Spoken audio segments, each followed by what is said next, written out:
Hello, everyone. Welcome back to our podcast. My name is Anna, and I am so happy you are here today. Today's topic is one of my favorite topics, summer. I love summer so much. The warm weather, the long days, the holidays, everything about summer makes me happy.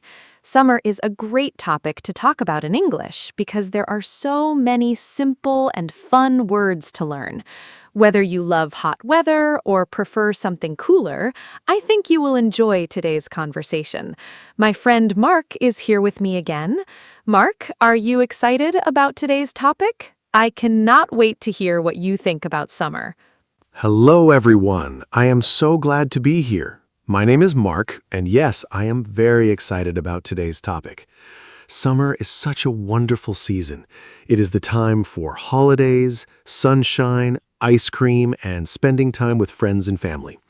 In this podcast, Anna and I will talk about everything related to summer: the weather, activities, food, travel, and more. We will use simple English so it is easy for everyone to follow along. Even if you are just starting to learn English, don't worry, we will speak slowly and clearly. I hope this conversation helps you learn new words and feel more confident in English. Let's begin. Mark, let me start with a simple question. What is your favorite thing about summer? For me, it is definitely the sunshine. I love waking up in the morning and seeing a bright blue sky. In winter, the days are short and gray, but in summer, the sun rises early and sets late. There is so much light.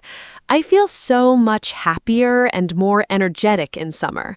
The warm weather also makes me want to go outside and be active. I love walking in the park, sitting in a cafe outside, or just reading a book in the garden. Sunshine really changes my mood completely. What about you, Mark?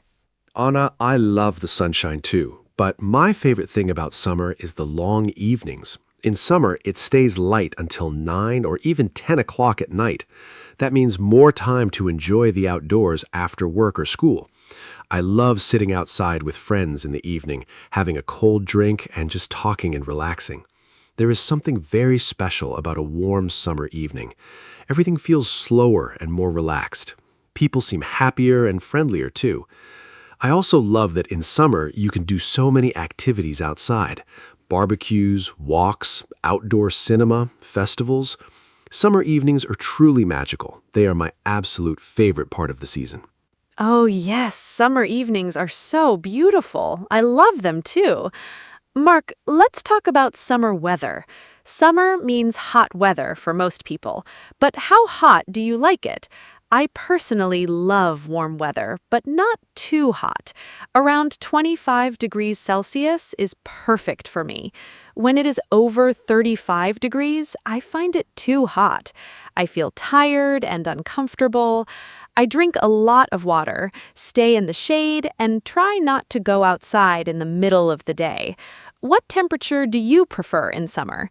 And do you have any tips for staying cool when it is very hot outside? Hot weather can be tough.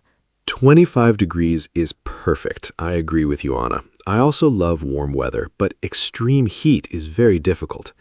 When it is very hot, I drink a lot of cold water, maybe 2 or 3 liters a day. I also wear light, loose clothing.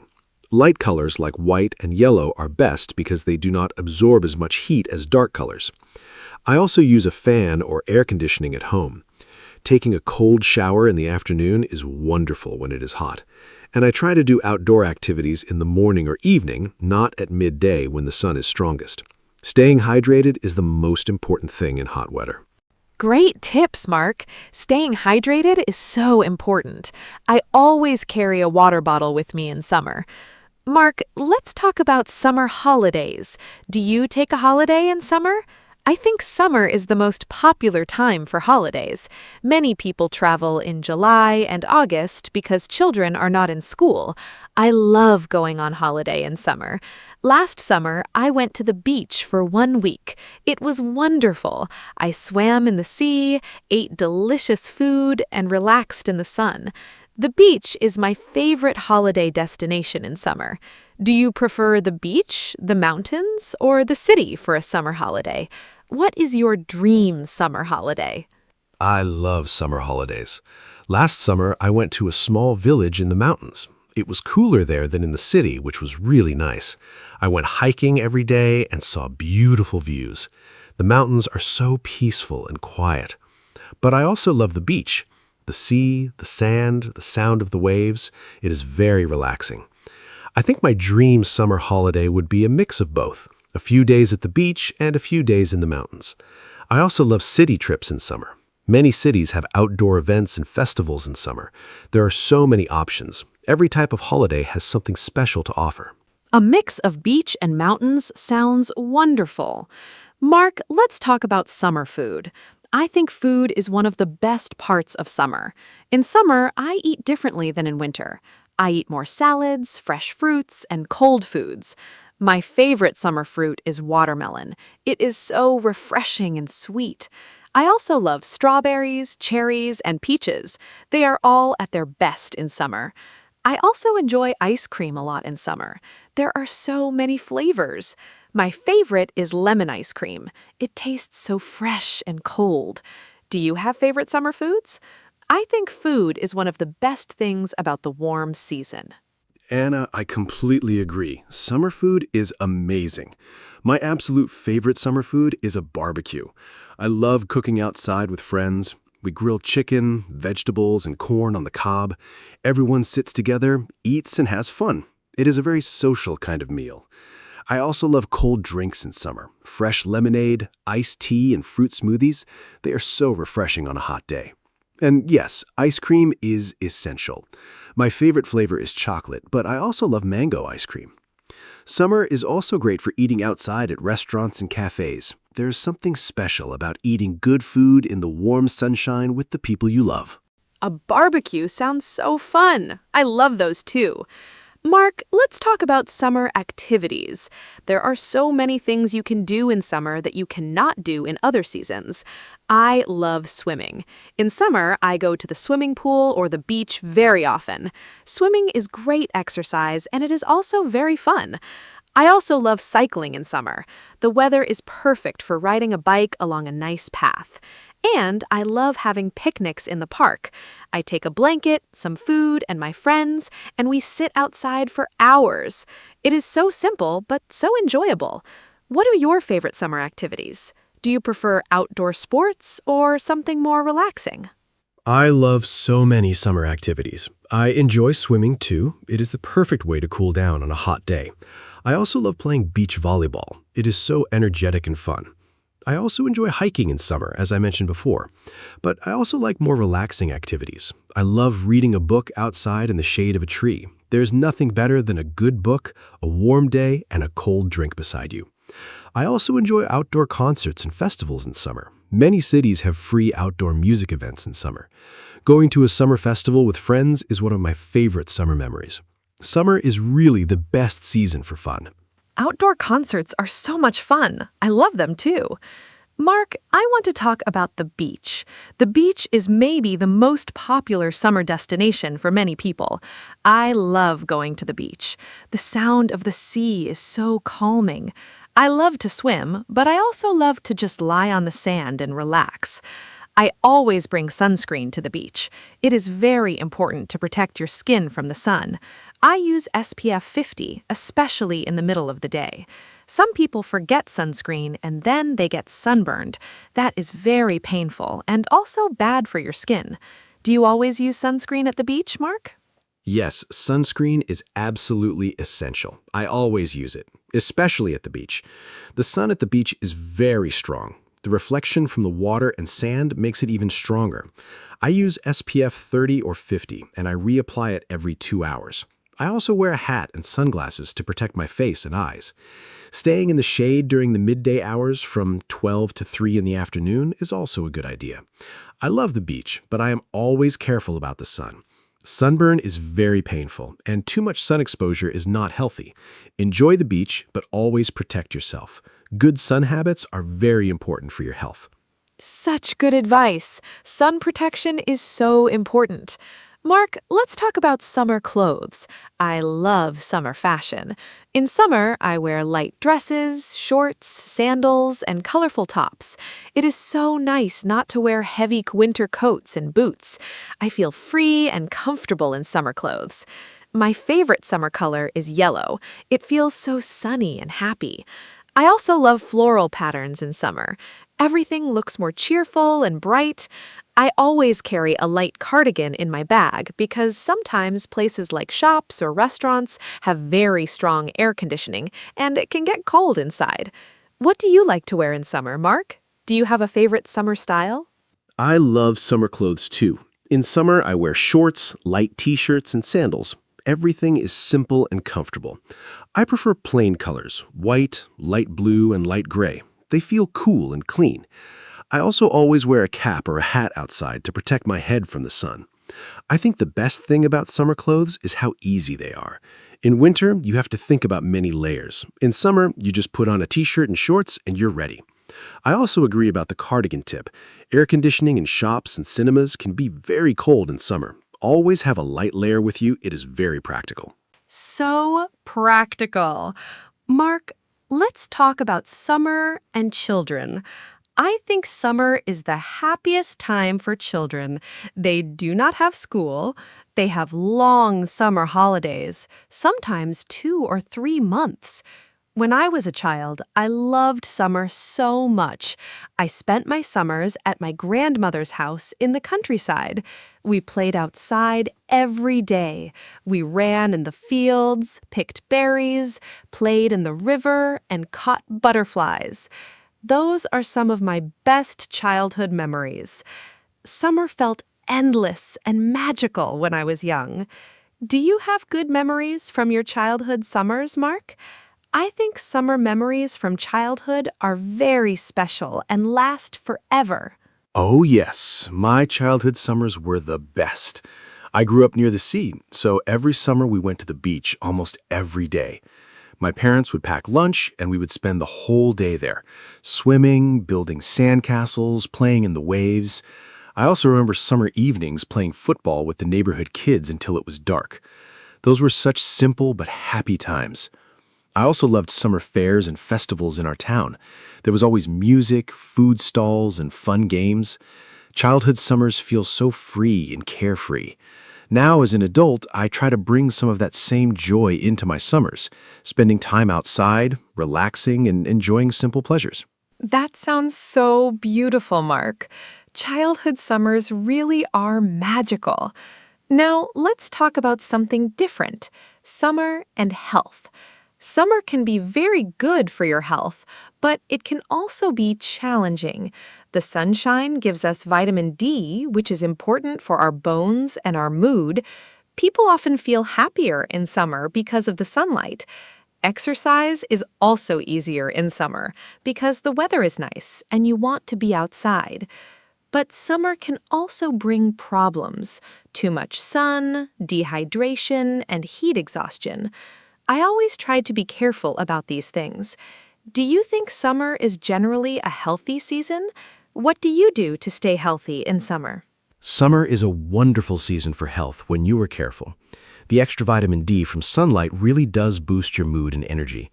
I sleep better in summer too. The warmth makes me feel relaxed. I also exercise more in summer because I love being outside. I walk, swim, and cycle much more than in winter. But yes, the heat can be a risk.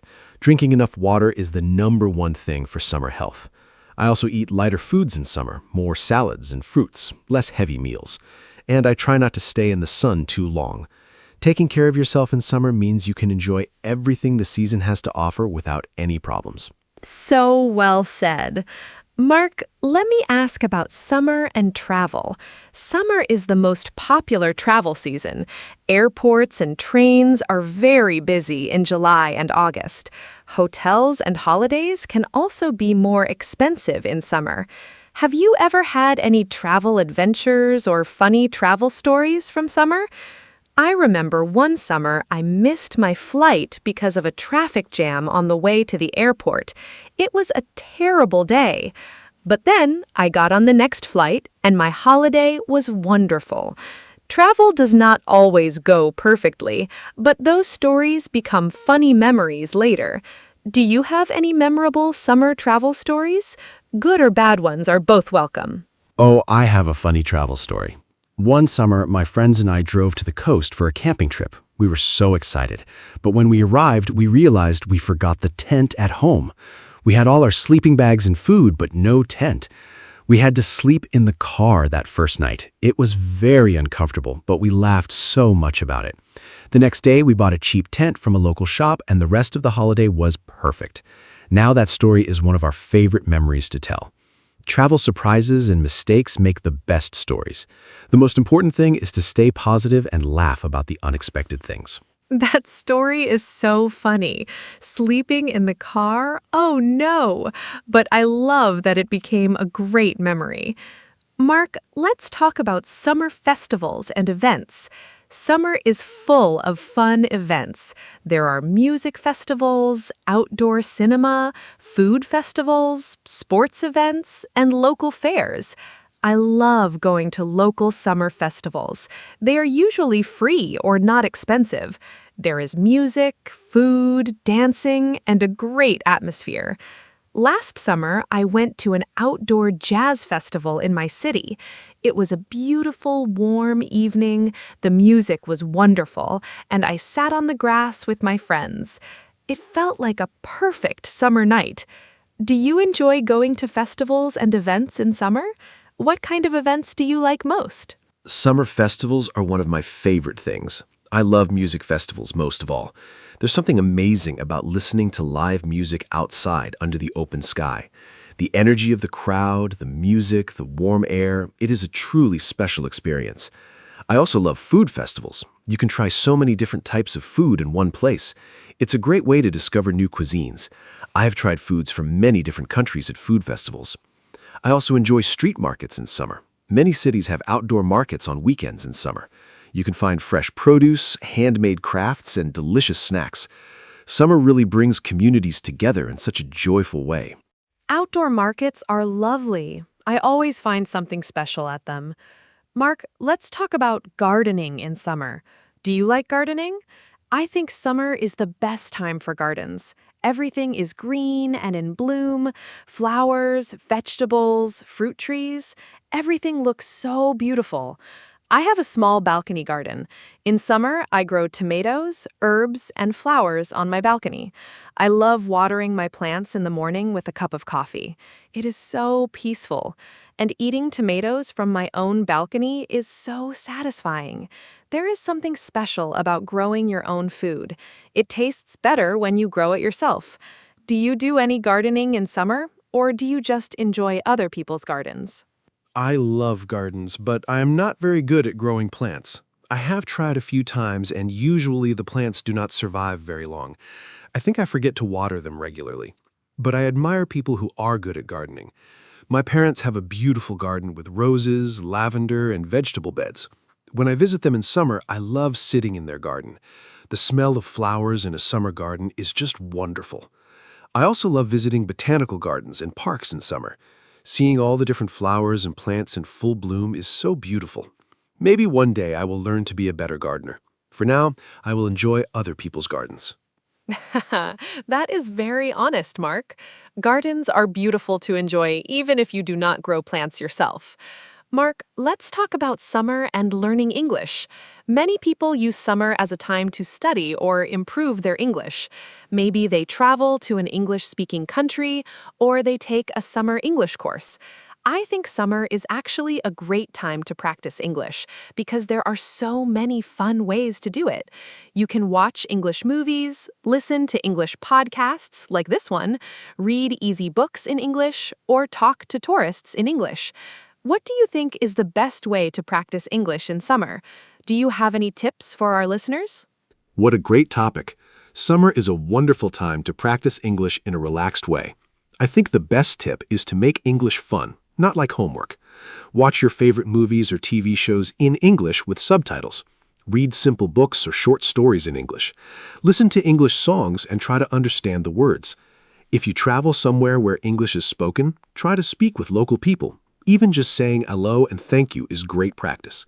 You can also keep a simple summer diary in English. Write a few sentences each day about what you did. It does not need to be perfect. The important thing is to practice every day, even for just 10 or 15 minutes. I love the diary idea. Writing in English every day is such good practice, and summer gives you so many things to write about. Mark, let's talk about something I find really interesting, how different countries celebrate summer. In some countries, summer means going to the beach every weekend. In other countries, it means mountain holidays. In Scandinavia, people celebrate midsummer with big outdoor parties. In some countries, summer is the rainy season, not hot and sunny. Not everyone experiences summer the same way. I think it is fascinating how the same season can be so different depending on where you live. Do you know about any interesting summer traditions from other countries that you find interesting or surprising? That is such an interesting point. Summer really is different around the world. In Japan, there are beautiful summer festivals called matsuri with fireworks and traditional dances. People wear colorful, traditional clothing and celebrate outdoors. In Sweden, the Midsummer Festival is one of the most important celebrations of the year.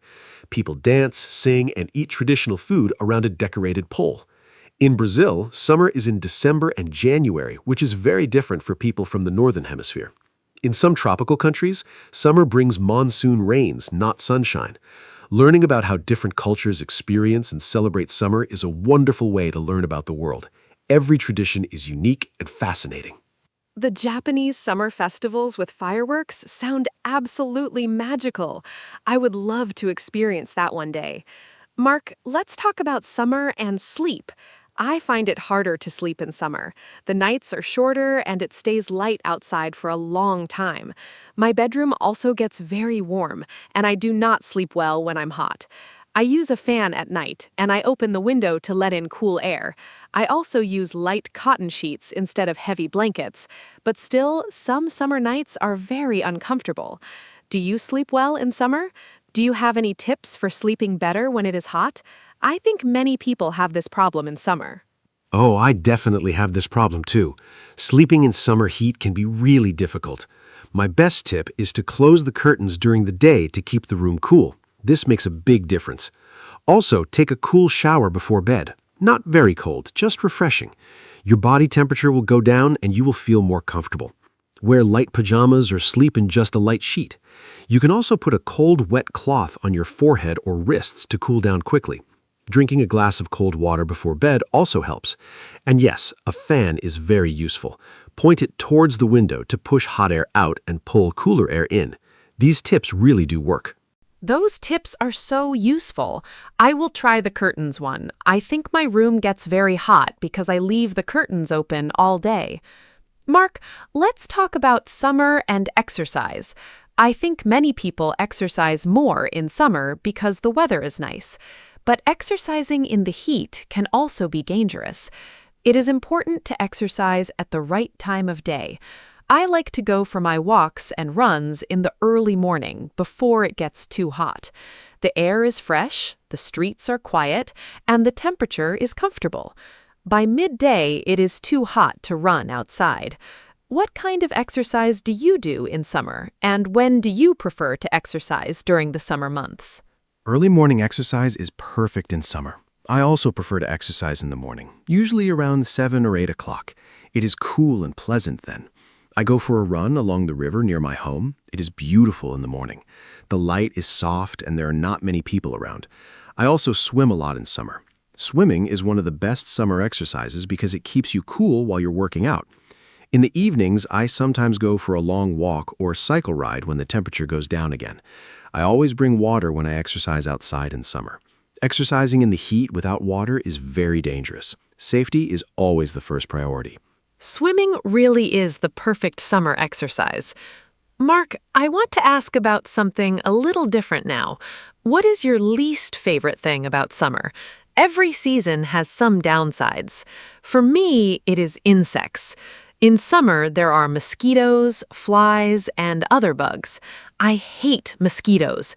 They bite me every night, and I always wake up with itchy red spots. I use mosquito spray and a special plug-in device in my bedroom, but some still get through. It is very annoying. I also do not enjoy the crowds in summer. Popular beaches and tourist places get very crowded and noisy in summer. I prefer quieter, less busy places. What about you? What do you like least about summer? Anna, mosquitoes are definitely my least favorite part of summer too. They're so annoying. I also use spray and try to cover my arms in the evenings when they are most active. My other least favorite thing about summer is the traffic and crowds. Highways and airports are so busy in summer. Everything is more expensive. Hotels, flights, restaurants, popular tourist spots are packed with people. Sometimes it's hard to relax and enjoy yourself when everywhere is so crowded. I also sometimes miss the coziness of autumn and winter. Hot drinks, warm blankets, and quiet evenings inside also have a special charm. But overall, the good things about summer definitely outweigh the bad things. Summer is still my favorite season. I agree. The good things definitely outweigh the bad.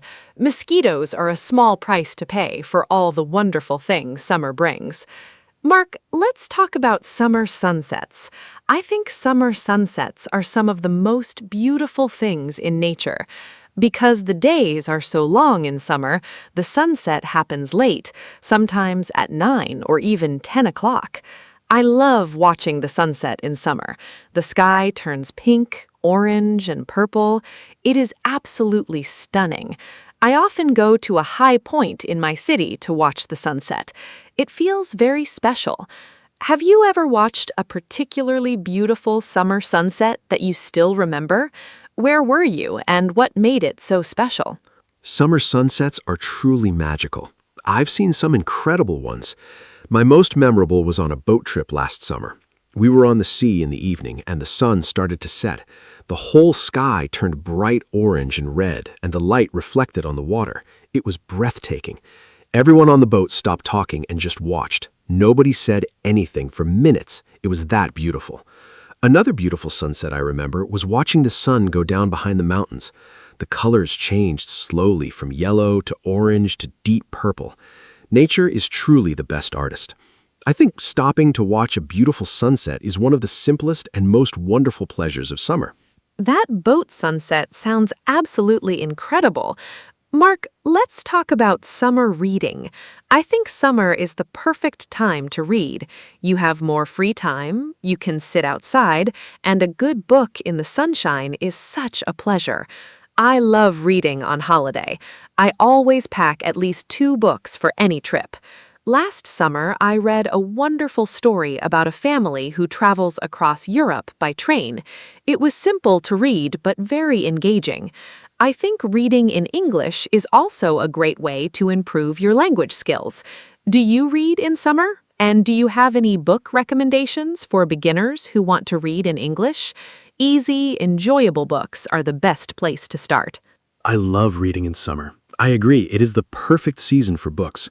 For beginners who want to read in English, I recommend short stories and simple novels. Books by Roald Dahl are wonderful for beginners. The language is clear and the stories are very entertaining. The Diary of a Wimpy Kid series is also easy and very funny. For something more relaxing, try travel books or simple romance stories. Reading in a language you are learning might feel difficult at first, but start with very short texts. Even 1 page a day is great progress. Use a dictionary for new words and try to enjoy the story, not just translate every word. Reading should be enjoyable, not stressful. Roald Dahl is a great recommendation. His stories are so imaginative and fun. Mark, let's talk about summer and friendship. I think summer is a time when friendships feel especially strong. You spend more time with people outside. You have shared experiences, holidays, barbecues, picnics, festivals. Those shared summer moments bring people closer together. Some of my strongest friendships are built on summer memories. I have a group of friends who I met on a summer language course many years ago. We are still very close today. Summer seems to create a special atmosphere where people connect more easily. Do you think summer is a good time for building friendships? Do you have any special summer friendships or memories with friends? Absolutely. Summer is wonderful for friendships. When the weather is good, people naturally want to be outside and social. You meet neighbors, join community events, and talk to strangers more easily. I think the relaxed atmosphere of summer makes people more open and friendly. Some of my best friendships started in summer, at camps, on holidays, or at outdoor events. I also think summer is a great time to reconnect with old friends you do not see very often during the busy winter months. A simple phone call to invite someone for a walk or a barbecue can restart a friendship. Summer gives you natural reasons to reach out and spend time with people you care about. It's a social season. So beautifully said, Mark. Summer really is a social season. It connects people in such a natural way. Mark, we are getting close to the end of our conversation today. I want to ask you one final big question before we wrap up. If you could design your perfect summer day from morning to night, what would it look like? Where would you be? Who would you be with? And what would you do? I think this is a fun and creative question. It also helps our listeners practice thinking and talking about daily activities in English. I will tell you my perfect summer day after you share yours. I already have it planned in my head, and I cannot wait to share it. Oh, I love this question. My perfect summer day would start with an early morning run along the coast while the air is still cool and fresh. Then a big breakfast outside, fresh bread, fruit, eggs, and a good coffee. After breakfast, I would go to the beach with my closest friends. We would swim, play beach volleyball, and just relax in the sun. In the afternoon, we would find a nice shaded terrace and have a long, slow lunch with cold drinks. In the evening, we would watch the sunset from a boat on the sea. Then dinner outside at a local restaurant with good food and great conversation.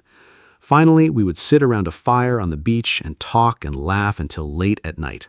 That would be my perfect summer day. What a wonderful conversation today, Mark. I feel so happy just talking about summer.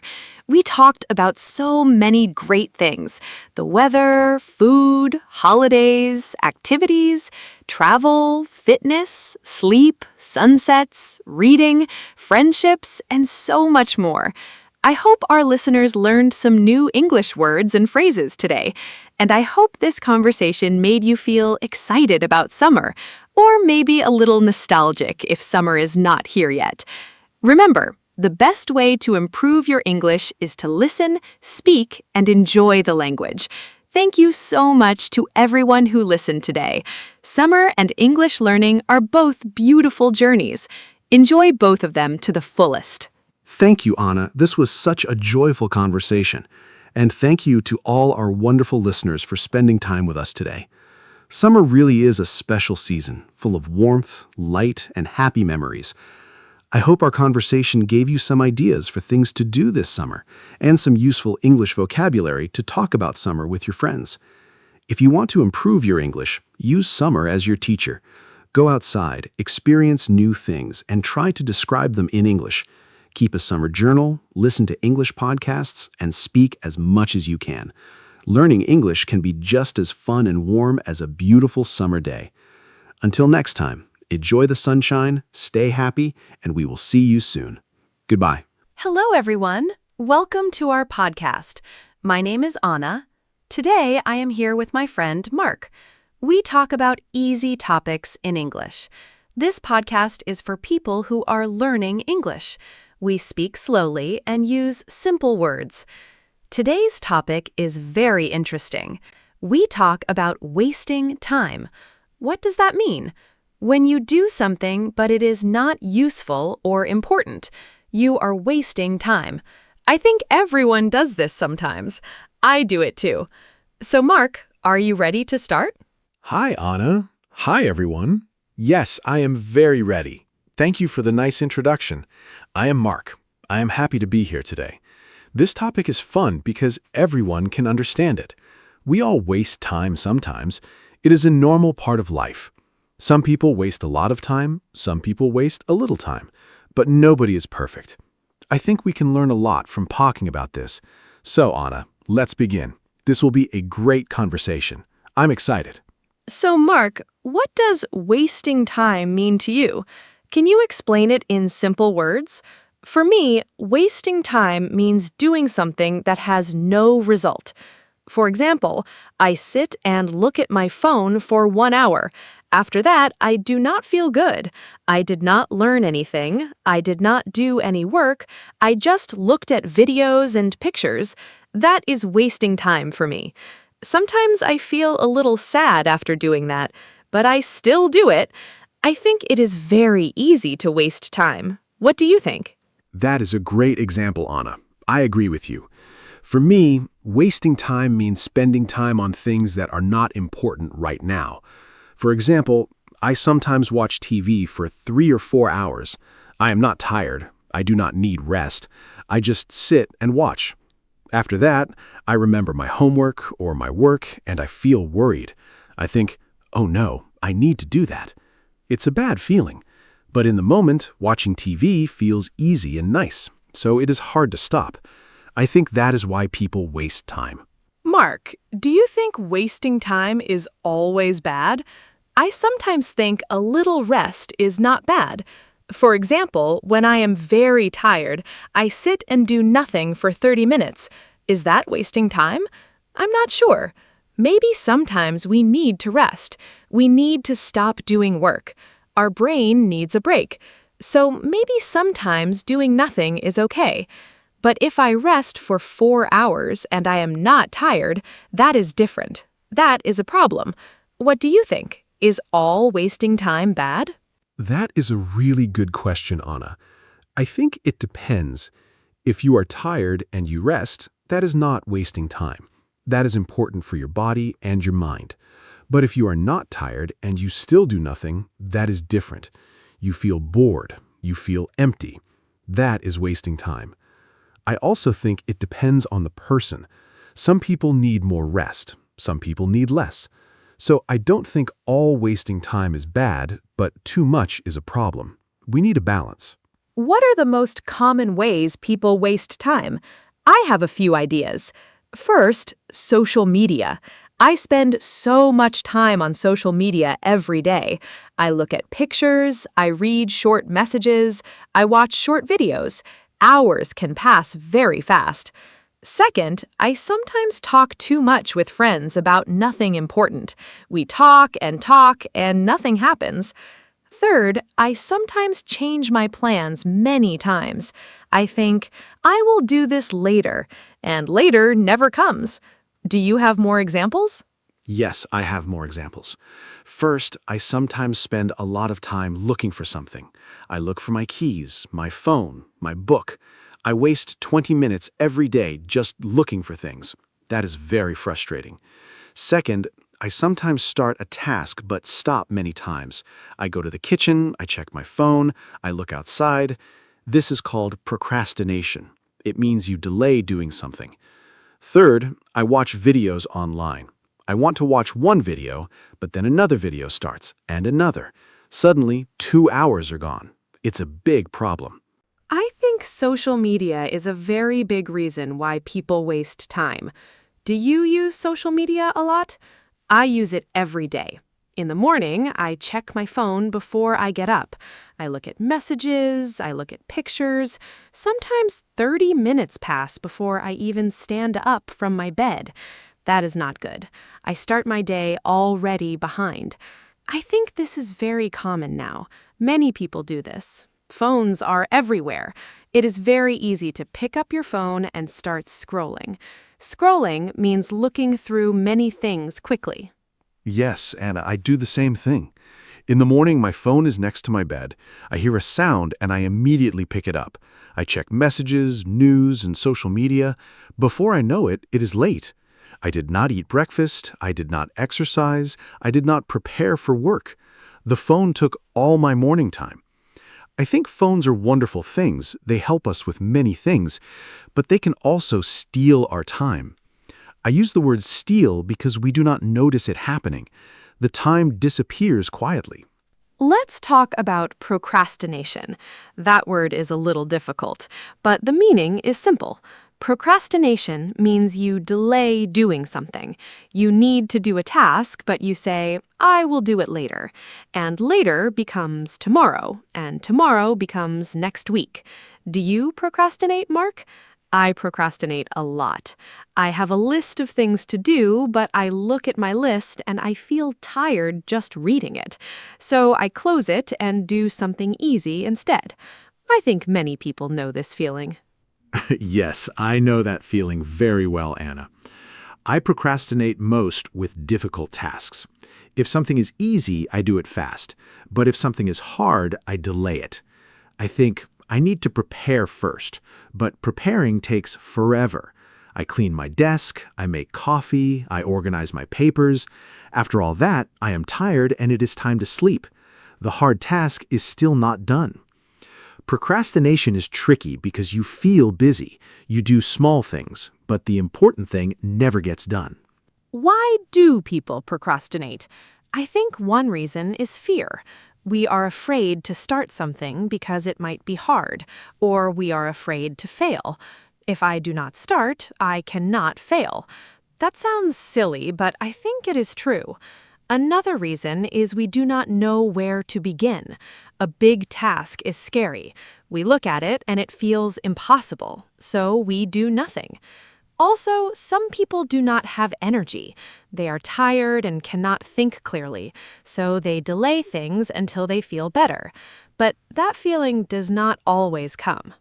I agree. Fear is a big reason. Another reason is that our brains like easy things. Doing a difficult task requires a lot of thinking. Watching a video is easy. Our brain says, choose the easy thing, and we do. Also, I think some people do not see the result of their work right away. If you work hard today, you might see the result next week or next month. That feels far away, but a fun video gives you a good feeling right now, so we choose the video. It's about immediate and delayed satisfaction. Let's talk about a funny kind of wasting time. It is called busy, but not productive. This means you look very busy. You move fast, you write things, you make calls, but at the end of the day, nothing important is done. I do this sometimes too.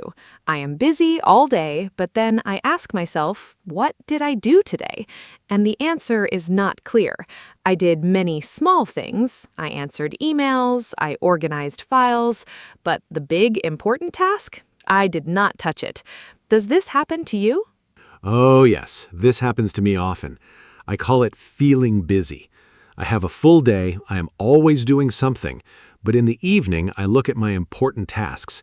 They are all still there, waiting. I spent all my time on small things. Like I spent 30 minutes choosing what music to listen to while working. I never even started working. Or I spent 1 hour organizing my email folders, but I did not reply to the important emails. It's a trap. You feel productive, but you are actually avoiding real work. I want to talk about watching TV and movies. This is another big way people waste time. I love movies. I really do. Sometimes I watch one movie and then another movie starts and I think, just a few more minutes. But a few minutes becomes 2 more hours. Suddenly it is midnight, I have work tomorrow, I feel tired, but I watched so much. I think this is a very common experience. Streaming apps are very good at keeping us watching. They always show us the next episode automatically.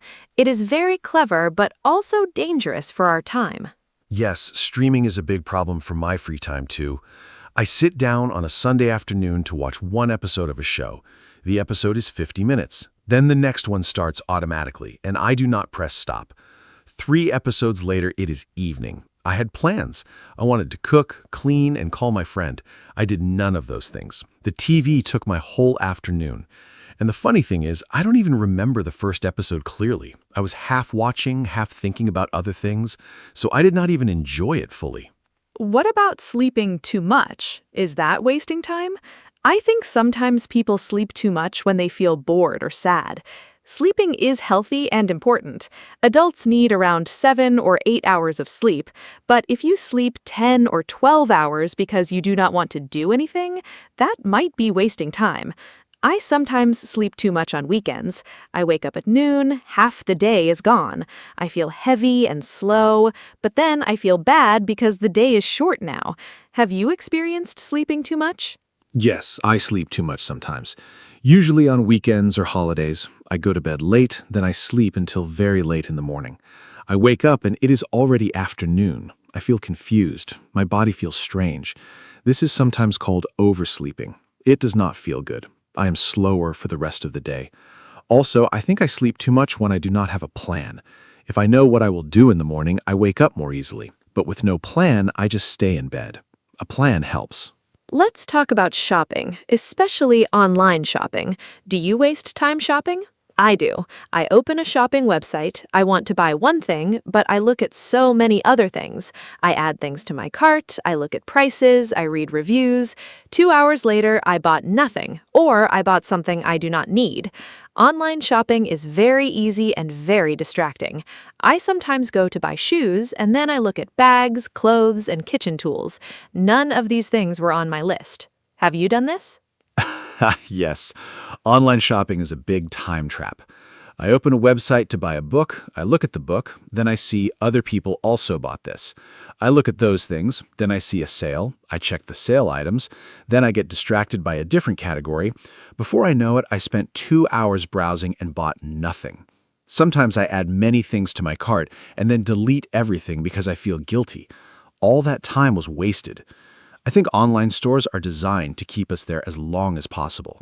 I think one reason we waste time is that we do not have a clear plan for our day.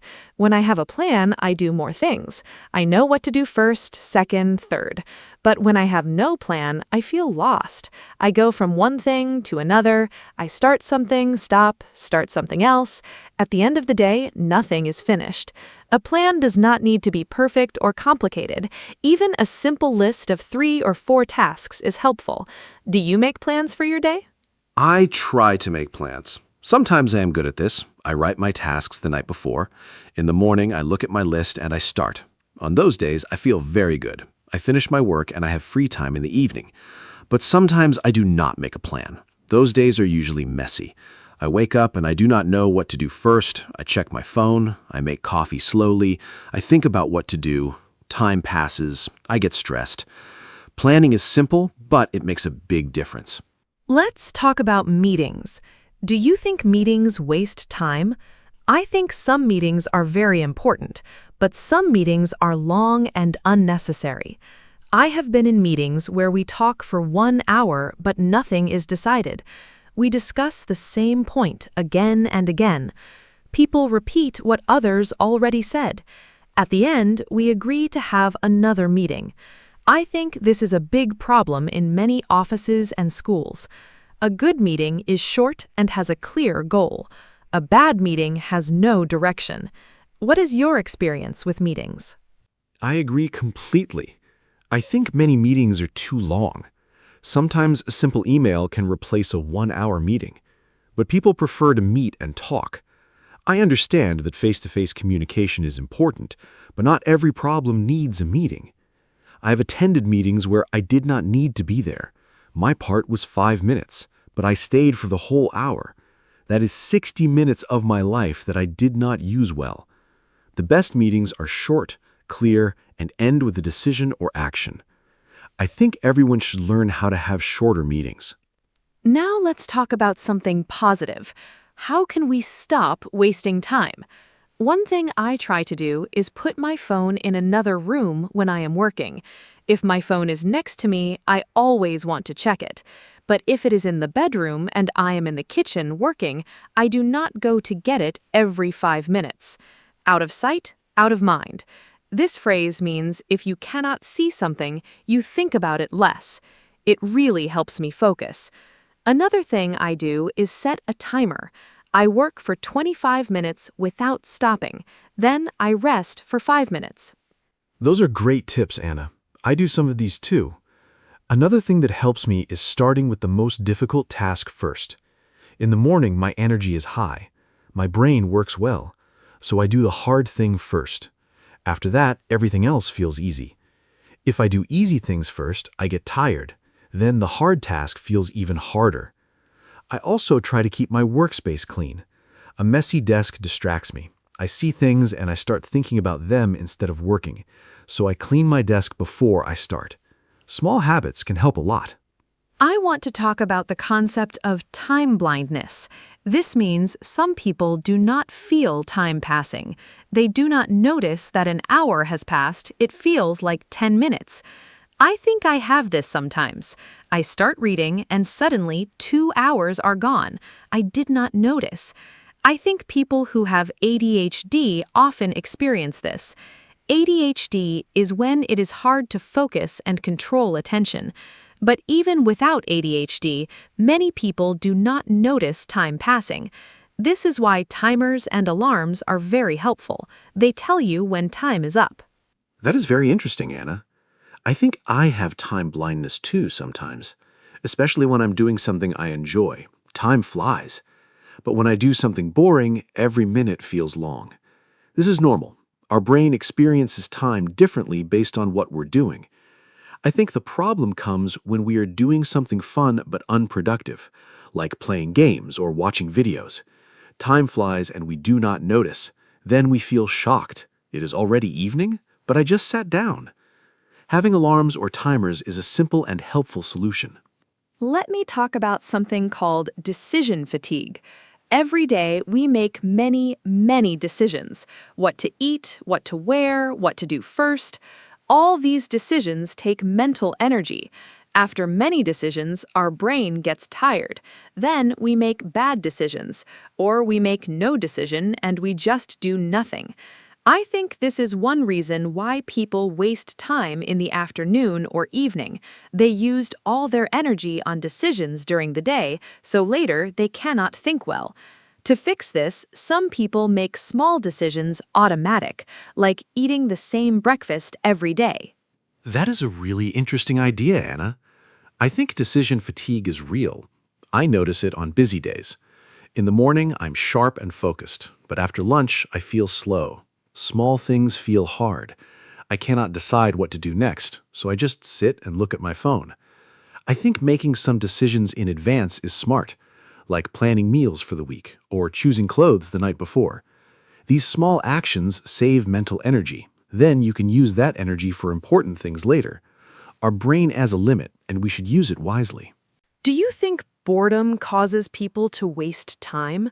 I think yes. When I am bored, I pick up my phone immediately. I scroll through social media without a real reason. I am not looking for anything specific. I just feel empty, and I want something to fill that feeling. Boredom is very uncomfortable. People do not like to feel bored, so they reach for easy entertainment. But I also read that boredom can be good sometimes. When we are bored, we can be creative. Our brain looks for something interesting. This can lead to new ideas. I agree. Boredom and wasting time are connected. When I am bored, I often do unproductive things. I eat snacks I do not need. I watch videos I do not really want to watch. I just want to feel something. But I have also experienced what you described. Sometimes when I am bored and I do not pick up my phone, I start thinking creatively. I get ideas. I remember things I want to do. I make plans. So boredom is not always bad, but most people do not let themselves feel bored. They immediately fill the silence with phones and screens. Let's talk about the difference between rest and wasting time. I think this is important. Rest is necessary. Rest is when you stop working and let your body and mind recover. Examples of rest: sleeping, taking a walk, talking with a friend, listening to music. Wasting time is different. Wasting time gives you no energy. After wasting time, you still feel tired, or you feel guilty. After real rest, you feel better. You have more energy. You are ready to work again. So the question to ask yourself is, do I feel better after this? If yes, it was rest. If no, it was wasting time. That is a very clear explanation, Anna. I like that test. Do I feel better after this? I will use that. I think for me, a walk outside is always real rest. I come back with more energy and a clearer head, but watching videos for 2 hours, I feel worse. My eyes are tired, I feel slow and a little sad, and I have less time for things I care about. so the videos were wasting time. I also think the intention matters. If I decide to rest and I watch one movie, that is planned rest. But if I watch 4 movies and miss my plans, that is wasting time. What do you think about video games? Are they wasting time? I know many people love video games. Some people play for fun and relaxation. That is fine, I think. But some people play for 6, 8, 10 hours a day. They skip meals, they do not sleep enough, they ignore their friends and family. That seems like a problem, but I don't want to judge. I think the question is balance. Can you play games and still do your important tasks? If yes, great. If games are taking over your life, that is a problem. What do you think, Mark? I think video games are like any other activity. The amount of time is the key. I play games sometimes. I enjoy them. Games can be creative and fun. Some games teach problem solving and strategy. But like you said, when gaming takes too much time, it becomes a problem. I have friends who play until 3 or 4 in the morning. They are tired the next day. They miss work or school. They argue with family about this.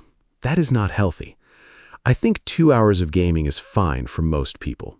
More than that can become too much depending on the person. I want to talk about something that I think is important: comparison and social media. When I scroll through social media, I see people's perfect lives, beautiful photos, nice holidays, success stories. I start comparing myself to them. Why am I not doing that? Why do I not have that? And I feel bad about my own life. This makes me want to scroll more, looking for something to feel better. But the feeling doesn't get better. It gets worse. So I am wasting time and feeling bad. It's a double problem. Do you compare yourself to others online? Yes, I do sometimes. It's very natural. We see what other people share, and we forget that people only share the best moments. Nobody posts a picture when they feel sad or lazy. Nobody shows their failures online. So social media gives us a false picture of life. Everyone looks successful and happy, and we compare our real life to their highlights. That's not fair to ourselves. I think it is good to take breaks from social media. Sometimes I delete the apps for 1 week. I feel much better. I have more time, and I stop comparing myself to others. Let's talk about the morning. How you start your day can decide how you use your time. Some people wake up and immediately look at their phone. This can cause stress right away. You read bad news, you see emails, you start worrying before you even get up. This is not a good way to start the day.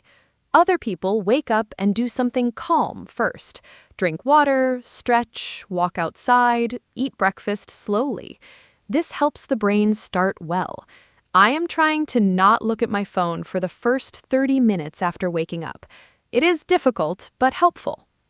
I think the morning is very important. I used to check my phone immediately. My first thought of the day was someone else's message or some news story. It put me in a reactive mood. I was responding to others before I even thought about my own day. Now I try to have a morning routine without my phone. I drink water, I do some light exercise, I eat breakfast. I look at my plan for the day. After that, I check my phone. This small change helped me a lot. I feel more in control of my day. I waste less time because I start with intention. What do successful people say about time? I have read some things about this. Many successful people protect their time very carefully. They say no to things that are not important. They do not go to every meeting. They do not answer every email immediately. They choose what to spend time on. I think saying no is a very important skill. Many people feel bad saying no. They say yes to everything, and then they have no time for their own goals. Learning to say no politely is a big part of managing your time well. I am still learning this. Yes, saying no is very hard. I find it difficult too. I want to be helpful to everyone. So when someone asks me for something, I usually say yes. But then I have too many things to do, and I do not do any of them well. I rush, I make mistakes, I feel stressed. I have heard that saying no is a form of respect. respect for yourself and for the other person. If you say yes but cannot do it well, that is also bad. It is better to say no clearly than to say yes and disappoint someone. I am practicing this. Let's talk about clutter. Physical clutter, like a messy room or desk. Does a messy environment make you waste time? I think yes. When my room is messy, I cannot focus. I look at the mess and I feel overwhelmed. I cannot start working. I think I should clean first. But then cleaning takes 1 hour, and after cleaning, I am tired, and my work is still not done. Also, I waste time looking for things in a messy space. Where is my charger? Where is my notebook? These small searches add up. A clean space helps me work faster and better. I completely agree. A clean space is very important for me too. When my desk is clean, I feel clear. My brain is calm. I can focus. But when there are papers and cups and other things everywhere, my brain feels the same way, messy. I read that our environment affects our mood and concentration. This makes sense to me. I now spend 10 minutes every evening cleaning my desk. It takes very little time, but the next morning I start in a good place. This small habit saves me time and energy every day. The environment around us matters. Let's talk about how smartphones changed our relationship with time. Before smartphones, people had to wait in lines or on trains with nothing to do. They looked out the window, they thought, they talked to strangers, they were bored. Now, everyone has a phone. The moment there's a free second, we look at our phones. We never need to be bored or empty. But I wonder if we are missing something. Time to think, time to be creative, time to notice the world around us. Our phones filled all our empty time. Maybe some empty time was good for us. That is a beautiful and interesting thought, Anna. I agree. We are never truly bored now. And I think this is actually a problem. Ideas often come when we are resting or doing nothing. Scientists, writers, and artists often talk about this. Their best ideas came in the shower, on a walk, or before sleeping. These moments of doing nothing are actually important for the brain. But now we fill every quiet moment with a phone, so we have fewer moments of real thinking. I think we should protect some empty time every day. Just sit and think. Do nothing digital. I want to share a concept called time affluence. This means feeling like you have enough time. People who feel rich in time are happier. They are less stressed. They enjoy their activities more. But many people feel time poor. They always feel busy and rushed. Interesting research shows that helping other people can make you feel like you have more time. It sounds strange, but when you give your time to others, you feel more in control of your time. I think this is because helping others makes us feel effective, and effectiveness makes us feel less rushed. That is fascinating. I have not heard that before. I usually think helping others takes time away from me, but you say it actually makes us feel richer in time? I want to try that. Maybe volunteering or helping a friend with a problem. I think it also connects to purpose. When we feel our time has meaning, it feels well spent. If I help someone and it makes a difference, I do not feel like I wasted those hours. Compare that to watching videos for hours. I have nothing to show for that time. Purpose and meaning make time feel valuable. Let me talk about a practical technique. It is called the 2-minute rule. The idea is simple. If a task takes less than 2 minutes, do it immediately. Do not put it on your to-do list, just do it now. For example, reply to a short message. Put a cup in the dishwasher. Write 1 sentence in your notebook. These tiny tasks seem small, but if you delay them, they pile up. Then your to-do list is full of tiny tasks and it feels heavy. The 2-minute rule keeps small things from becoming big problems.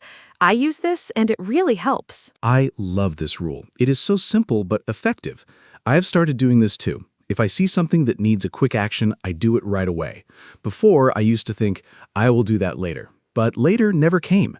The small tasks grew into a big pile. Then I felt overwhelmed. Now, if I can do something in 2 minutes, I just do it. My life is neater, my to-do list has fewer things, and I feel more in control. I think simple strategies like this are the best. They don't require big changes, just small adjustments every day. Let's talk about what we truly value. I think we waste time on things we don't really care about, but we say we are too busy for things we love. This is a contradiction. I say I have no time to read, but I spend 2 hours on social media. That's not about time, that's about priorities. If I really want to read, I can replace 30 minutes of social media with reading. The time is there, I just choose to use it differently. So maybe the question isn't not, do I have time, but what do I choose to spend my time on? That is a very important point, Anna. I think this is the heart of the topic. We all have the same 24 hours, but we choose how to use them. When I say I don't have time, I'm really saying that's not my priority. That's honest, but maybe a little uncomfortable, because it makes me responsible. I can't blame my schedule. I make the choices. So if I want to exercise, I need to choose exercise over something else. This thinking is empowering, but also challenging. It puts control back in our hands, and that's a good thing. Let's talk about the weekend. For many people, the weekend is for rest, but sometimes the weekend passes and we feel like we did nothing.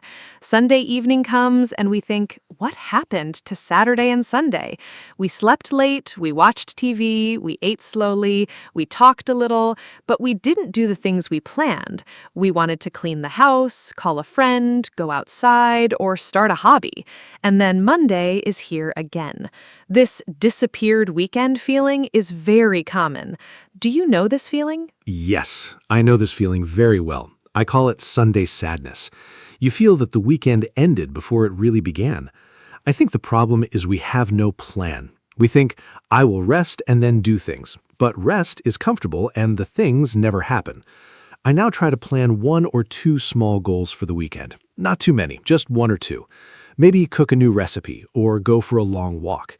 Having one goal makes the weekend feel meaningful, and I still rest, but the weekend doesn't disappear completely. It has some shape and purpose. I want to talk about guilt. When we waste time, we often feel guilty. We know we should be doing something else, and that guilty feeling is not nice. But here is something interesting. Feeling guilty does not help us stop wasting time. It actually makes things worse sometimes. When I feel guilty, I feel bad. And when I feel bad, I want to feel better. So I watch more videos or scroll more. The guilt creates more wasting. I think a better approach is to notice what happened without judgment. Okay, I wasted 2 hours. That is okay. What can I do now? That is very wise, Anna. I think self-compassion is important here. If you are always angry at yourself for wasting time, you create stress. Stress makes focus harder, and then you waste more time. It's a cycle. I try to be kind to myself when I waste time. I say, everyone does this, I can start fresh. This is much more helpful than I'm so lazy, I wasted the whole day. Negative self-talk does not motivate us. It just makes us feel bad. Kindness to yourself is not weakness. It is a strategy for doing better next time. Let's talk about the role of sleep in wasting time. When I do not sleep enough, I waste a lot of time the next day. I cannot focus, I move slowly, I make mistakes. I need to read things 3 times to understand. A task that takes 30 minutes when I'm rested takes 1 hour when I'm tired. So poor sleep actually creates wasted time. And then I feel bad in the evening and I stay up late, and then I am tired again the next day. It's a bad cycle. Good sleep is one of the best ways to protect your time. It sounds simple, but it is true. That is so true. Sleep is foundational. Everything depends on it. When I sleep well, I am fast, clear, and energetic. I finish things quickly. I have time left over. But after a bad night, I am slow and distracted. I drink too much coffee. I sit at my desk, but nothing gets done. I look at my phone more. I eat more sugar to feel energy. All of this is wasting time and also hurting my health.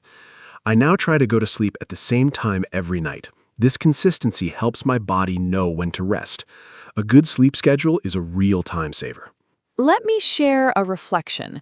We talked about many ways people waste time: social media, procrastination, screens, no plans, messy spaces, bad sleep, meetings. But I think the biggest reason is disconnection from our own values. When we know what we truly want in life, it is easier to say no to distractions. When I feel lost or empty, I waste more time. When I have a goal I care about, I waste less time. So maybe the deepest solution is not a time management trick. It's asking yourself, what do I really want?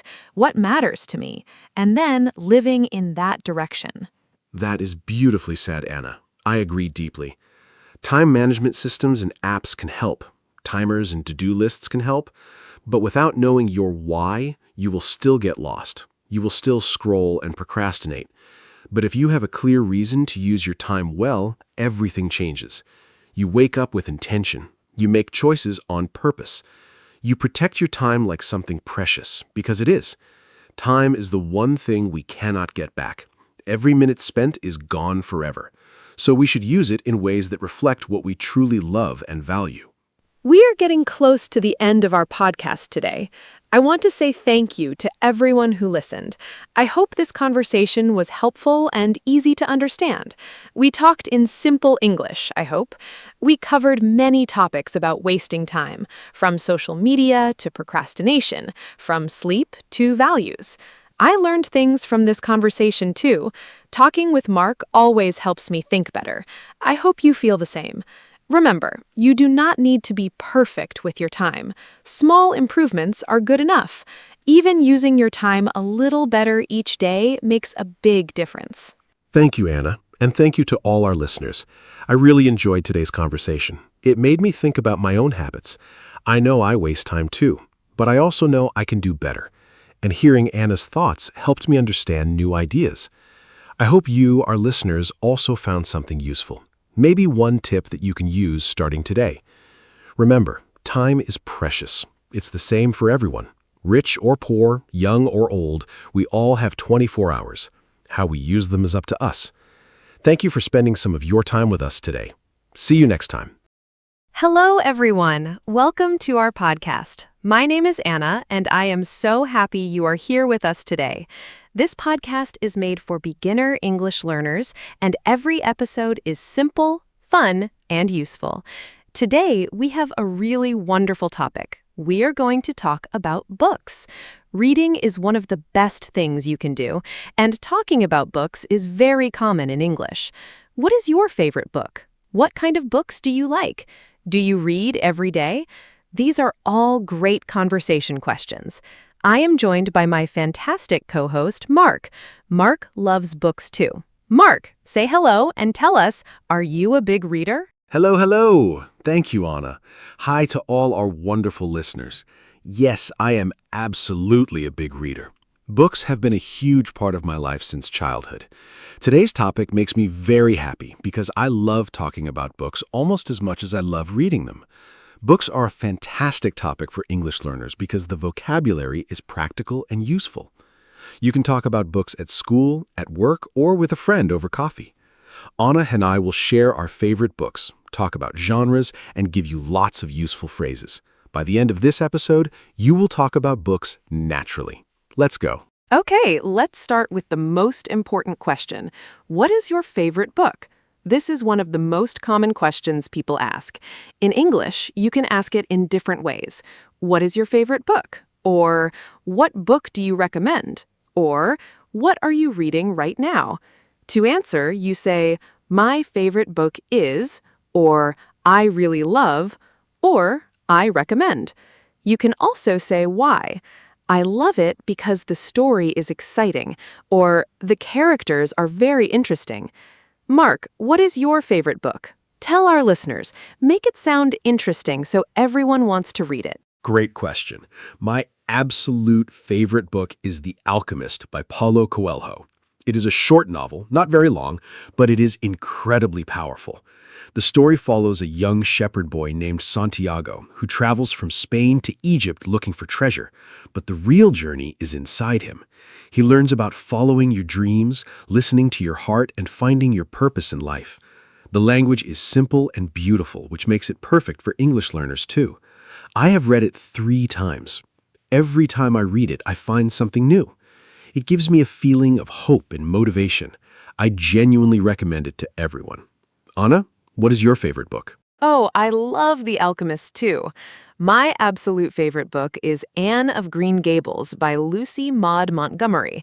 It is a classic novel about a young orphaned girl named Anne who goes to live with an older brother and sister on a farm in Canada. Anne is funny, creative, imaginative, and full of life. I first read this book when I was 10 years old, and I have loved it ever since. It is warm, funny, and very heartfelt. It teaches about friendship, family, and finding your place in the world. I think Anne is one of the most lovable characters in all of literature. Have you read it, Mark? I have not read Anne of Green Gables, but now I really want to. I love books with memorable characters. Another favorite of mine is To Kill a Mockingbird by Harper Lee. It is set in the southern United States in the 1930s and told through the eyes of a young girl named Scout. Her father, Atticus Finch, is a lawyer who defends a man wrongly accused of a crime. The book is about justice, courage, and doing what is right even when it is difficult. It is beautifully written and very moving. It is considered one of the greatest American novels ever written.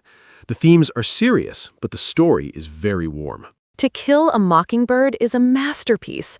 Atticus Finch is one of the most admirable characters in literature. Now let's talk about different types of books, because there are many. Genres means categories. Fiction is a story that is not real. The author made it up. Nonfiction is writing about real events or real people. A novel is a long fiction story. A short story is a brief fiction story. A biography is the story of a real person's life written by someone else. An autobiography is written by the person themselves. A self-help book gives advice on improving your life. Mark, what types of books do you enjoy? I enjoy many different types. My favorite genre is literary fiction, serious, beautifully written fiction that explores deep themes about life. But I also love historical fiction, stories set in the past, mixing real events with invented characters. The Name of the Rose and Wolf Hall are incredible examples. I also enjoy nonfiction, especially books about science, philosophy, and history. And I love poetry. Short, beautiful language that captures a feeling in just a few words. Reading different types of books makes you a more well-rounded person. What about you, Anna? I love literary fiction too, but I also really enjoy mystery and detective novels. There is something so satisfying about following the clues and trying to solve the mystery before the detective does. My favorite mystery writer is Agatha Christie, a British author who wrote over 60 novels. Her most famous characters are Hercule Poirot, a brilliant detective, and Miss Marple, an elderly woman who solves crimes. Christie's writing is very clear and clever. I also love travel writing and memoirs, personal stories about someone's real experiences. They make me feel inspired and motivated to try new things. Mark, do you like mystery books? I enjoy mystery books, but I prefer something with more psychological depth. One genre I love is magical realism, when realistic stories have elements of magic treated as completely normal. Gabriel Garcia Marquez is the most famous example. His novel, 100 Years of Solitude, is one of the greatest novels ever written. It tells the story of a family over many generations, and magical things happen alongside ordinary life. It is dreamy, beautiful, and unlike anything else I have read. I also love science fiction, stories set in the future or in space. I grew up reading science fiction, and it expanded my imagination greatly. Anna, do you like fantasy or science fiction? I enjoy some fantasy, but I am more of a realistic fiction reader. However, I absolutely love the Harry Potter series by J.K. Rowling. I know many people consider it children's literature, but these books have something magical for readers of all ages. The story of Harry's friendship with Ron and Hermione is beautiful. The themes of love, friendship, and courage are universal. I first read the books as a teenager, and they completely captured my imagination. I also love The Hobbit by J.R.R. Tolkien, a fantastic adventure about a small creature who goes on a great journey. Do you like Harry Potter, Mark? I absolutely love Harry Potter. I read all 7 books and each one got better. What I love most is how detailed the world is. Rowling created an entire universe with its own rules, history, and magic. The characters feel so real. The friendship between Harry, Ron, and Hermione is one of the most heartwarming things in literature. I also love The Lord of the Rings by Tolkien, a magnificent epic about friendship and the struggle between good and evil. Tolkien basically invented the modern fantasy genre. The world of Middle-earth feels completely real. Great fantasy novels are deeply human stories. Great fantasy novels are deeply human stories. So true. Now, let's learn vocabulary for describing a book. These words are very useful. A plot is the story, what happens. A character is a person in the story. The setting is the place and time. A theme is the main idea or message. A chapter is a section of the book. The author wrote the book. A narrator tells the story. A sequel is the next book in a series. Mark, can you give some example sentences using these words so our listeners can practice? Here are natural example sentences. The plot is very exciting. Something surprising happens in each chapter. My favorite character is the main hero. He's brave, kind, and funny. The setting is Paris in the 1920s. The main theme is about finding courage when life is difficult. I finished the last chapter at midnight. I could not put it down. The author writes in a very clear style, which makes the book easy to enjoy. The narrator is a child, which gives a fresh perspective. I loved this book so much, I immediately bought the sequel. Try using these words in your own sentences. Those example sentences are wonderful. Now let's talk about recommending a book. Some great phrases. You should read this book. It is amazing. I really recommend it. I could not stop reading. This book changed my life. I could not put it down. This means it was too exciting to stop. It's a real page-turner. So exciting you keep turning pages. This book made me laugh and cry. The ending completely surprised me. The writing is beautiful. Mark, can you give some phrases for describing a book you did not enjoy? Sure, sometimes a book is not right for you, and that's okay. Here are some honest phrases. I did not enjoy this book. It was too slow for me. The characters felt a little flat. Flat means not deep or realistic. I could not connect with the main character. The plot was too complicated to follow. It was not my genre, so maybe that's why I didn't love it. It wasn't the right time for me to read it. I might try again when I'm in the right mood. Being honest about books is perfectly fine. Not every book is for everyone, and that's okay. It was not the right time for me. I love that phrase. Sometimes we read a book at the wrong time in our lives and it does not connect. But if we read it later, it becomes a favorite. Now let's talk about reading habits. In English, you talk about habits using usually, always, sometimes, and never. For example, I usually read before bed. I always have a book in my bag. I sometimes read on the bus. I never read when I am very tired. Mark, tell our listeners about your reading habits. When and where do you like to read? I try to read every day, even for 20 minutes. Reading before bed is my favorite habit. It helps me relax and fall asleep. My favorite place to read is in a comfortable armchair by the window with a cup of tea.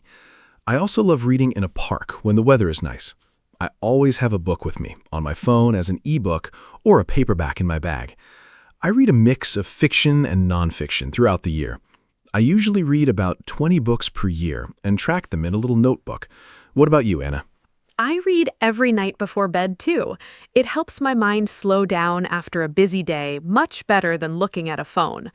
I love reading in cozy places, in bed with a warm blanket, or in a cafe on a rainy afternoon. I prefer physical books because I love turning the pages and the smell of a new book. There is a special word for the smell of old books. It is called bibliosmia. Is that not a wonderful word? Mark, do you prefer ebooks or physical books? Bibliosmia. I love that word. I enjoyed both formats. Physical books are special. You can write notes in the margins and they look beautiful on a bookshelf. But ebooks are incredibly convenient. I can carry 100 books on my phone and buy one instantly. I use ebooks for travel because physical books are heavy in a suitcase. I also listen to audiobooks when I am cooking or exercising. Audiobooks are books read aloud, fantastic for language learners because you hear correct pronunciation and natural English. Audiobooks are amazing for language learning. You pick up vocabulary and pronunciation just by listening. Now let's do a quiz. I will describe a famous book, and Mark will guess the title. Listeners, you can try to guess too. Ready? Here is the first one. This book is about a young boy who receives a letter saying he is accepted at a special school for magic. He did not know he was a wizard. He makes two best friends and fights against a powerful, evil enemy. It is a very famous series of 7 books. Mark and listeners, what is it? This book is loved by children and adults all over the world. That is easy. Harry Potter by J.K. Rowling. The first book is Harry Potter and the Philosopher's Stone. Almost everyone in the world knows this story. Okay, here's one from me. A young girl falls asleep in a forest and enters a magical underground world. She meets very strange creatures. She plays cards with a queen who shouts, "Off with their heads," at everyone. When she wakes up, it was all a dream. Anna, what is the title? Listeners, think carefully. It was written by a British author in the 1800s and is a beloved classic. That is Alice's Adventures in Wonderland by Lewis Carroll. I love that story. Alice is so brave and curious. Here's one more for our listeners. A poor young woman in 19th century England works as a governess. She falls in love with her employer, a mysterious man named Mr. Rochester. But there is a terrible secret hidden in the house. It is a story of love, independence, and strong moral values. This is one of the most famous novels in English literature. Mark and listeners, what is the title? Take a guess. Jane Eyre by Charlotte Bronte. What a magnificent novel. Jane is one of literature's greatest heroines, so independent and self-respecting. The famous line, "Reader, I married him," is one of the most celebrated sentences in English literature. Okay, last quiz question from me. A pilot crashes his plane in the desert and meets a little boy from a tiny planet in space. The boy asks deep and simple questions about love and friendship. The book has beautiful, simple drawings. Anna, what is it? The Little Prince by Antoine de Saint-Exupéry, one of the most beautiful books ever written. It is the most translated book in history after the Bible. The most famous line is, "What is essential is invisible to the eye." The most important things, like love and friendship, cannot be seen, only felt in your heart. It sounds like a children's book, but is full of deep wisdom for adults. I first read it at school and did not fully understand it. I read it as an adult and cried. That is the sign of a truly great book. Mark, have you cried reading a book? Yes, I have cried reading books. Crying means the author really connected with your emotions. The book that made me cry most was The Road by Cormac McCarthy, about a father and son surviving in a destroyed world. The love between them is overwhelming to read. I also cried at Of Mice and Men by John Steinbeck, a short but devastating novel about friendship and broken dreams. And I always get emotional at Charlotte's Web, a beautiful children's book about a spider who saves her friend. Truly heartbreaking. Anna, have you cried reading a book? Yes, books make me cry more than films. A Little Life by Hanya Yanagihara made me cry the most. It is a very emotional novel about 4 friends in New York City. One of them has a very difficult and painful life. I also cried reading The Kite Runner by Khaled Hosseini, about friendship, guilt, and redemption set in Afghanistan. And I always cry at Bridge to Terabithia, a children's novel about 2 best friends. Books that make you feel deeply are the ones you remember forever. Mark, what book has made you laugh the most? 3 Men in a Boat by Jerome K. Jerome makes me laugh the most. It's a comic novel from 1889 about three friends and a dog on a boat trip. Everything goes wrong in the funniest way. The writing is brilliantly witty and still feels modern. I also love Terry Pratchett's Discworld series, hilarious fantasy novels set on a flat world carried through space on a giant turtle. And The Hitchhiker's Guide to the Universe by Douglas Adams, a hilarious story about a man who accidentally travels across the universe. Incredibly funny. Now let's talk about children's books. Great children's books teach kids about empathy, courage, and imagination. They are also wonderful for adult English learners because the vocabulary is clear and simple. My favorite children's book is The Very Hungry Caterpillar by Eric Carle, a picture book about a caterpillar who eats lots of food and eventually becomes a beautiful butterfly. A beautiful message about growth. I also love Matilda by Roald Dahl, a story about a brilliant girl with magical powers who loves reading. Mark, what are your favorite children's books? Children's books are magical. My favorite is Where the Wild Things Are, a picture book about a naughty boy named Max who travels in his imagination to a land of wild monsters, but he misses home and returns. It's about imagination, home, and love. I also love all of Roald Dahl's books. Charlie and the Chocolate Factory, James and the Giant Peach, The BFG, and Fantastic Mr. Fox are all brilliant. Dahl wrote stories that are exciting, funny, and slightly dark, perfect for children and adults alike. Reading Dahl in English is great practice. Roald Dahl is absolutely a genius. Now let's talk about something practical, how reading in English can improve your skills. When you read in English, you see new vocabulary in real sentences. You learn grammar naturally, you improve your spelling, and absorb different writing styles. For beginners, I recommend starting with graded readers, books simplified to different difficulty levels like A1, A2, or B1.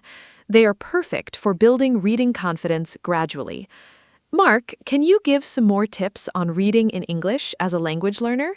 Here are my top tips for reading in English. First, start easy. Choose books below your level so you enjoy the experience. A book you enjoy is better than a difficult one you put down. Second, when you find a new word, guess the meaning from context before checking a dictionary.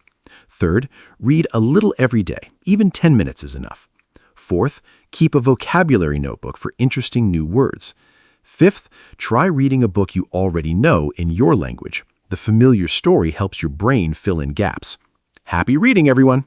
Those are fantastic tips. Starting easy is so important. Many learners choose difficult books and feel discouraged. Now let's talk about more book genres. Romance, stories about love; thriller, exciting stories full of danger; horror, scary stories; science fiction, stories about the future or space; biography, the real-life story of a famous person; travel writing, books about journeys in different places; self-help, books with advice for improving your life. Mark, which genres do you read the most? I read mostly literary fiction and nonfiction. For nonfiction, I love books about history, science, and psychology. My favorites include Sapiens by Yuval Noah Harari, a fascinating history of humanity, and Thinking Fast and Slow by Daniel Kahneman, which explains how our brains work. I also love The Power of Now by Eckhart Tolle, about mindfulness. For fiction, I love beautiful language and interesting ideas. I prefer slower, more thoughtful books, but every genre has value. The most important thing is to find what you love and read it. Sapiens is incredible. I love nonfiction that feels like reading a great story. Now let's talk about famous authors English learners should know. William Shakespeare is the most famous writer in English. He wrote plays and poems in the 1500s and 1600s. Charles Dickens wrote wonderful novels about Victorian England like Oliver Twist. Jane Austen wrote beautiful novels about society and romance like Pride and Prejudice. Ernest Hemingway wrote short, powerful sentences about war and love. Mark, which author would you recommend to an English learner? I strongly recommend George Orwell to any English learner. Orwell is famous for Animal Farm and 1984. Animal Farm is about farm animals who take over their farm, but it is really about political power and how it can corrupt. It is short, easy to read, and very powerful. 1984 is about a future society where the government controls everything, including thoughts. Orwell's English is clear, precise, and beautiful. Reading Orwell will improve your writing and thinking. Start with Animal Farm. I highly recommend it. George Orwell is such an important author. Animal Farm is perfect for English learners, short, clear, and unforgettable. Now let's talk about book clubs, groups of people who read the same book and meet to discuss it. Useful phrases: I am in a book club. We meet once a month. This month we are reading. I really enjoyed this book. I disagreed with the main character. My favorite part was when... Book clubs are wonderful for sharing ideas and practicing English speaking skills. Mark, have you ever been in a book club? Yes, I was in a book club for 3 years and loved it. We had 8 people and met at someone's home every month. One person chose the book, then we all discussed it over dinner. It was wonderful. Everyone had different opinions about the same story. We read Gone Girl, Normal People, Pachinko, and many others. I learned so much about other people's perspectives and how to express opinions clearly. I would recommend a book club to anyone who loves reading. It makes reading a social and enjoyable activity. A book club sounds wonderful. Now let's practice phrases for talking about books. To recommend a book, you have to read this. This is one of the best books I have read. I think you would love this. The writing is beautiful. The story stays with you. To ask someone about a book, what is it about? Who is the main character? Is it part of a series? Is it easy to read? Did you enjoy it? Mark, can you show how to use these phrases in a natural, short conversation? Hey, what are you reading? I just finished The Midnight Library by Matt Haig. You have to read it. What is it about? A woman discovers a library between life and death. Each book shows a different version of her life. That sounds amazing. Is it easy to read? Yes, very. The writing is beautiful and the story stays with you. Is it part of a series? No, just one book. Is it available as an ebook? Yes, I think you will love it. It makes you think about your own choices. Very natural book conversation. That conversation is perfect. The Midnight Library is a wonderful recommendation. I love books that make you think about your own life.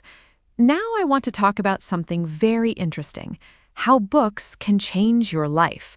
A good book can teach you things, change how you see the world, help you understand other people, and even inspire you to make important changes. Have you ever read a book that genuinely changed your life, Mark? I think this is a beautiful question for our listeners to think about too. What book has changed how you see things or how you live? Man's Search for Meaning by Viktor Frankl completely changed my perspective on life. Viktor Frankl survived Nazi concentration camps and wrote about finding meaning even in terrible suffering. The book teaches that we cannot control everything that happens, but we can always choose how we respond. That idea changed how I handle difficulties. I also love Meditations by Marcus Aurelius, personal thoughts about discipline, kindness, and living a good life. Written nearly 2,000 years ago, but completely relevant today. Books can truly transform you. Now let's give our listeners some final tips. Tip 1, make reading a daily habit. Even 10 minutes is enough. Tip 2, choose books you genuinely enjoy. Tip 3, use a dictionary app, but try to guess the meaning first. Tip 4, talk about what you read. Tell a friend or write a short review. Talking about books helps you remember them. Tip 5, do not give up on a book too quickly. Sometimes a story needs a few chapters to become interesting. But if you truly dislike a book, it is okay to stop. Life is too short for bad books. Mark, any final tips? Great tips. Here are a few more.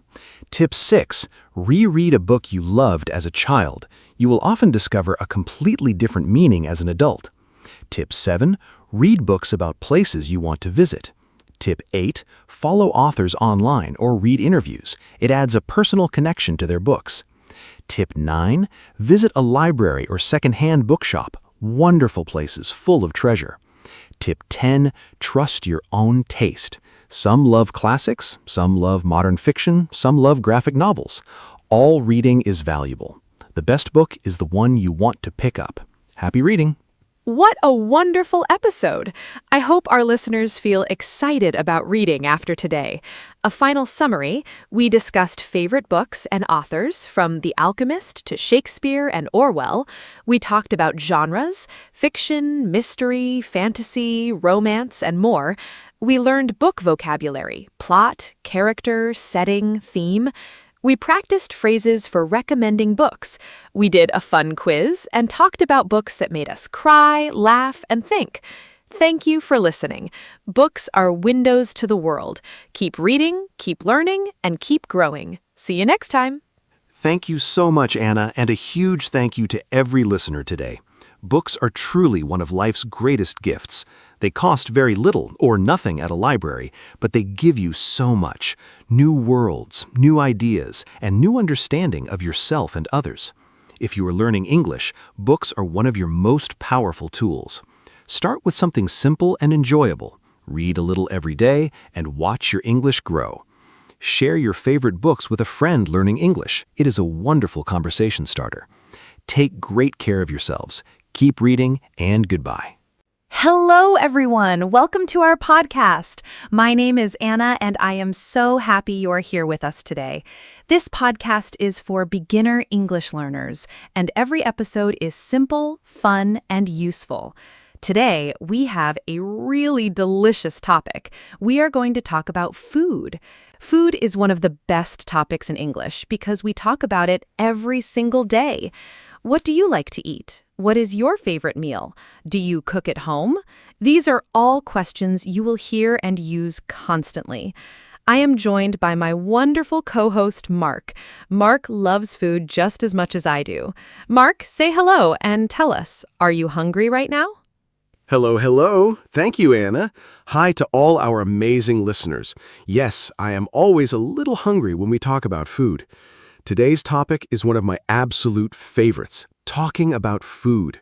Food is such a great topic for English learners because the vocabulary is very practical. You use it every day, at home, at restaurants, at the supermarket, and when you talk with friends. Anna and I are going to share our favorite foods, talk about meals and cooking, and give you lots of useful words and phrases. By the end of this episode, you will be able to talk about food in English easily and naturally. So let's get started. I am ready to eat. Learn. Okay, so let's start with the most basic and important question. What is your favorite food? This is one of the first questions people ask when they meet someone new. It is a great conversation starter. In English, you can ask it in a few different ways. What is your favorite food? Or what do you like to eat? Or what is your favorite meal? All of these mean the same thing. And to answer, you can say, my favorite food is pizza. I love sushi. I really enjoy pasta. Simple and natural. Mark, what is your favorite food? Tell our listeners, and please make it sound delicious so we all get hungry. Okay, my absolute favorite food is pizza. I know. It's a very popular answer, but I genuinely love it. My favorite type of pizza is margarita. Simple tomato sauce, mozzarella cheese, and fresh basil leaves. It sounds simple, but when it is made well, it is absolutely amazing. I also love Japanese food a lot, especially ramen, a hot noodle soup with broth, eggs, and different toppings. And I love tacos, a Mexican dish with meat, vegetables, cheese, and salsa inside a tortilla. I think my perfect day of eating would be ramen for lunch, tacos for dinner, and pizza as a late-night snack. What about you, Anna? Oh, I love all of those. Pizza, ramen, tacos, great choices.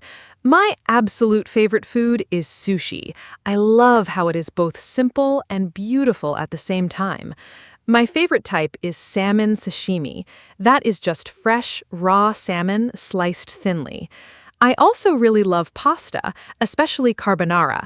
That's pasta with eggs, cheese, and pancetta, which is Italian bacon. And I have a big sweet tooth. That means I love sweet things. So desserts are very important to me. My favorite dessert is tiramisu, which is an Italian dessert made with coffee, cream, and ladyfinger biscuits. It's incredible. Mark, do you have a sweet tooth too? Yes, definitely. I have a very strong sweet tooth. My favorite dessert is chocolate lava cake, a small, warm chocolate cake with soft, melted chocolate inside. When you cut it open, the chocolate flows out like lava from a volcano. It is absolutely delicious. I also love ice cream. My favorite flavor is vanilla. It sounds simple, but good quality vanilla ice cream is wonderful. I also enjoy mango sorbet, which is a light frozen dessert without cream. It's very refreshing, especially in summer. And I love chocolate in general. Dark chocolate is my favorite. I think if I could only eat one sweet thing forever, it would be a really good piece of dark chocolate. What is your favorite chocolate, Anna? Oh, dark chocolate is so good. I personally prefer milk chocolate. It is sweeter and creamier, but I love all chocolate, honestly. Now, let's talk about meals. In English, we talk about 3 main meals in a day. Breakfast, the first meal of the day and the morning. Lunch, the meal in the middle of the day. And dinner, the evening meal, usually the largest. Some people also eat a snack between meals, a small amount of food to keep you going. Mark, what do you usually eat for breakfast? I think breakfast habits are very different from country to country, so this is always an interesting conversation. Breakfast is my favorite meal of the day. I love a good, big breakfast. My usual breakfast is scrambled eggs on toast with avocado. I add a little salt, pepper, and sometimes chili flakes for a spicy kick. I always drink coffee in the morning. I cannot function without my morning coffee. On weekends, I make a bigger breakfast. I love making pancakes with maple syrup and fresh berries, blueberries or strawberries. Sometimes I also make a smoothie with banana, spinach, and almond milk. It sounds unusual, but it is really delicious and very healthy. A good breakfast gives me energy for the whole day. Anna, what do you usually eat for breakfast? I love your breakfast routine. Scrambled eggs and avocado toast sounds amazing. My breakfast is usually lighter. During the week, I eat yogurt with granola and fresh fruit, usually berries or sliced banana. I also drink tea in the morning, not coffee. I prefer green tea because it is light and healthy. On weekends, I love making a full breakfast too. My favorite weekend breakfast is French toast. That is bread dipped in egg and milk, then cooked in a pan until golden brown and served with honey and fruit. It is sweet and satisfying. I also love freshly squeezed orange juice on weekends. It feels like a little luxury. Mark, what do you eat for lunch? For lunch, I usually eat something quick because I'm often busy during the day. My typical weekday lunch is a salad, usually a big mixed salad with lettuce, tomatoes, cucumber, olives, and feta cheese with olive oil and lemon dressing. Or I make a sandwich. My favorite is a chicken and avocado sandwich on whole grain bread. I also love soup for lunch, especially on cold days. A bowl of tomato soup with crusty bread is perfect in winter. On weekends, lunch becomes more relaxed and special. I love going to a restaurant with friends for a long, leisurely lunch.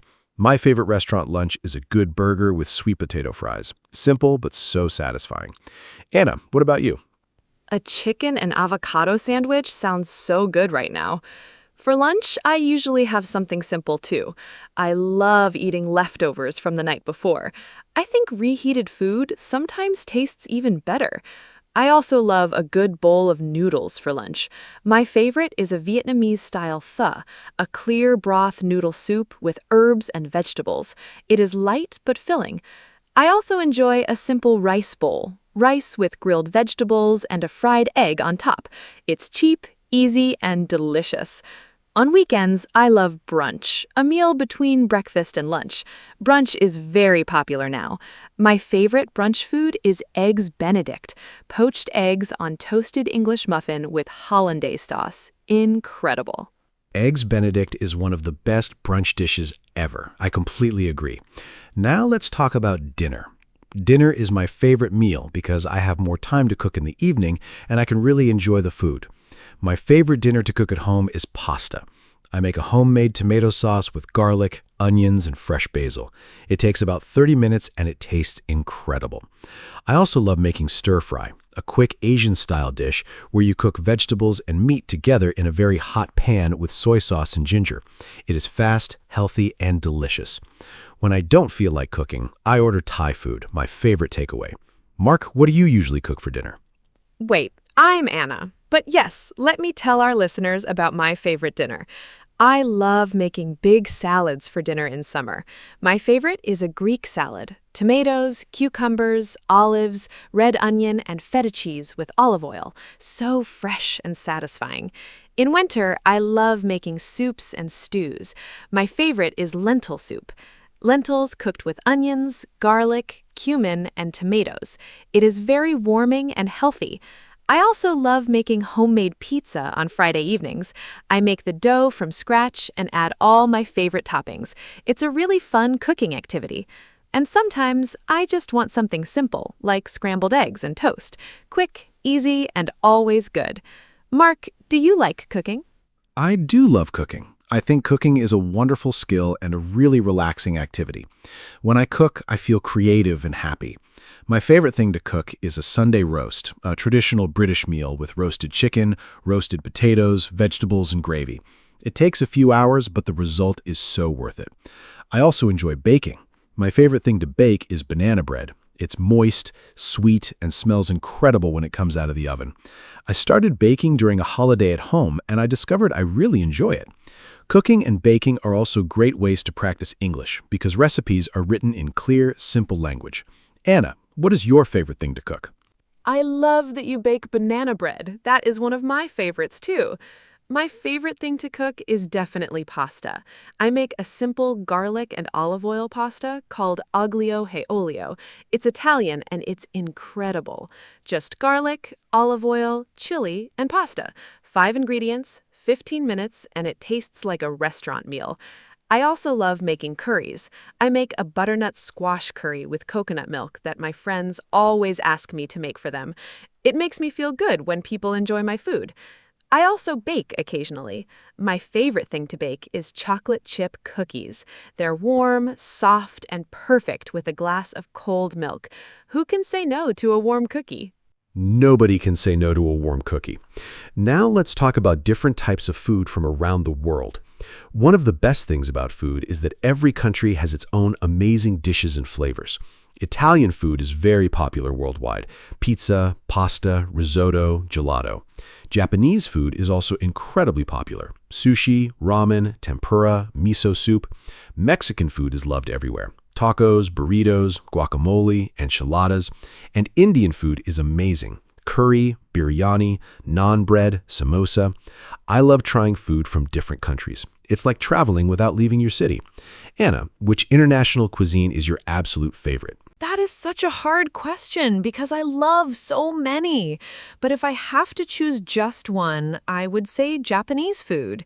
I love how Japanese cuisine focuses on freshness, quality, and simplicity. Every ingredient is important and treated with respect. My favorites are sushi, miso soup, edamame, those are boiled soybeans with salt, and Japanese ramen. I also love Thai food. The combination of sweet, sour, salty, and spicy flavors in Thai cooking is incredible. My favorite Thai dish is pad Thai, fried noodles with egg, tofu, or shrimp, bean sprouts, and peanuts. It is so flavorful. And I love the street food culture in Asian countries. Simple food made with love and skill is always the best. Mark, which cuisine? If I have to choose, I would say Italian food is my number one. The reason is simple. Italian food makes me happy every single time. There is something incredibly comforting about a bowl of pasta or a slice of pizza. Italian food uses simple, high-quality ingredients and lets them shine. I love that about it. But my second favorite is definitely Indian food. The spices in Indian cooking are incredible. Cumin, turmeric, coriander, cardamom, garam masala. A good chicken tikka masala or a slow-cooked lamb biryani is one of the most satisfying meals you can eat. I also love Indian street food. Samosas and chaat are fantastic. The world of food is so rich and exciting. Anna, do you like spicy food? I love spicy food. I grew up eating quite spicy food at home, so I have a high tolerance for spice. My favorite spicy dish is Korean kimchi jjigae. That is a kimchi stew with tofu and pork. It is very spicy, very flavorful, and incredibly warming. I also love Thai basil chicken with plenty of fresh chilies. When I eat very spicy food, I always have a glass of cold milk nearby because milk helps cool down the burning feeling. Water actually does not help much with spice. Milk is much more effective. For beginners with spicy food, I always recommend starting with mild dishes and gradually increasing the heat. Your taste buds will adapt over time. Your taste buds will adapt. Great advice. Taste buds are the small parts on your tongue that help you taste food. Now let's talk about healthy food versus unhealthy food, because this is a topic people discuss a lot. In English, we say food is healthy if it is good for your body, like vegetables, fruits, whole grains, and lean protein. We say food is unhealthy or junk food if it has too much sugar, fat, or salt, like chips, fast food, and candy. Mark, do you try to eat healthfully? Do you have a balance between healthy and unhealthy food in your diet? I definitely try to eat healthily most of the time, but I also believe in balance. I do not believe in being too strict or cutting out all treats. That makes eating less enjoyable. My diet is probably about 70% healthy and 30% treats and indulgences. During the week, I eat a lot of vegetables, fruits, lean proteins like chicken and fish, and whole grains like brown rice and oats. I drink a lot of water and green tea. But on weekends, I allow myself to enjoy whatever I want. A pizza, a burger, a big dessert. I think of it as a reward for eating well all week. The key is balance and not feeling guilty about enjoying food. Anna, how about you? I completely agree with the balance approach. I eat very healthily during the week. My diet includes lots of vegetables, legumes, those are beans and lentils, fruits, and whole grains. I don't eat much meat, but I eat fish and eggs regularly. I love how energetic and clear-headed I feel when I eat well. But on weekends and special occasions, I absolutely enjoy treats without any guilt. Life is too short to never eat cake. My biggest weakness is cheese. I could eat cheese every day and never get bored. I love all types of cheese: brie, cheddar, Parmesan, halloumi, feta. Is there a food you could eat every day without getting bored, Mark? Without a doubt, pasta. I could eat pasta every day. There are so many different types of pasta and so many different sauces that you never get bored. Spaghetti, penne, rigatoni, farfalle, linguine, tagliatelle. Each shape holds sauce differently and creates a different eating experience.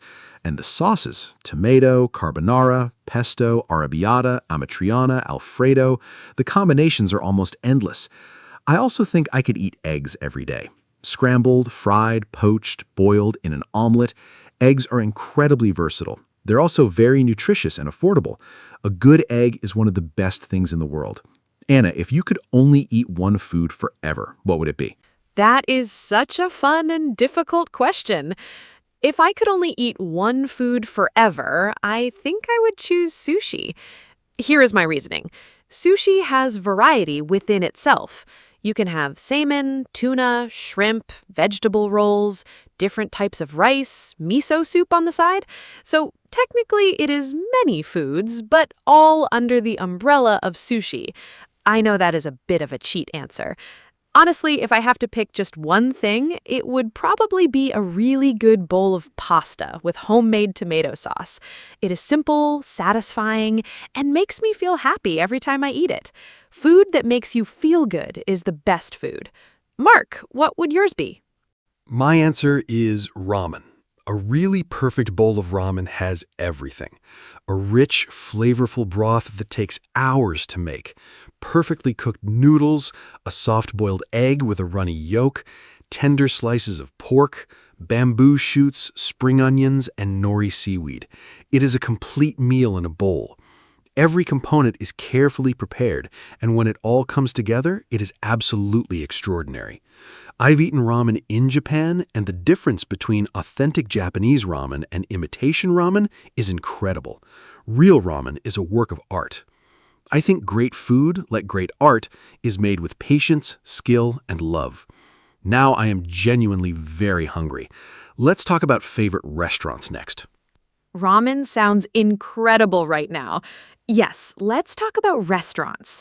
Going to a restaurant is one of my favorite activities. I love the whole experience, choosing what to eat, the atmosphere, sharing food with friends or family. My absolute favorite type of restaurant is a small, family-run Italian place. The kind where the chef is also the owner, the portions are generous, and the food is made with love using family recipes. I love restaurants where you feel like a guest in someone's home, not just a customer. My favorite thing to order at a restaurant is usually fresh pasta, something I could make at home, but it just tastes better when someone else makes it. Mark, what is your ideal restaurant experience? My ideal restaurant experience is very similar to yours. I love small, cozy, authentic places. The atmosphere matters so much. Warm lighting, comfortable seats, friendly staff, and the smell of good food cooking. My favorite type of restaurant is a small Japanese ramen shop, the kind where there are only about 10 seats, the chef is working right in front of you, and everything is focused on making the perfect bowl. I also love tapas restaurants. That's the Spanish style, where you order many small dishes to share. It is a very social and fun way to eat. "Let's get tapas" is one of my favorite sentences. Sharing lots of different dishes at the table makes a meal feel like a celebration. Anna, do you prefer to eat in or take away? I definitely prefer eating in at a restaurant. I love the full experience. But I also enjoy takeaway food at home, especially on cozy evenings. My favorite takeaway is Thai food. A good green curry or pad Thai delivered to my door while I watch a film is pure happiness. I also love ordering sushi for takeaway. It feels like a little treat. In English, we have some great phrases for ordering takeaway. Can I place an order for delivery, please? I would like one large pepperoni pizza. What is your delivery time? Can I add extra sauce? Is there a minimum order amount? These are all very useful phrases if you want to order food in English. Mark, what is your favorite takeaway? My favorite takeaway is definitely Indian food. A good curry, rich, fragrant, perfectly spiced, with fluffy naan bread and basmati rice is one of life's greatest pleasures when delivered to your door. My usual order is chicken tikka masala with garlic naan and a side of saag aloo. That's a potato and spinach curry. Absolutely delicious. I also love ordering pizza for takeaway, a classic choice that is always satisfying. And sometimes a simple burger and fries from a good local place is all you need. I think takeaway food has improved so much in recent years. You can order incredible food from almost any cuisine from your phone in minutes. The future of food delivery is very exciting. Anna, do you cook much at home? I cook at home quite a lot, actually. I find cooking very relaxing and creative. During the week, I cook simple, quick meals, things I can prepare in 20 to 30 minutes. My weekday staples, things I cook regularly, include pasta with different sauces, vegetable stir-fry with tofu, rice balls, soups, and big salads. On weekends, I love spending more time in the kitchen and trying new recipes.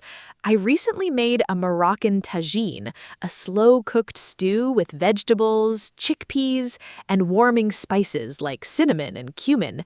It was incredible. I also bake on weekends. Cookies, banana bread, sometimes a whole cake. Cooking for other people and seeing them enjoy the food is one of my favorite feelings. Mark, how often do you cook? I cook most days during the week. I find that cooking at home is much healthier and much cheaper than eating out every day. My weekly meal plan usually includes pasta twice a week, a stir-fry, a soup or stew, and a grain bowl with roasted vegetables. On Sundays, I make something more special and time-consuming, like a roast chicken or a slow-cooked beef stew. I also meal prep on Sundays. This means I prepare food in advance for the whole week. I might cook a big pot of rice, roast some vegetables, and prepare a protein like chicken or eggs. So during the week, I can just assemble quick meals. Meal prep is a great habit and saves a lot of time and money. Do you meal prep, Anna? I try to meal prep sometimes, but I am not very consistent. I usually make a big pot of soup or lentils on Sunday to last through the week. I also keep my fridge stocked with ready-to-eat vegetables, boiled eggs, and cooked grains so I can quickly make meals. But I sometimes prefer to cook fresh each evening because I enjoy the process. Now let's talk about food vocabulary. As English learners, knowing food words is really important. Let's go through some keywords. An ingredient is something you use to make a dish. A recipe is the instructions for how to make a dish. To chop means to cut into small pieces. To boil means to cook in hot water. To fry means to cook in oil. Mark, can you add more cooking verbs? Of course, more important cooking verbs for our listeners. To bake, to cook in an oven like bread or a cake. To roast, to cook in a hot oven like vegetables or meat. To grill, to cook over direct heat like on a barbecue or grill pan. To steam, to cook using hot steam, very healthy because it keeps nutrients. To simmer, to cook slowly in liquid over low heat. To stir, to mix food around in a pan. To peel, to remove the skin of a vegetable or fruit. To slice, to cut into thin pieces. To mix, to combine ingredients together. To season, to add salt, pepper, or spices for flavor. These verbs are very useful if you want to read and follow recipes in English. Those cooking verbs are so useful. Now let's talk about describing food. When you talk about food, you need adjectives, describing words, to explain how it tastes or feels. Here are some important ones. Delicious, very good to eat. Tasty, pleasant to eat. Sweet, has a lot of sugar like candy or cake. Salty, has a lot of salt. Spicy, has a hot, burning flavor from chili. Sour has a sharp, acidic taste, like lemon. Bitter has a strong, not sweet taste, like dark coffee. Creamy, smooth, and rich, like cheese sauce. Crunchy makes a crispy sound when you bite it. Fresh, recently made or recently picked. Mark, can you give example sentences using these adjectives? Sure. Here are natural example sentences with food adjectives. This pasta is absolutely delicious. The sauce is so rich and flavorful. The sushi was very fresh. You could taste the quality of the fish. I love how crunchy the salad is. The fresh vegetables are perfect. This curry is quite spicy. I need some water. The lemon cheesecake was very sour, but in a great way, refreshing and light. This dark chocolate is slightly bitter, but very sophisticated. The soup was beautifully creamy. I think they added coconut milk. The bread is warm and soft. It just came out of the oven. Using these adjectives will make your food conversations much more interesting and natural. Describing food well makes people want to eat what you are talking about. Those example sentences are perfect. Describing food with adjectives makes conversations so much more interesting. Now let's talk about food and culture, because food is deeply connected to culture and tradition. In many cultures, special foods are eaten during celebrations and festivals. For example, in Turkey, baklava, a very sweet pastry with nuts and honey, is made for special occasions. In Japan, mochi, a sweet rice cake, is eaten during the New Year. In England, hot cross buns are eaten at Easter. In Mexico, tamales are made for Christmas. Food connects us to our history and our families. Mark, are there special foods connected to important days or celebrations in your culture? Food and tradition are so deeply connected. In my family, Sunday lunch was always a very important ritual. My grandmother would make a big pot of beef stew every Sunday, and the whole family would gather around the table. That stew was one of my most powerful food memories. The smell of it cooking made the whole house feel warm and welcoming. I also think of birthday cakes. In my culture, every birthday must have a cake with candles. And Christmas is all about special foods: roast turkey, stuffing, roast potatoes, Brussels sprouts, and Christmas pudding. Food brings people together in a way that almost nothing else can. A shared meal is one of the most human and universal experiences. Anna, what food memories do you have? Food memories are so powerful. The smell of a familiar food can take you straight back to a moment in your childhood. My strongest food memory is my grandmother's soup.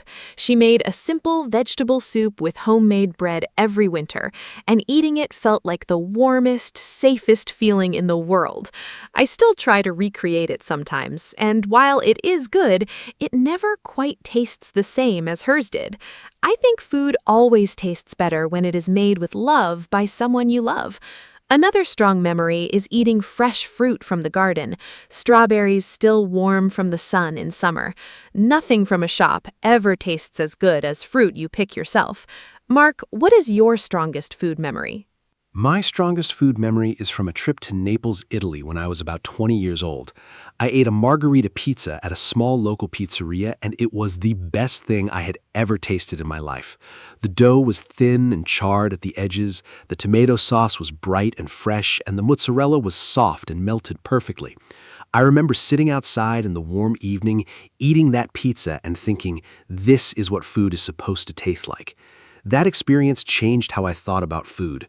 It showed me that simple, high-quality ingredients made with skill and love are always better than complicated dishes with many ingredients. That pizza started my real love of food. It's a beautiful memory. That Naples pizza story is so romantic and beautiful. Simple food made perfectly. That is the best. Now let's do a fun quiz section for our listeners. I will ask Mark some questions about food, and he will answer. And listeners, you can think about your own answers too. Ready? First question. Mark, if you could have dinner with any famous person in the world, and you could choose the restaurant and the meal, what would you choose? Take a moment to think about this one, listeners. Who would you want to have dinner with? Where would you go? What would you eat? These are great conversation questions to practice with a friend in English. Oh, what a fun question. I would choose to have dinner with Anthony Bourdain, the late American chef, author, and travel show host. He was one of the most interesting people in the world when it came to food and culture. I would take him to a tiny local ramen shop in Tokyo, Japan. We would both have the chef's special ramen, the most authentic, carefully made bowl possible. I would ask him about all the most incredible food experiences of his life, all the places he visited, and what he believes food means to people. I think the conversation would be as nourishing as the meal. Anthony Bourdain believed food connects people across cultures, and I completely agree with that philosophy. Anna, who would you choose? What a wonderful answer. Anthony Bourdain was truly a remarkable person. I would choose to have dinner with Julia Child, the famous American chef who taught Americans how to cook French food and made cooking fun and accessible for everyone. I would take her to a classic French bistro in Paris, and we would eat the full traditional French menu: onion soup, duck confit, croissants, and crème brûlée for dessert. Julia Child was famous for her joyful, enthusiastic attitude towards food and cooking. She believed everyone could cook, and that mistakes in the kitchen are part of the fun. I think having dinner with her would be the most delicious and joyful experience imaginable. She's one of my heroes. Okay, next quiz question for you, Mark. Ready. Give me another question, Anna. I am enjoying this food quiz very much, and I love your choice of Julia Child. She was an icon. By the way, listeners, if you want to practice your English with food topics, I highly recommend watching cooking shows in English. Programs like MasterChef, The Great British Bake Off, or old episodes of Julia Child, the French chef, are fantastic for learning food vocabulary in a natural, entertaining context. You pick up so many words and phrases without even trying. You hear real conversations about cooking techniques, ingredients, and flavors. It is a very enjoyable way to study English. Okay, Anna, next question, please. I am ready. Okay, next quiz question. Mark, what is the most unusual or strange food you have ever tried? Did you like it? I think this question is so interesting because different cultures eat very different things, and what seems unusual to one person is completely normal to another. For our listeners, think about the most unusual food you have ever eaten. Was it something from another country? Something a family member cooked? An experiment in your own kitchen? Talking about food experiences like this is a great way to practice past tense in English. I tried, I ate, I tasted, I didn't like it. It was interesting. Use these phrases to tell your own food story. What a great question. The most unusual food I ever tried was raw sea urchin called uni in Japanese when I visited a sushi restaurant in Osaka, Japan. Sea urchin is a spiky ocean creature, and you eat the soft orange inside part. I was very nervous to try it. The texture is soft and creamy, and the taste is intensely like the ocean, very strong, very salty, and a little sweet. I did not love it the first time, but I tried it again, and by the third time, I actually started to enjoy it. I think unusual foods often require a few tries before you appreciate them. My advice? Always try new foods at least twice. Your first reaction is often just surprise, not dislike. Anna, what about you? Sea urchin is so interesting. I have tried it once, and I thought the flavor was very powerful. The most unusual food I have ever tried was balut. It is a fertilized duck egg, boiled and eaten as street food in the Philippines and Vietnam. I tried it in Vietnam on a food tour. I was very nervous, but I wanted to be adventurous. It has a unique flavor, rich, savory, and quite strong. I did not love it, but I'm so glad I tried it. I believe in trying all kinds of foods at least once. Being adventurous with food makes your life and your travel experiences so much richer. And when you try local food in another country, people appreciate that you are respecting their culture. Food is cultural connection. Mark, last quiz question. I love that attitude, Anna. Try everything at least once. And you're absolutely right that eating local food is a sign of cultural respect. Okay, last question for me. Actually, let me ask you the last question this time. Anna, if you had to give one piece of food advice to our listeners, one tip that would make their eating life better, what would it be? And listeners, think about this too. What food wisdom would you share? What is the one food rule or habit that has made your life better? This is also a great speaking practice, giving advice in English.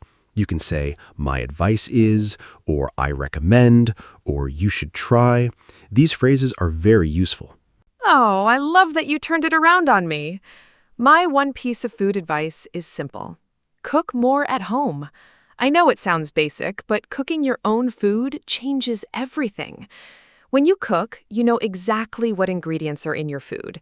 You save money, you can make things exactly how you like them, you develop a wonderful skill that makes you more independent and creative. And the process of cooking is genuinely relaxing and satisfying. Even simple home cooking, a bowl of pasta, a plate of eggs, a homemade soup, is usually healthier, cheaper, and more satisfying than buying ready-made food. Start with simple recipes. Watch tutorials online. Make mistakes and laugh about them. Cooking is a gift you give yourself. What is your food advice, Mark? My food advice is be curious and brave with food. Try new things regularly. Visit a restaurant that serves cuisine you have never tried before. Buy one unfamiliar ingredient at the supermarket each week and look up a recipe for it. Order the dish on the menu that you do not recognize. Ask a colleague or friend from a different country what their favorite food is and try to make it or find it. Food curiosity makes life so much richer, more interesting, and more connected. Every new food experience is an adventure. And as a bonus, being curious about food gives you amazing conversation material. You will always have something interesting to talk about.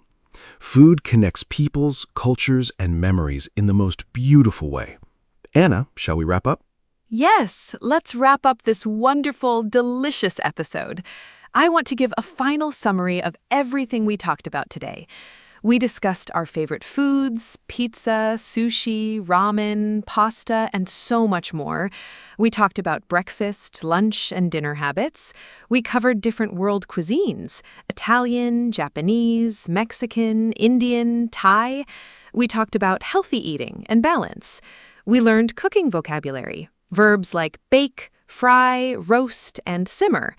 We practiced food adjectives: delicious, creamy, crunchy, spicy. We shared food memories and did a fun quiz, and we gave food advice. Thank you so much to every listener who joined us today. I hope this episode made you hungry, happy, and a little more confident talking about food in English. See you next time. What an absolutely delicious episode this has been. Thank you so much, Anna. You are the best co-host and food conversation partner anyone could ask for.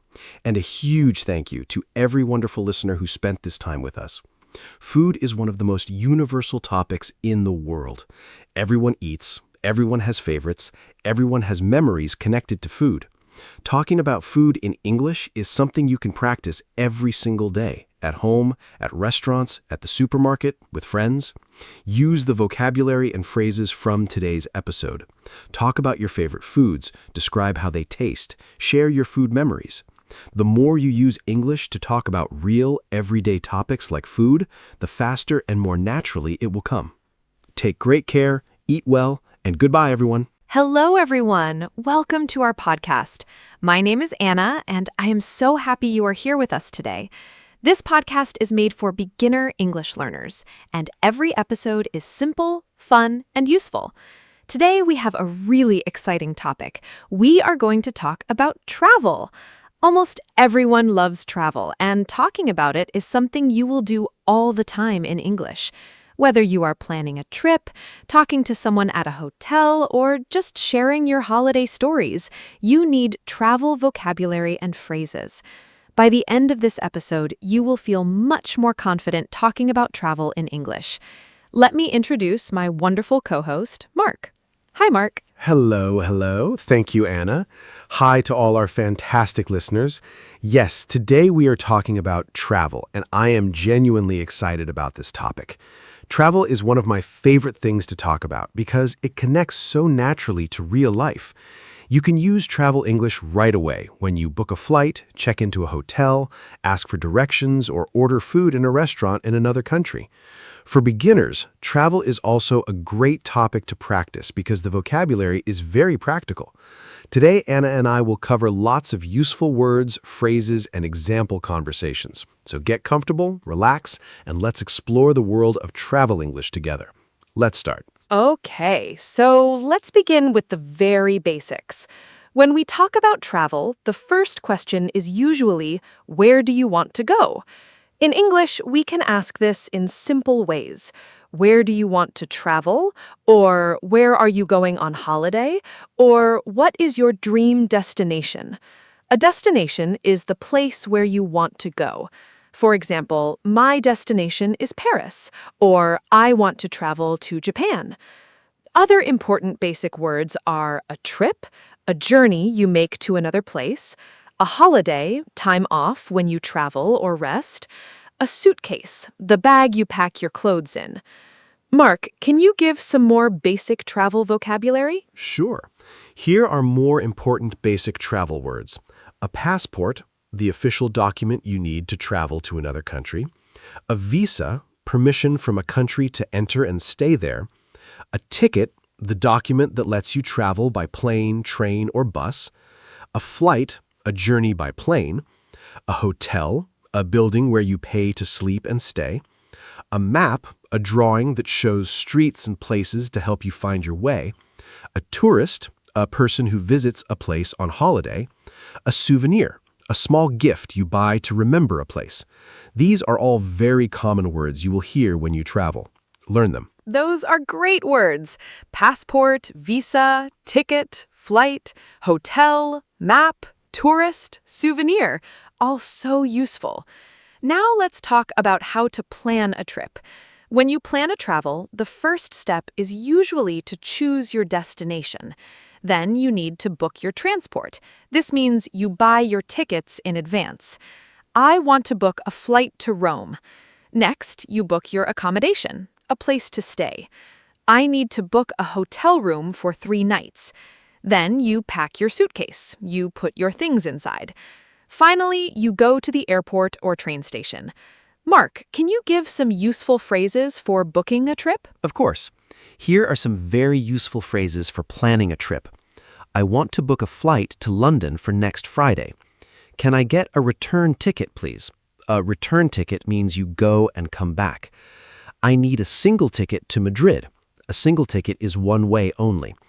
I would like to book a hotel room for 2 nights. Do you have any rooms available? What time does the flight depart? Depart means leave. What time does the flight arrive? Is breakfast included in the price? Is breakfast part of the hotel cost? These are all phrases you can use when you plan a real trip. Practice them at home. Is breakfast included? I love that phrase. It is so useful when you stay in a hotel. Now let's talk about the airport, because for many travelers, the airport is the first big experience. At the airport, there are many important areas and words. Check-in. This is where you show your ticket and passport and give your big suitcase to the airline. Security. This is where they check your bags for safety. Gate. This is the door where you board, get onto, the plane. Boarding, when passengers get on the plane. Arrivals, where passengers come in from flights. Departures, where passengers leave for flights. Mark, give us some airport example sentences. Great airport vocabulary, Anna. Here are some useful airport sentences. Where is the check-in desk for flight BA204? Please put your bags on the belt at security. Your gate is number 14. Boarding starts at 2:30. Please have your boarding pass ready. A boarding pass is the document that lets you get on the plane. Is this the gate for the flight to Tokyo? The flight has been delayed by 1 hour. Delayed means it starts later than planned. The flight has been canceled, means it doesn't happen at all. My bag is lost. Can you help me? Said when your suitcase doesn't arrive. Very important to know. My bag is lost. I hope nobody needs to say that, but it is very important to know. Now, let's talk about hotels, because after the airport, the hotel is usually the next big place you visit when you travel. At a hotel, you check in when you arrive and check out when you leave. The reception or front desk is where you go to get your room key and ask questions. The room can be single for 1 person or double for 2. Other useful words: room service, food delivered to your room. A lift takes you between floors. Mark, what phrases can you give for talking to hotel staff? Sure. Here are very useful hotel phrases. I have a reservation under the name Anna Smith. A reservation is a booking you made before. Can I check in, please? My name is Mark. What time is checkout? Checkout is when you must leave the room. Can I have a wake-up call at 7 o'clock, please? Is there free Wi-Fi in the hotel? My room is too cold. Can you help? The shower is not working. Can I have an extra pillow, please? I would like a room with a sea view. Can you recommend a good restaurant nearby? Nearby means close to here. These are all real phrases hotel guests use every day. Practice them. I would like a room with a sea view. That sounds like a wonderful dream. Now, let's talk about different types of transport. There is the plane, the fastest way to travel far. A train, great for traveling between cities, comfortable and fast. A bus, cheaper than a train and good for shorter distances. A ferry, a boat that carries passengers across water between islands or countries. A taxi, a car with a driver that you pay. A car rental, you rent a car and drive yourself. Mark, what type of transport do you prefer when you travel? Great question. Personally, I love traveling by train because I can relax, look out of the window, and enjoy the scenery. Scenery means the view of nature and landscapes around you. But I also love road trips, traveling by car to different places, making stops along the way. Here are some useful transport phrases. Can I buy a train ticket to Barcelona, please? Which platform does the train leave from? A platform is the area beside the train track where you wait. How long is the journey? Does this bus go to the city center? I would like to rent a car for 3 days. Can you take me to the main station, please? All very practical phrases. I love train travel too. The scenery is so beautiful. Now, let's talk about asking for directions, because when you travel, you often get lost or do not know where things are. It is very important to know how to ask for help. Some simple ways to ask for directions. Excuse me, where is the nearest metro station? Can you tell me how to get to the museum? How far is it from here? Is it within walking distance? This means, can I walk there, or is it too far? When someone gives you directions, you will hear, turn left, turn right, go straight. Keep walking the same way. Mark, can you give more direction phrases? Direction words are so important for travelers. Here are more useful phrases. Go straight ahead for 2 blocks, then turn left. The hotel is on your right. Turn right at the traffic lights. Go past the supermarket and turn left. It is just around the corner. This means it is very close. Take the second street on the left. The museum is opposite the park. Opposite means directly across from something. You can walk there in about 10 minutes. Take the underground or subway to the next station. I'm sorry, I'm not from here. I do not know. A polite way to say you cannot help. Very useful. It is just around the corner. It means something is very close. Now, let's talk about food and restaurants when traveling, because eating is one of the best parts of any trip. When you're in a new country, try the local food, the traditional dishes from that place. In a restaurant, you'll need key phrases. A table for 2, please. Can I see the menu? What do you recommend? I'm vegetarian. Do you have vegetarian options? Can I have the bill, please? The bill shows how much you must pay. Mark, any more restaurant phrases? Yes. Here are more useful restaurant phrases for travelers. I would like to order the pasta, please. What is today's special? The daily special is a dish the chef makes fresh that day. Is this dish spicy? Can I have some water, please? This is delicious, a great compliment for the chef or waiter. Could I have this without onions, please? Useful if you don't like something. Can I pay by card? Do you have a children's menu? We would like separate bills, please. Each person pays for their own food. A very important phrase. What is this dish made of? To find out the ingredients. Always ask if you have food allergies. What is this dish made of? A smart question if you have food allergies. Now let's talk about sightseeing, one of the most fun parts of travel. Sightseeing means visiting famous and interesting places. A sightseeing spot is called an attraction or a landmark. Famous landmarks include the Eiffel Tower in Paris, Big Ben in London, and the Colosseum in Rome. When you visit, you need phrases like, how much does it cost to enter? What time does it open? Is there a guided tour? A guide walks you around and explains everything. Mark, what are your favorite sightseeing activities?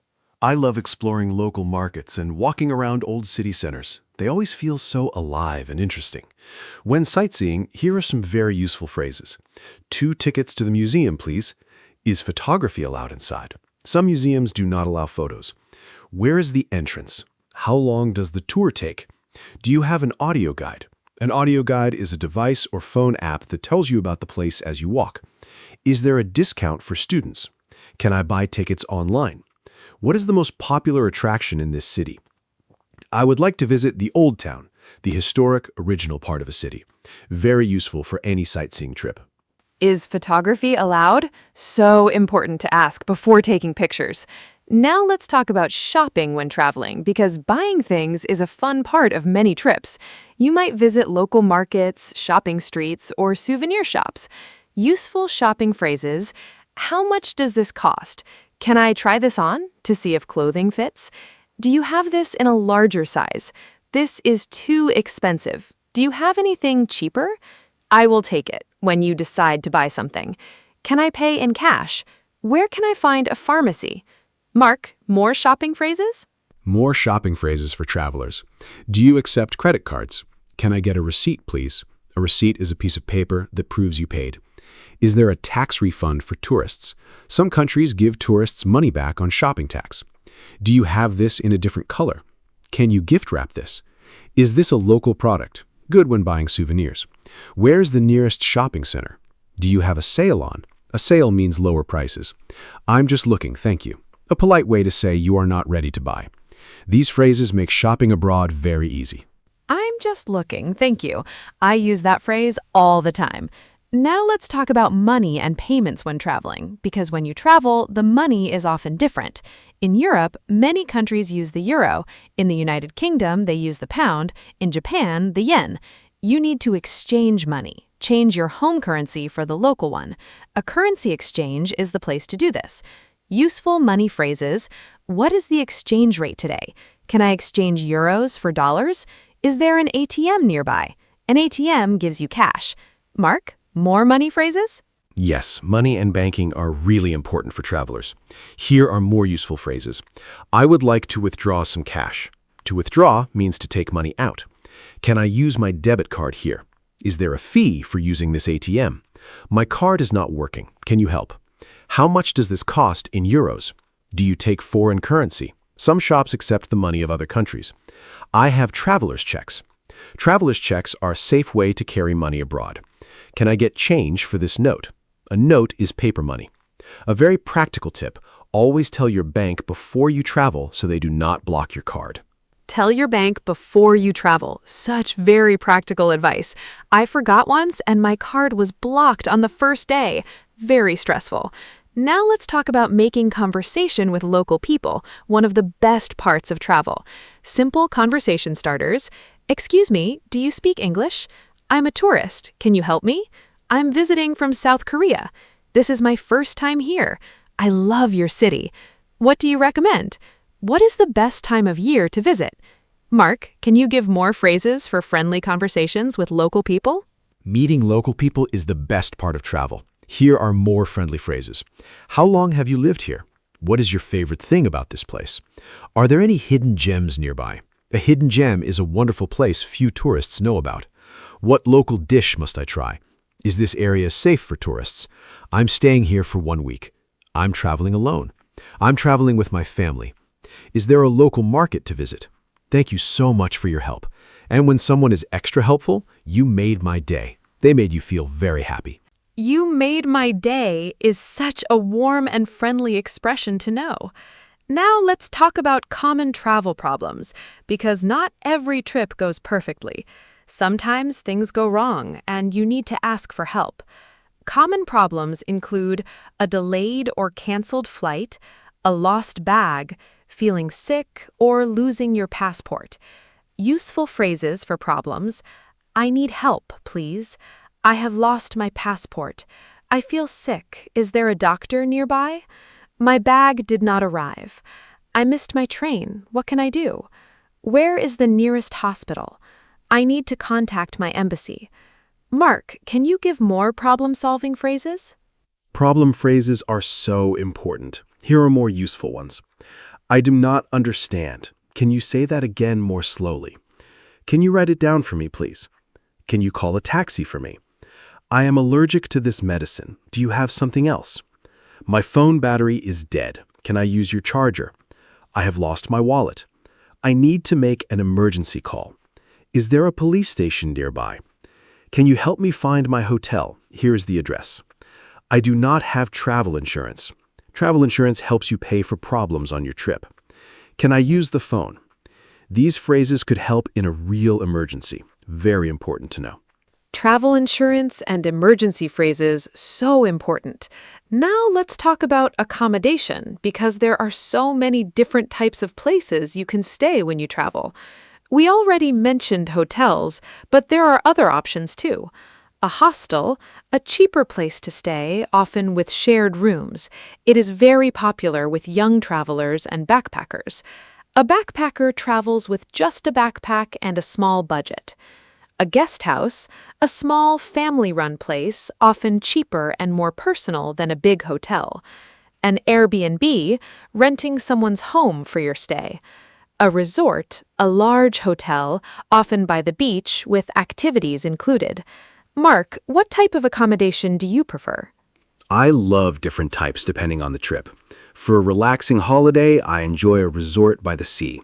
For a budget city trip, a guest house or Airbnb is perfect. You experience the local area more closely. Here are useful accommodation phrases. I would like to check in, please. Can I have a quiet room?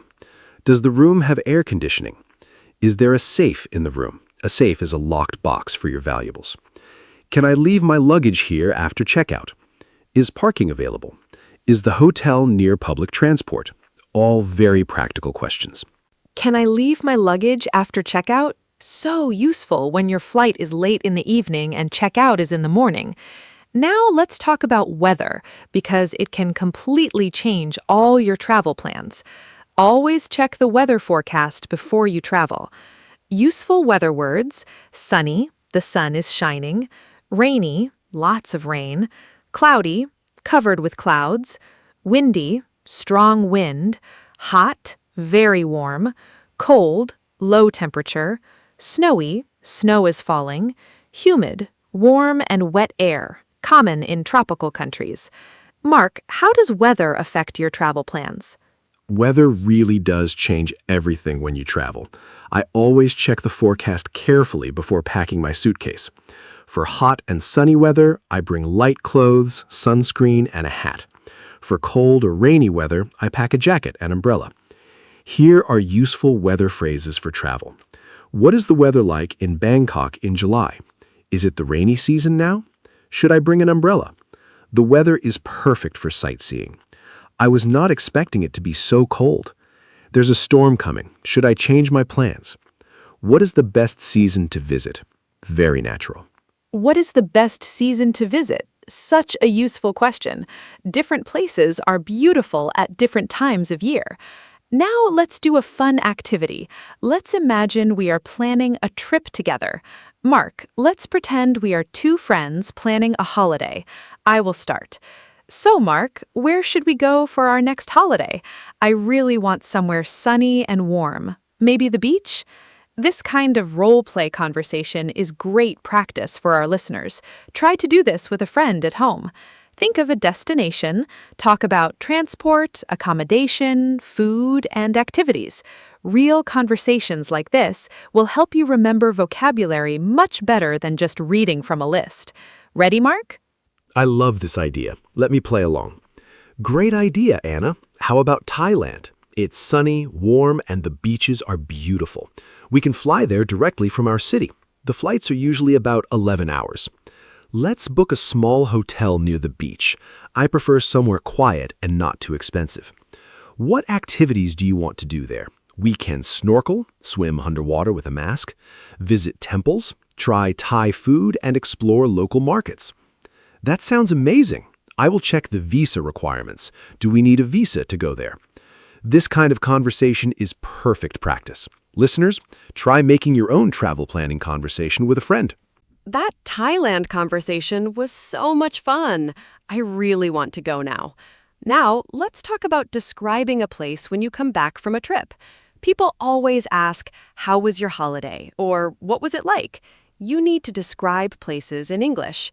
Useful adjectives: beautiful, very nice to look at; crowded, full of many people; peaceful, quiet and calm; exciting, full of interesting things to do; expensive, costs a lot; affordable, good value; amazing, incredible, wonderful; disappointing, not as good as you expected. Mark, can you give some example sentences? Describing places is so much fun. Here's some natural example sentences. The old town was absolutely beautiful. The streets were narrow and full of history. The beach was very crowded in summer, but still lovely. The mountains were peaceful and perfect for walking. The mood market was exciting. There were so many different smells and colors. The hotel was clean, comfortable, and very affordable. Unfortunately, the weather was disappointing. It rained every day. The city was amazing. I want to go back. The local people were incredibly friendly and welcoming. Notice the adjectives. They paint a picture for the listener. Describing places with feeling and detail makes your stories much more interesting to listen to. Those descriptions are absolutely wonderful. The streets were narrow and full of history. I can picture it perfectly. Now, let's learn some very useful travel expressions that English speakers use all the time.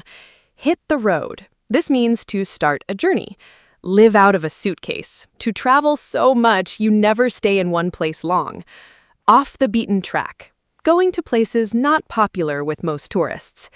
Explore the world. To travel and discover new places. Jet lag. Feeling very tired after changing time zones. Mark, can you give examples using these travel expressions? I love those travel expressions. Here's some natural example sentences using them. We hit the road early in the morning to beat the traffic.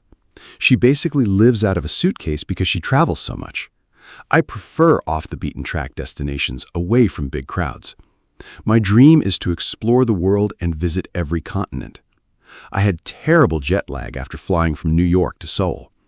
More great travel expressions. Go sightseeing, to visit tourist attractions. Pack light, bring very few things in your bag. All-inclusive, your holiday price includes food, drinks, and activities. These are all very natural phrases. Pack light. That is great advice for any traveler. I always bring too many things. Now, let's talk about traveling for different reasons. People travel for many different purposes, not just for holidays. Business travel is when you travel for work, for meetings, conferences, or visiting clients. A conference is a large meeting where many professionals come together.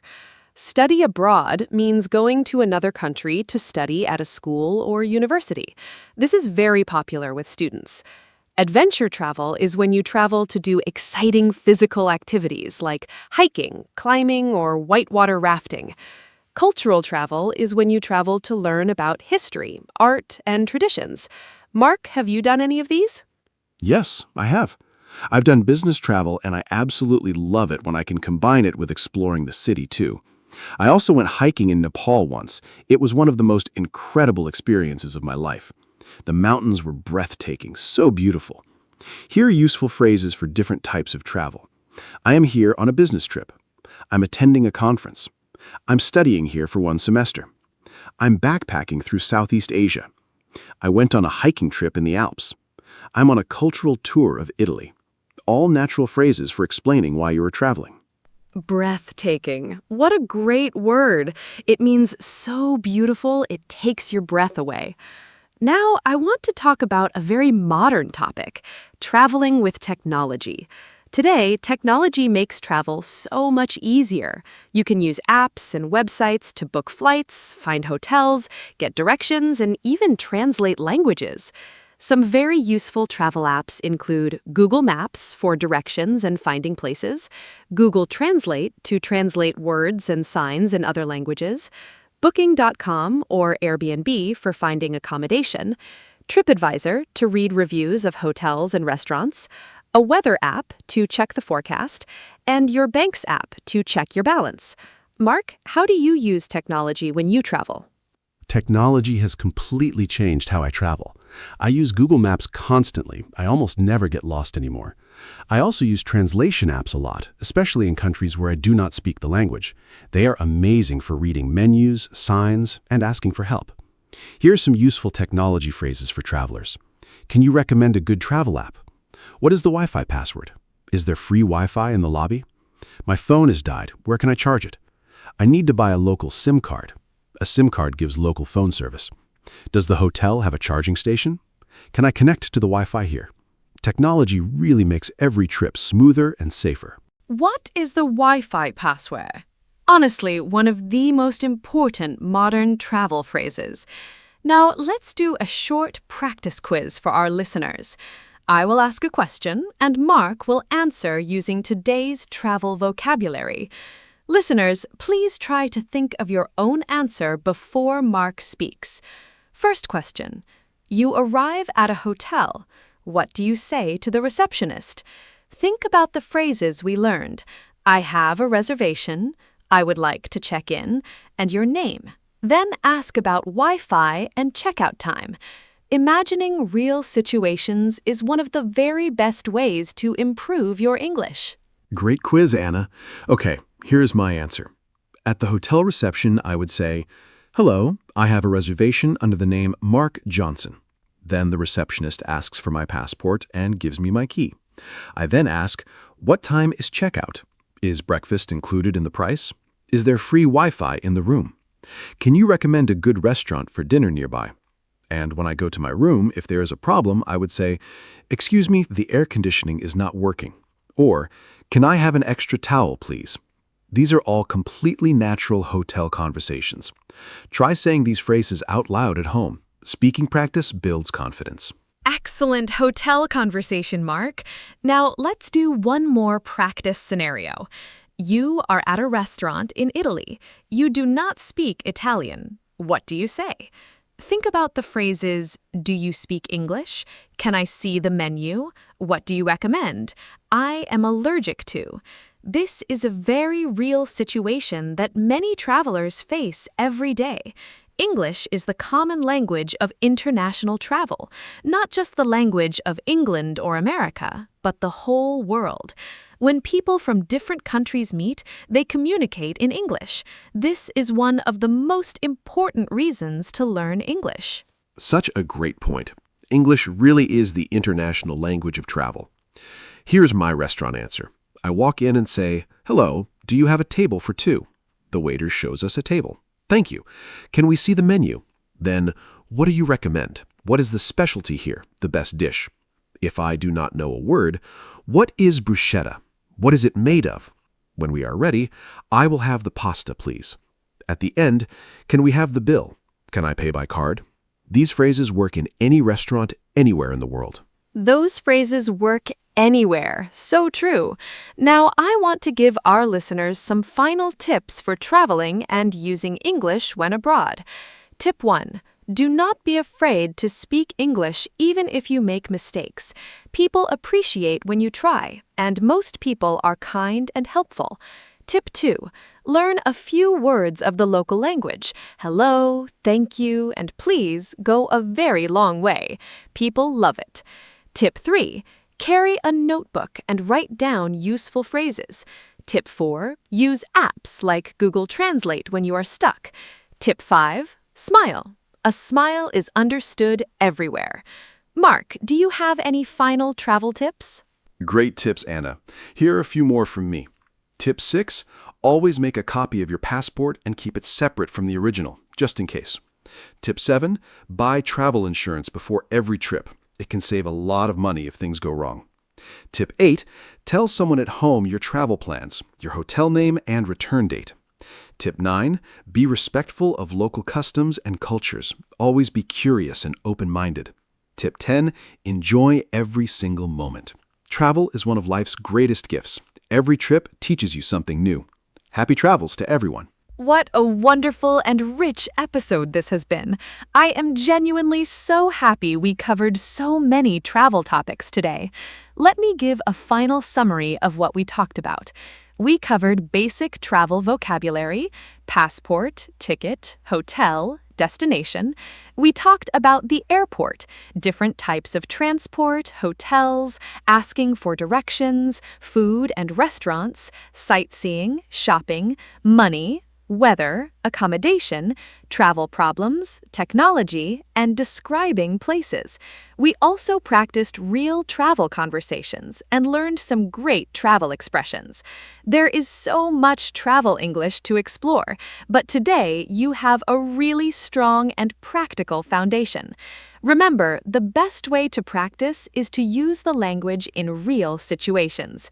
Thank you so much for listening. Thank you so much, Anna, and a very big thank you to every listener today. I hope this episode made you feel excited about traveling and using English when you travel.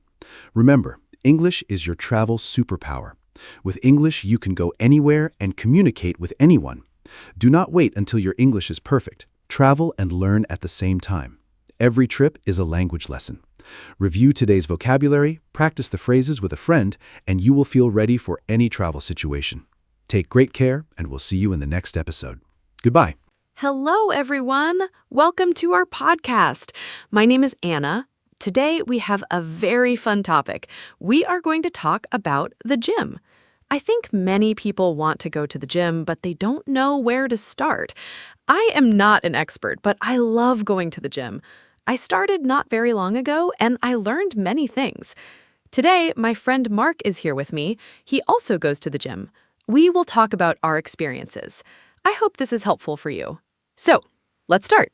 Mark, are you ready? Yes, Anna, I am very happy to be here. Hello, everyone. My name is Mark. I am so excited about today's topic. The gym can feel scary at first. I know because I was scared too when I first went.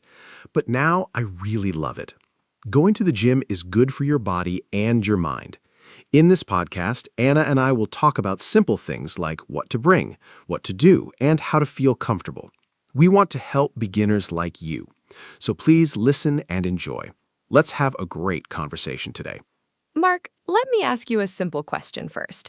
When did you start going to the gym? I started about 1 year ago. Before that, I never went.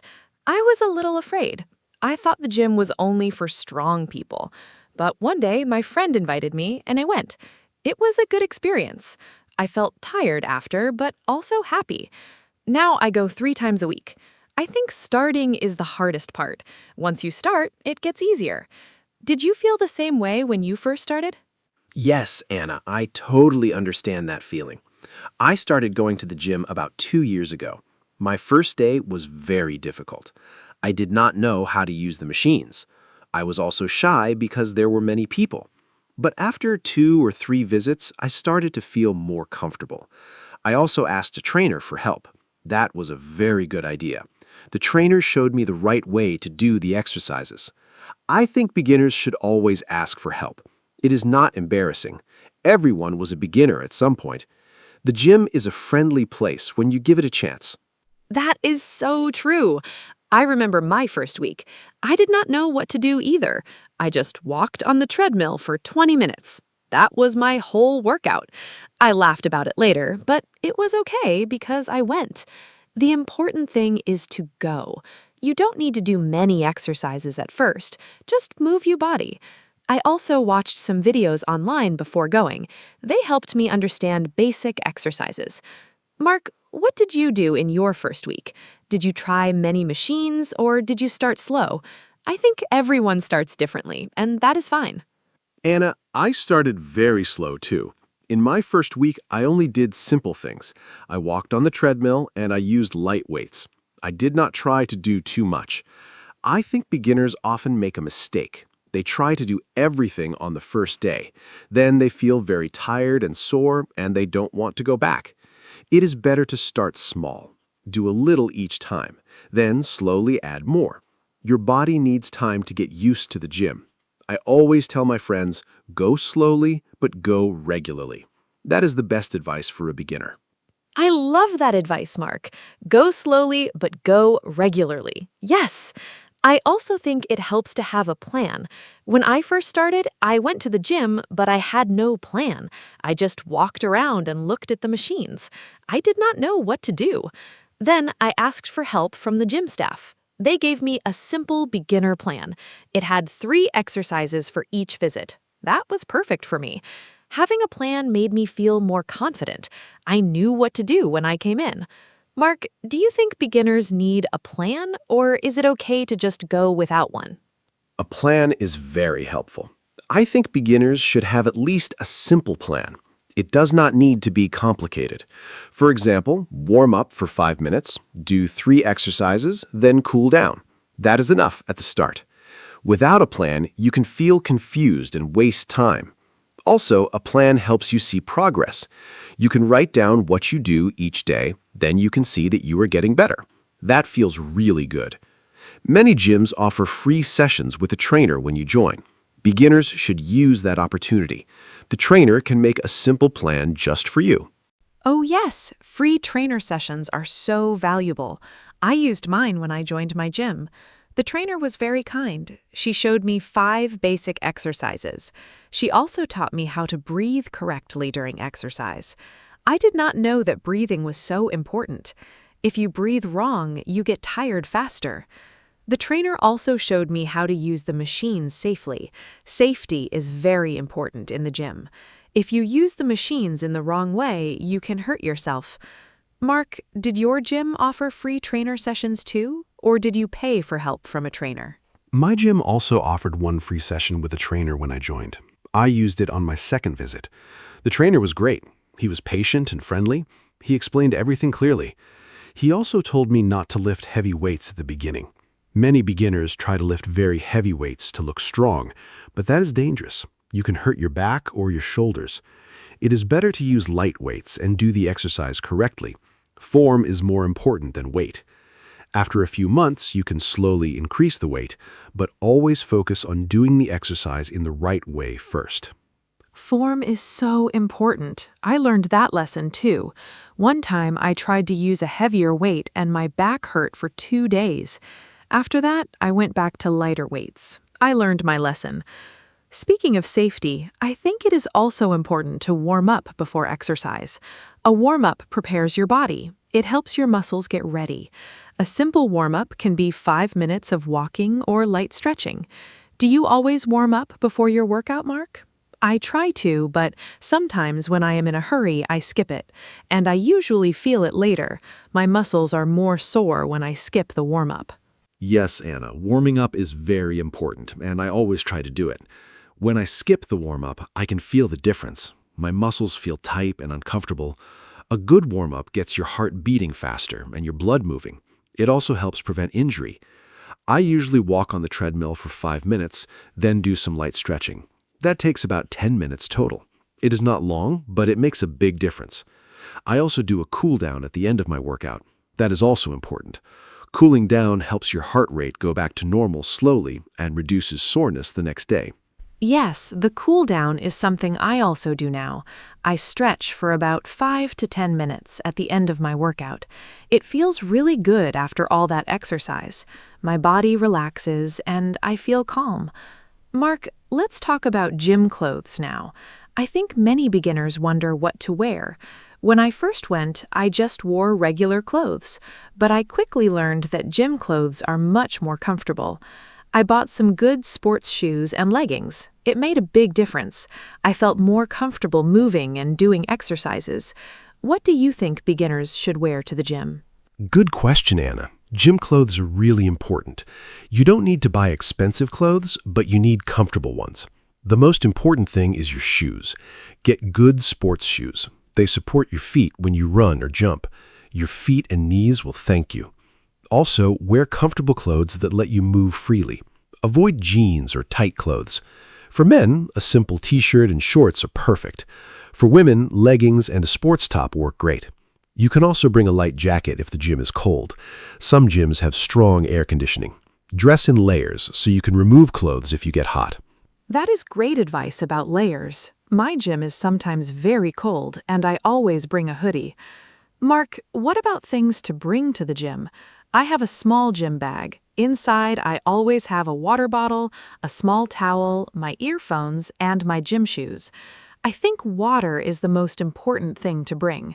You need to drink water during your workout. It keeps you hydrated. I drink water between every exercise. Some people forget to drink water and then feel dizzy. That is not good. What do you always bring to the gym? Do you have a routine for packing your gym bag? Anna, I have a very similar list. I always bring water, a towel, and my earphones.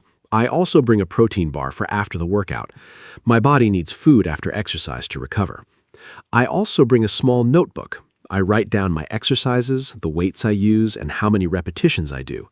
This helps me track my progress. I can see week by week if I'm getting stronger. It's very motivating. I also bring a lock for my locker. Most gyms have lockers where you can keep your things safe while you exercise. A small lock is a very useful thing to have. Oh, I love the idea of writing down your exercises in a notebook. That is so smart. I use my phone to track my workouts, but a notebook works too. Tracking your progress is really motivating. When I see that I can do more than before, I feel so proud of myself. Mark, let's talk about gym schedules. How often should a beginner go to the gym? I go 3 times a week. I think that is a good number for beginners. But some people try to go every day at the beginning. Is that a good idea? What do you think is the right number of gym days per week for a new person? 3 times a week is perfect for beginners. I agree with you, Anna. Going every day is too much at the start. Your muscles need time to rest and grow. When you exercise, your muscles get small tears. Then, during rest, they repair and become stronger. If you don't rest, your muscles cannot recover properly. You also risk getting injured. I recommend beginners go to the gym 2 or 3 times a week. Rest on the other days. On rest days, you can still be active, go for a walk, ride a bike, or just stretch at home. But the gym workout days should have rest days between them. That makes so much sense. Rest is part of the training. I did not know that at first. I thought more gym time meant more results. But actually, rest is just as important as exercise. My body really feels the difference when I rest properly. I also sleep better on the days I exercise. Mark, speaking of sleep, do you sleep better after going to the gym? I find that I fall asleep much faster on gym days. Exercise makes me feel physically tired but mentally relaxed. It is a wonderful feeling. Do you have any other lifestyle tips for beginners who are just starting their gym journey? Yes, sleep is so important. I also sleep much better on gym days. Exercise and good sleep go together very well. For lifestyle tips, drink a lot of water every day, not just at the gym. Eat healthy food. You don't need a very strict diet, but try to eat vegetables, fruits, and protein. Protein helps your muscles recover. Chicken, eggs, and beans are good sources of protein. Also, try to reduce junk food and sugary drinks. Small changes in your diet make a big difference over time. And remember, the gym is just one part of a healthy lifestyle. Sleep, food, and rest all matter too. Food is such an important topic. I changed my eating habits a little when I started going to the gym. I now eat more protein and fewer sweets. I also drink more water. I used to drink only 1 glass of water a day. Now I drink about 8 glasses. My skin looks better and I have more energy. Mark, let's talk about motivation. Some days I really don't want to go to the gym. I feel lazy or tired. I think many beginners feel this way. How do you stay motivated? What do you do on days when you don't feel like exercising? This is something many people struggle with. Motivation is a big challenge for everyone, even for experienced gym goers. On days when I don't want to go, I remind myself how good I feel after the workout. During the workout, I might feel tired, but after, I always feel happy and proud. I also have a gym friend. We go together twice a week. Having a gym buddy is a great motivation. You don't want to let your friend down. Another tip, put your gym clothes on. Once I am dressed in my workout clothes, I almost always go. It sounds silly, but it really works. Also, set small goals. When you reach a goal, celebrate it. A gym buddy is a wonderful idea. I also have a friend who goes with me sometimes. It is much more fun to exercise with someone. We talk between sets and encourage each other. The time goes faster, too. Mark, what about music? I cannot go to the gym without my earphones. Music makes everything better. I make a special playlist for the gym. Fast, energetic songs help me push harder. I think music really affects how hard you exercise. When a good song plays, I feel like I can do more. Do you listen to music at the gym, or do you prefer silence or podcasts? What kind of music do you like when you exercise? Music is essential for me at the gym. I cannot imagine working out without it.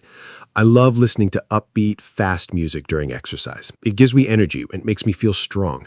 I have a special gym playlist with about 30 songs. I update it every month with new songs so it stays exciting. Some people listen to podcasts or audiobooks at the gym. I tried that once, but I prefer music for high-energy workouts. For slower workouts like stretching or walking, podcasts are nice. The most important thing is to listen to whatever makes you feel good and motivated. Music is a powerful tool for exercise. I totally agree. Music changes everything.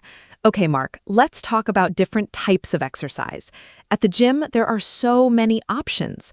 There is cardio, like running on the treadmill, cycling, and the elliptical machine. Then there is weight training, like lifting dumbbells and using weight machines. There's also group classes like yoga, Zumba, and spinning. It can be confusing for a beginner. I started with cardio because it felt familiar. Walking and running, I knew how to do those things. I felt comfortable there. What do you recommend for beginners? Should they start with cardio or weights? What is your opinion? That is a great question.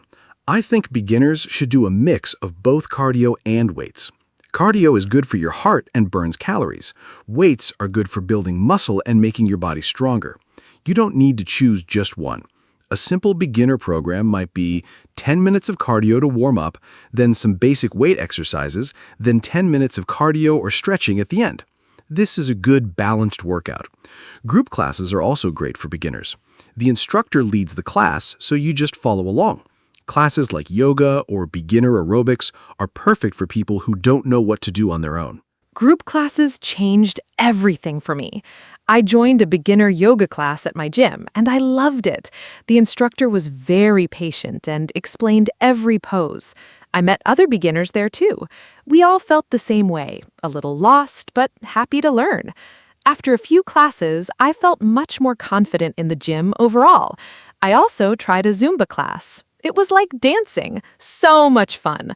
I did not even feel like I was exercising. I was just dancing and laughing. I think group classes are a wonderful option for people who feel shy or confused about the gym. They make exercise feel social and fun. Zumba sounds like so much fun. I have not tried it yet, but maybe I should. I did try a spinning class once. Spinning is cycling on a stationary bike, but in a group with loud music. It was very intense. I was exhausted after, but I felt amazing. The energy in the room was incredible. Everyone was pushing together. I think group classes create a special atmosphere that is hard to find when you exercise alone. Anna, do you go to group classes every week, or do you also do your own individual workouts? I think a combination is the best approach for most people, especially beginners. I do both. I go to a yoga class once a week, and then I do my own workout 2 more times a week. I think that is a nice balance. The class gives me structure and social energy, and my individual workouts let me focus on my own goals. Mark, let's talk about gym equipment. There are so many machines in the gym. It can look very scary to a beginner. I remember walking in and seeing all the big machines and thinking, I have no idea what to do. Which machines do you think are the best for beginners? Are there any machines that beginners should avoid at first? Yes, the gym can look very overwhelming at first. There are so many machines and weights. For beginners, I recommend starting with the simpler machines. The treadmill and stationary bike are great starting points. Everyone knows how to walk and cycle. The cable machine and the leg press machine are also good for beginners because they guide your movement. Free weights like dumbbells are great too, but start very light.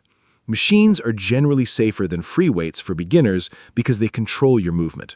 Avoid very complicated machines at first, or any machine you do not understand. Always ask a gym staff member to explain a machine before you use it. Safety first. Yes, safety first, always. I still ask questions when I see a new machine. There is no shame in asking. The gym staff are there to help. Mark, I want to talk about something that many beginners worry about, feeling embarrassed at the gym. I know I felt very self-conscious when I first started. I thought everyone was looking at me and judging me. But was that true? No. People at the gym are focused on their own workouts. They are not watching you. Have you ever felt self-conscious at the gym? How did you deal with those feelings? I think this is something many beginners need to hear. Oh, absolutely. I felt very self-conscious my first few times at the gym. I was afraid of doing exercises wrong in front of people. I was also afraid of using too little weight. But here's what I learned. Nobody cares. Everyone at the gym is thinking about their own workout. They are not looking at you. And even if someone sees you make a mistake, they understand. Everyone was a beginner once. After a few visits, I stopped worrying about what others thought. I just focused on myself and my progress. That mindset change made everything easier. Go to the gym for yourself, not for anyone else. Your only competition is your past self. I love that. Your only competition is your past self. That is so motivating. It is so true. I only compare myself to who I was last month, not to other people. Everyone is on a different journey. Mark, let's talk about progress. How long does it take to see results at the gym?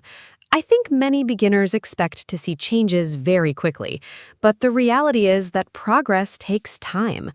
I started noticing small changes after about 1 month. My clothes felt a little different, I had more energy, but big changes took longer, maybe 3 months. What was your experience? When did you first notice real progress? Progress is a slow and steady process. I started noticing small changes after about 6 weeks. My arms felt slightly stronger and I had more energy during the day. But visible changes in my body took about 3 months of consistent gym visits. I think beginners need to be patient. Social media shows people with amazing bodies and it looks like they got there quickly, but that is not real. Real, healthy progress takes many months. The key word is consistent. Go regularly, eat well, sleep well, and be patient. The results will come. Also, remember that feeling stronger and having more energy are results too, even before you see big physical changes. Consistency is the key. I could not agree more. Going regularly, even when you don't feel like it, that is what makes the difference. Mark, what about gym etiquette? There are some unwritten rules at the gym. As a beginner, I did not know these rules at first. For example, you should wipe down the equipment after you use it. You should not leave weights on the floor. You should not talk loudly on your phone. These are small things, but they matter. Did you know about gym etiquette when you first started, or did you learn the rules as you went? Are there any important rules you think beginners should know? Gym etiquette is very important. I learned most rules by watching other people. The main rules are always wipe the machine or mat after you use it. Put weights back in the right place when you finish. Do not occupy a machine when you are not using it. And don't give people unsolicited advice. If someone is exercising, do not interrupt them unless it is urgent. Also, be mindful of personal space. Give people room to exercise comfortably. Be friendly, but respect that some people want to focus and be quiet. Following these simple rules makes the gym a pleasant place for everyone. Beginners who follow gym etiquette are always appreciated by other gym members. Those are such important rules. I'm glad you mentioned not giving unsolicited advice. I have seen that happen, and it makes people uncomfortable. Mark, I want to ask about setting goals. When you first joined the gym, what was your goal? I think having a clear goal helps you stay focused. My first goal was simple: go to the gym at least twice a week for 1 month. I did not think about losing weight or getting strong yet. Just going regularly was my goal. After 1 month, I felt so proud that I had achieved it. Then I made a new goal. Small goals are the best way to start. What was your first gym goal? My first goal was also very simple. I wanted to go to the gym 8 times in 1 month. That's twice a week. I wrote it on a piece of paper and put it on my refrigerator. Every time I went to the gym, I put a check mark. Seeing those check marks was very motivating. When I reached 8, I celebrated with a small treat. Setting and reaching goals, even small ones, builds confidence. After my first month, I set a new goal: to do 10 push-ups without stopping. It took me 6 weeks, but I did it. That feeling was wonderful. Goals give you direction and purpose. Without goals, it's easy to lose motivation and stop going. I love the checkmark idea. I might try that. Mark, what about people who want to lose weight? Many beginners go to the gym specifically for weight loss. Is the gym the right place for that? And what kind of exercises help with weight loss? I know that cardio burns calories, but I also heard that weight training is good for weight loss too. My trainer told me that muscle burns more calories than fat, even when you are resting. Is that true? I found that a little surprising at first. I always thought only running and cycling help you lose weight. What do you know about exercise and weight loss for beginners? Yes, that is true. Muscle burns more calories than fat even when you're resting. So building muscle through weight training is great for weight loss in the long run. But cardio is also excellent for burning calories during the workout itself. For weight loss, a combination of cardio and weight training is the best approach. But diet is equally, maybe even more important than exercise.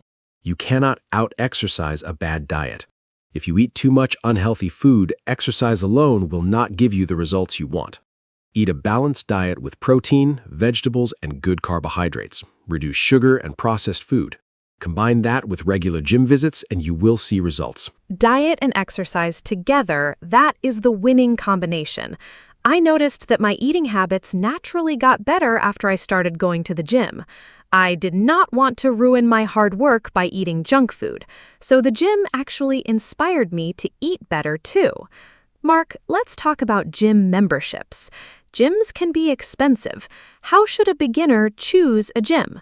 There are big, fancy gyms and smaller, simpler gyms. I go to a medium-sized gym. It is not too fancy, but it has everything I need. I pay a monthly fee. How do you think beginners should think about choosing and paying for a gym? Is a more expensive gym better? A more expensive gym is not always better.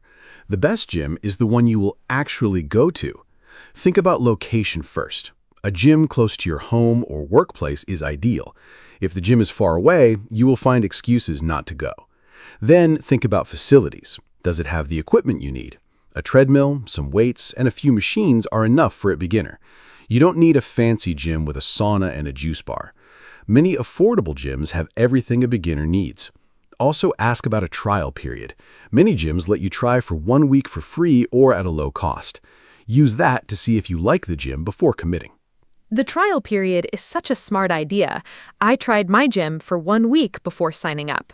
I liked the atmosphere and the people, so I joined. Mark, I want to ask about working out alone versus with a personal trainer. We talked about free trainer sessions, but some people hire a personal trainer for regular sessions. That costs more money. Is it worth it for a beginner?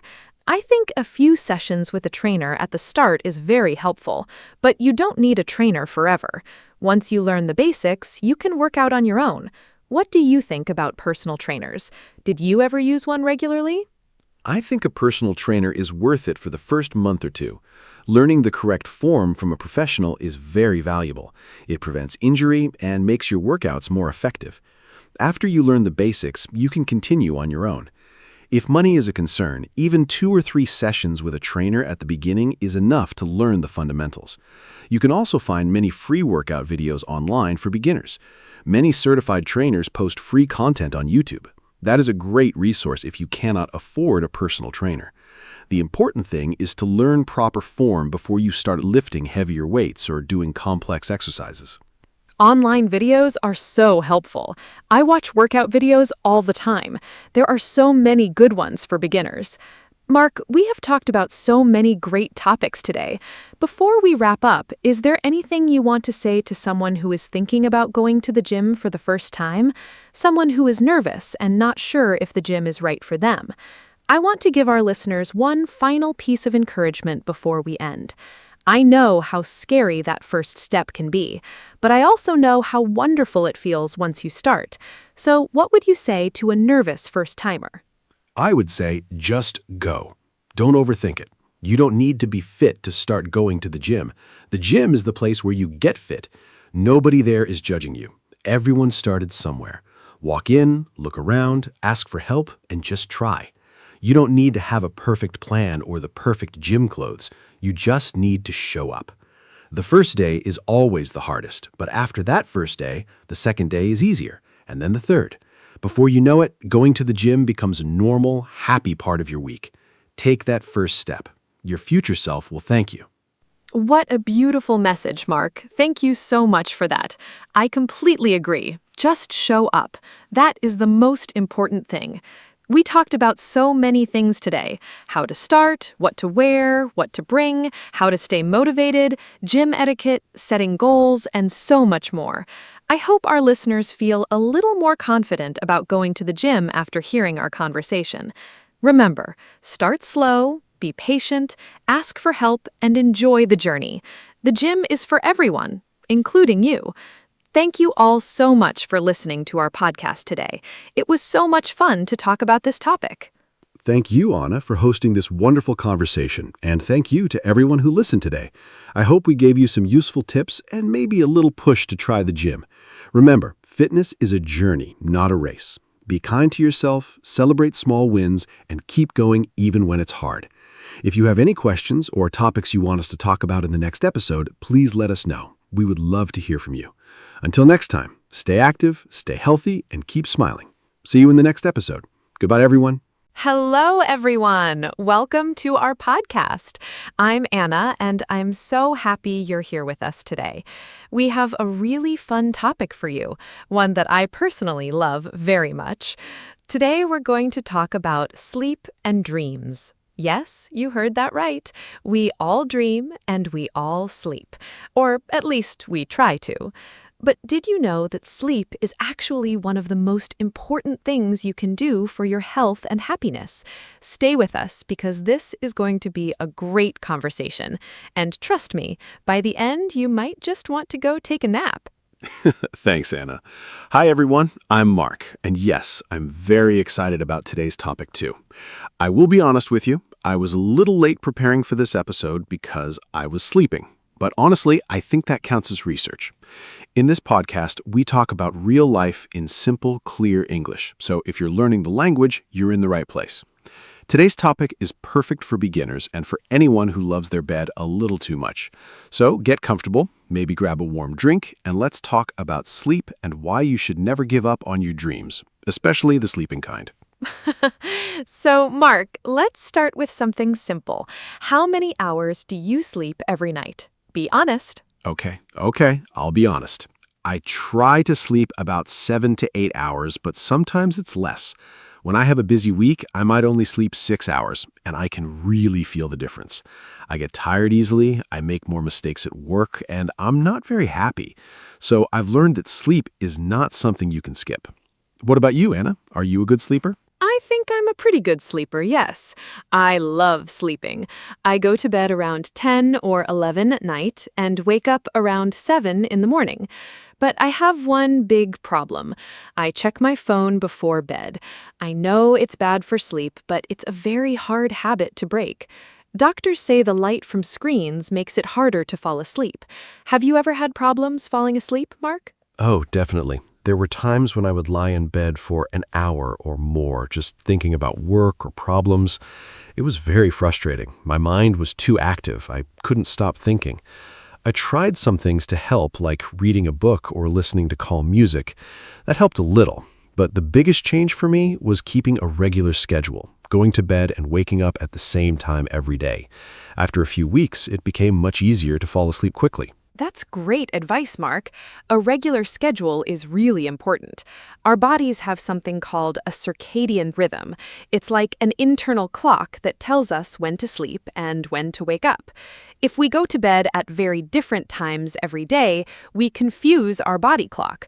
That's why people who work night shifts or travel a lot often have problems with sleep. Have you ever experienced jet lag, Mark? Yes, jet lag is terrible. I traveled from Europe to Japan once, and the time difference was about 8 hours. For the first 3 or 4 days, I was awake at 3 in the morning and completely asleep at lunchtime. It was a strange experience. My body didn't know what time it was. It took almost a week to feel normal again. The best advice I got was to try to stay awake until the local bedtime in the new place. Not easy, but it really helped.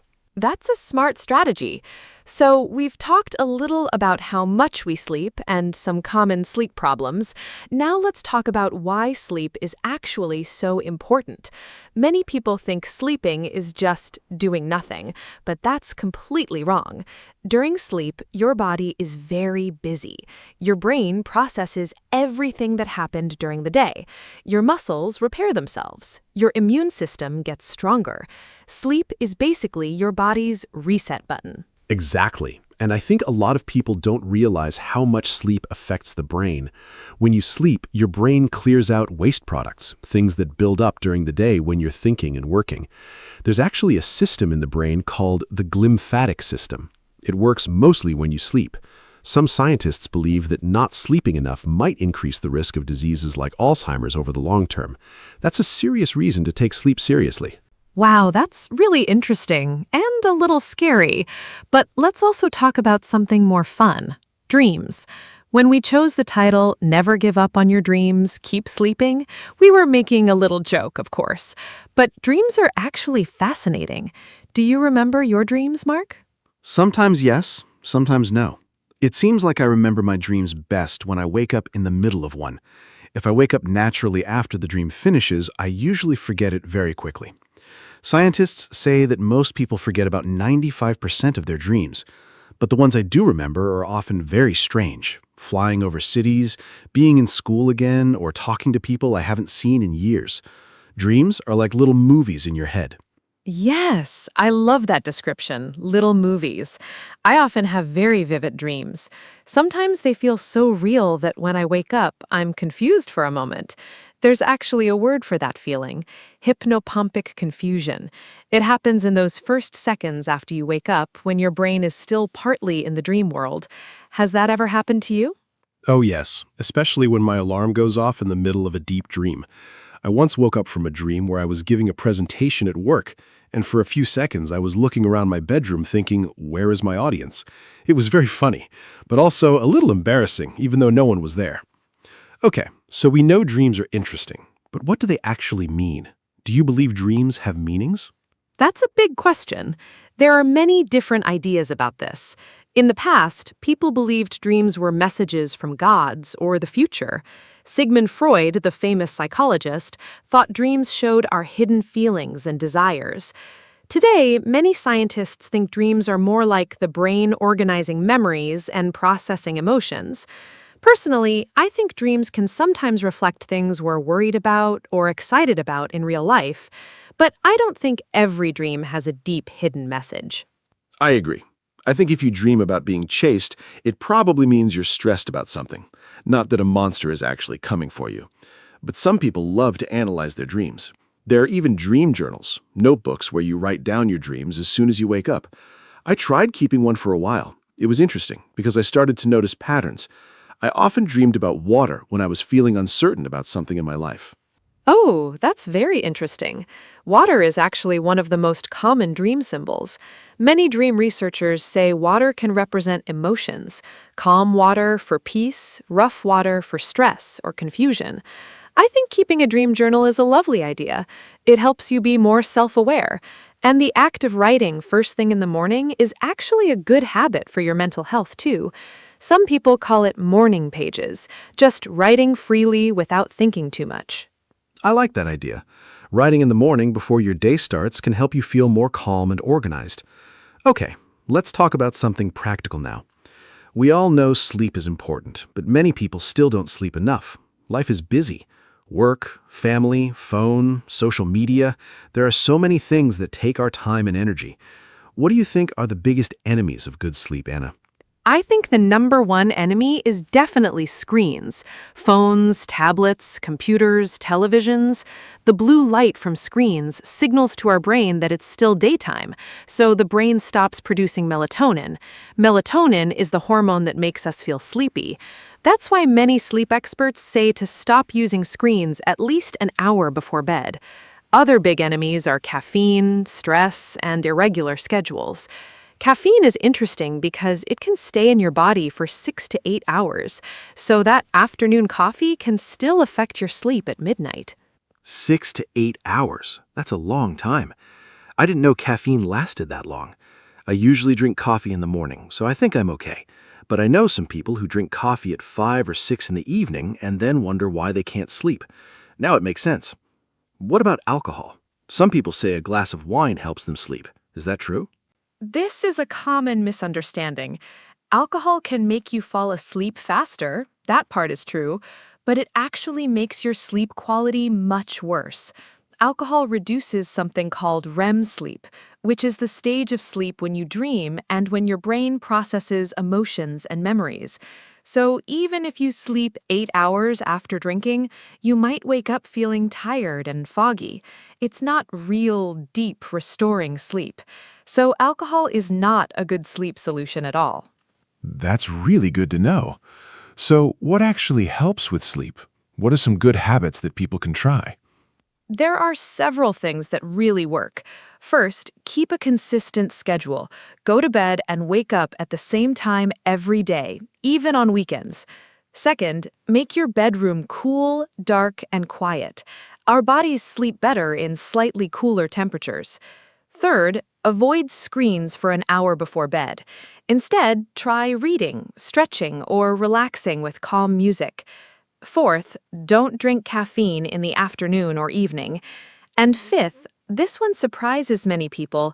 Don't lie in bed if you can't sleep. Get up, do something calm, and go back to bed when you feel sleepy again. That last one is interesting. Most people think you should just stay in bed and keep trying. But I've read that lying in bed awake for a long time can actually make sleep problems worse. Your brain starts to associate the bed with wakefulness and anxiety instead of sleep. So getting up is actually the smarter thing to do. The technical term for this approach is called stimulus control therapy. It sounds complicated, but the idea is simple. Your bed should only be for sleeping. Exactly.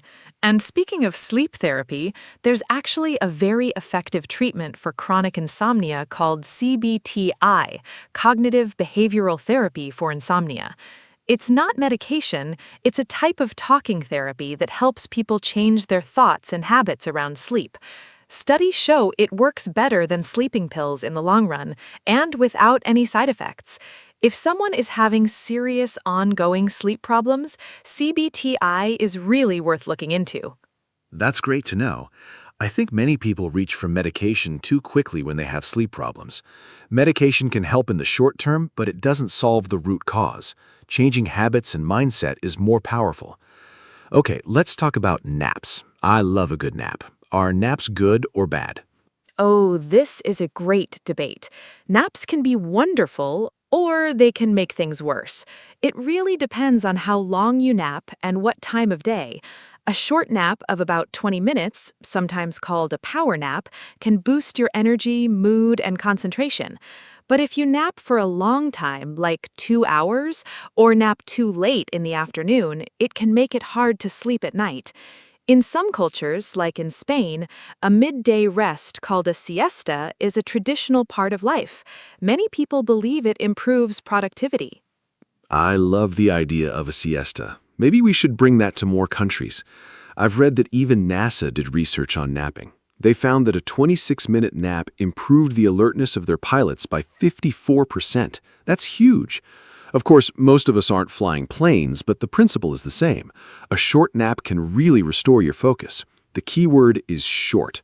I always set an alarm when I nap, because if I sleep too long, I feel terrible afterward, that groggy, confused feeling. Yes, that groggy feeling has a name. It's called sleep inertia. It happens when you wake up during deep sleep instead of light sleep. Your brain needs some time to fully wake up, and during that time you feel slow and confused. A short nap helps you avoid deep sleep, so you wake up feeling refreshed instead. One funny trick some people use is the coffee nap. You drink a cup of coffee right before you nap. Caffeine takes about 20 minutes to kick in, so you wake up just as it starts working. Clever, right? The coffee nap. I've heard of that. I'm not sure I've tried it successfully, but the science actually makes sense. Caffeine blocks something called adenosine, a chemical that builds up in your brain during the day and makes you feel sleepy. Sleep also clears adenosine naturally, so if both happen at the same time, you double the effect. I'm going to try that this afternoon, purely for scientific research, of course. Of course, it's always science. Okay, let's talk about something a little different, the connection between sleep and mental health. This is really important. We often think about physical health when we talk about sleep, but sleep has a huge effect on how we feel emotionally, too. Have you ever noticed how different you feel after a bad night of sleep? Absolutely. After a poor night's sleep, I feel irritable, anxious, and everything feels harder. Small problems seem much bigger, I'm less patient with people, it's harder to find positive feelings. On the other hand, after a really good, deep sleep, I feel calm, optimistic, and ready for anything. It's almost like sleep resets my emotional state. Research shows that the brain regions that manage emotions, like the amygdala, are much more reactive when we haven't slept enough. Basically, lack of sleep makes us emotionally overreactive. That's so true, and it can become a cycle. Stress makes it hard to sleep, and then not sleeping makes the stress worse. Mental health conditions like anxiety and depression are closely linked to sleep problems. Many people with depression sleep too much, others can't sleep at all. And treating sleep problems can actually help improve depression and anxiety, not just the other way around. That's why sleep is sometimes called a pillar of mental health, just like exercise and nutrition. I like that. A pillar. It's a strong image. Sleep, Exercise and nutrition are like three legs of a table. If one leg is weak or broken, the whole table is unstable. You can't just focus on diet and exercise and ignore sleep. All three work together. And I think in modern culture, we often celebrate people who sleep less, like, I only sleep 4 hours, I'm so productive. But that's actually not something to be proud of. Most people need 7 to 9 hours, and pretending otherwise is just harmful. Yes, there's a kind of culture in some business and tech worlds where sleeping less is seen as a sign of dedication or strength. Elon Musk famously said he only sleeps 6 hours, but most sleep scientists say that very few people, only 1 to 3%, can function well on less than 7 hours. Everyone else is just suffering and not realizing it. When you're chronically sleep deprived, you lose the ability to accurately judge how tired you actually are. You get used to feeling bad and think it's normal. That's a really important point. You adapt to feeling terrible and stop noticing it. It's called baseline shift.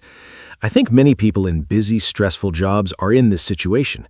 They drink more and more coffee, rely on energy drinks, push through with willpower, and think they're fine. But their creativity, judgment, and emotional health are quietly suffering. It makes me think we all need to take sleep much more seriously as a society.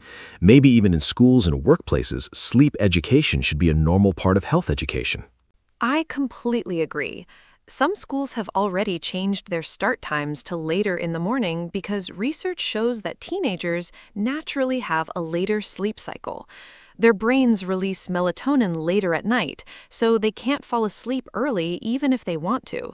Making teenagers wake up at 6:30 for school goes against their biology. The schools that made this change reported better grades, fewer absences, and improved mental health in students. Small changes in how we treat sleep can make a big difference. That's a really hopeful example. And it shows that when we take sleep seriously at a social level, not just an individual level, good things happen. We've covered so much today. Sleep cycles, dreams, naps, mental health, teenagers. It's been a really rich conversation.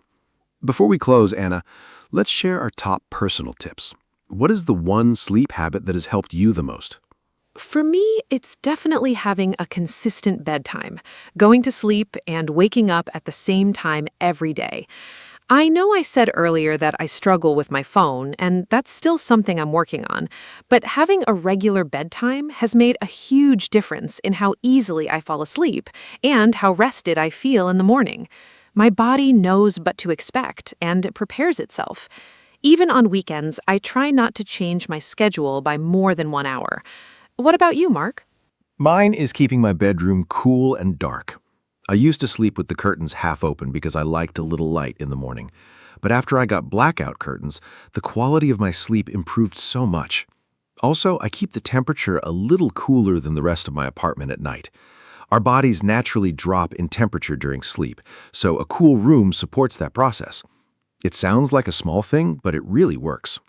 I also put my phone on silent and face down. Out of sight, out of mind. You know, Mark, we've talked a lot about science and health, but I want to talk about something more personal, sleep and creativity. I personally feel that my best ideas come right after I wake up, in that quiet, warm moment before I fully start my day. Have you ever experienced that? Like your brain was working on a problem all night and the answer just appeared in the morning? Yes, absolutely. I think that's one of the most magical things about sleep. Your brain doesn't actually stop working when you sleep. It keeps processing, connecting ideas, and solving problems. There's even a name for that half-awake state in the morning, the hypnagogic state. Many famous creative people use this time deliberately. The inventor Thomas Edison, for example, would sit in a chair holding metal balls. When he fell asleep, the balls would drop and wake him up, so he could capture his half-dreaming ideas. That Edison story is fascinating. I've also read that the scientist who discovered the structure of benzene, Friedrich Kekulé, said he dreamed of a snake eating its own tail, and that inspired him to realize benzene has a ring structure. So a dream literally led to a major scientific discovery. Dreams and creativity are deeply connected. Many artists, writers, and musicians have said that some of their best work came to them in dreams or right after waking up. Paul McCartney famously said the melody for Yesterday came to him in a dream. He woke up, ran to the piano, and played it immediately because he was afraid he'd forget it. Can you imagine? One of the most famous songs ever written, born from sleep. And it's not just musicians. The writer Robert Louis Stevenson said the story for A Strange Case of Dr. Jekyll and Mr. Hyde came from a dream.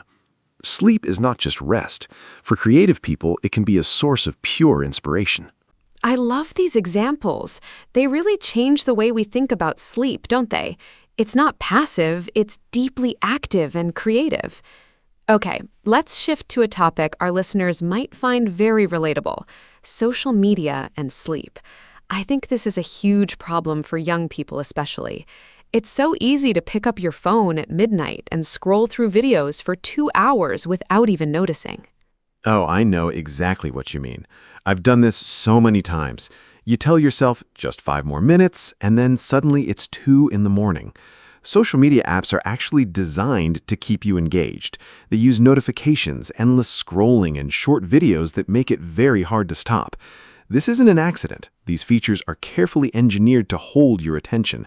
And unfortunately, using them right before bed is one of the worst things you can do for sleep quality. There's actually research showing that people who use social media heavily before bed take longer to fall asleep, sleep fewer hours, and feel more tired in the morning. Part of it is the blue light from screens, as we mentioned earlier, but another part is emotional. Social media often triggers feelings of comparison, anxiety, or excitement, which are the opposite of what you need to feel before sleep. Seeing someone's perfect vacation photos at midnight is not relaxing. That's so true. Comparison is the thief of sleep, as well as joy. I think the best thing you can do is create a kind of digital sunset, a time in the evening when you stop using screens and social media. Some people put their phone in another room at night, which removes the temptation completely. Others use app timers to lock social media after a certain hour.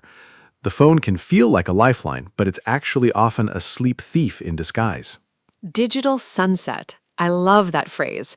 I actually tried putting my phone in the kitchen at night for 2 weeks, and honestly, it was a little uncomfortable at first.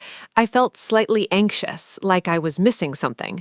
But after a few days, I really enjoyed that peaceful, screen-free time before bed. I read more, I felt calmer, and I slept much better. The anxiety about missing something faded quickly. I think that initial discomfort is normal. We're so used to being connected all the time. It's called FOMO, fear of missing out, and it's a real psychological experience. But what most people discover when they disconnect at night is that they didn't actually miss anything important. The notifications were still there in the morning. The world didn't end. But they slept better and felt more present the next day. I think we all need to remind ourselves that being unavailable for 8 hours while we sleep is completely okay and actually very healthy. Perfectly said. Okay, new topic: sleep and children. This is something many of our listeners might be thinking about, especially parents. Children need much more sleep than adults. A newborn baby sleeps about 16 to 17 hours a day. A school-age child needs 9 to 11 hours. But in reality, many children today are sleeping less than they should, partly because of screens, busy schedules, and late-night activities. Children's sleep is so important because most of their physical and brain development happens during sleep. Growth hormone is mainly released during deep sleep in children. Memory, language, and social skills develop during sleep too. When children don't sleep enough, it affects their mood, attention, and learning at school. Interestingly, sleep-deprived children often don't act tired, they act hyperactive and restless, which is the opposite of what most people expect. That's a really useful thing for parents to know. If a child seems hyperactive, unfocused, or emotional, poor sleep could be the reason. A good bedtime routine is incredibly important for children. Things like a warm bath, quiet reading, dim lights, and a consistent bedtime help the child's brain understand that sleep is coming. Screens before bed are especially harmful for children because their brains are more sensitive to light stimulation than adult brains. And I think parents often forget that children learn from watching adults. If they see mom and dad scrolling on phones until midnight, they think that's normal. Modeling good sleep habits is just as important as enforcing them. A family that has consistent routines, dinner at the same time, wind down time together, phones away in the evening, tends to produce children who sleep better and feel more secure. It's a family culture thing, not just a rule you set for the child. That's a beautiful point about family culture. Okay, I want to talk about something that I think many people are curious about: lucid dreaming. Have you ever had a lucid dream, Mark? A lucid dream is when you know you're dreaming while the dream is happening, and sometimes you can even control it. Yes. I've had maybe 3 or 4 lucid dreams in my life, and they were absolutely incredible. In one of them, I realized I was dreaming and decided to fly, just like Superman. I jumped off a building and soared over a city. The feeling was so vivid and real. I remember thinking, I know this isn't real, but it feels amazing. When I woke up, I was genuinely happy for hours afterward. It was one of the most joyful experiences I've had, and it happened in my sleep. Lucid dreaming sounds wonderful. Some people practice techniques to have lucid dreams more often. One popular method is called reality testing. You ask yourself several times a day, am I dreaming right now? And do a small check, like looking at your hands or trying to push your finger through your palm. After doing this during the day, you might start doing it automatically in your dreams too. And when you do it in a dream, something strange happens and you realize you're dreaming. That's a clever technique. There are also apps and devices now that claim to help trigger lucid dreams. For example, by detecting when you enter REM sleep and then playing a soft sound or light that enters your dream without waking you up. The science is still developing, but it's a fascinating area of research. Some therapists also use lucid dreaming as a tool to help people with recurring nightmares. If you can become aware in the nightmare and change the story, it can reduce the fear and trauma associated with it. That's a really interesting therapeutic use. I didn't know that. Okay, let's talk about something that affects a huge number of people: snoring and sleep apnea. These are very common, but often untreated sleep problems. Do you snore, Mark? Be honest. My partner says I snore sometimes, especially when I'm very tired or after a long day. I think most people snore occasionally, and that's usually not a big problem. But snoring can sometimes be a sign of a more serious condition called sleep apnea. In sleep apnea, the airway becomes blocked during sleep, and the person actually stops breathing for short moments, sometimes hundreds of times per night. The brain then wakes the person up briefly to restart breathing. They often don't remember waking up, but their sleep quality is terrible. Sleep apnea is more common than many people think. It affects an estimated 1 billion people worldwide, though many don't know they have it. The classic signs are loud snoring, waking up feeling unrefreshed despite sleeping enough hours, feeling very sleepy during the day, and sometimes a partner noticing that you stop breathing. It's more common in people who are overweight, but thin people can have it too. The good news is that it's very treatable. The most common treatment is a device called a CPAP machine that keeps the airway open during sleep. If someone suspects they have sleep apnea, it's really important to see a doctor. Untreated sleep apnea is linked to high blood pressure, heart disease, diabetes, and other serious health issues. It's not just about feeling tired, it can have major long-term consequences.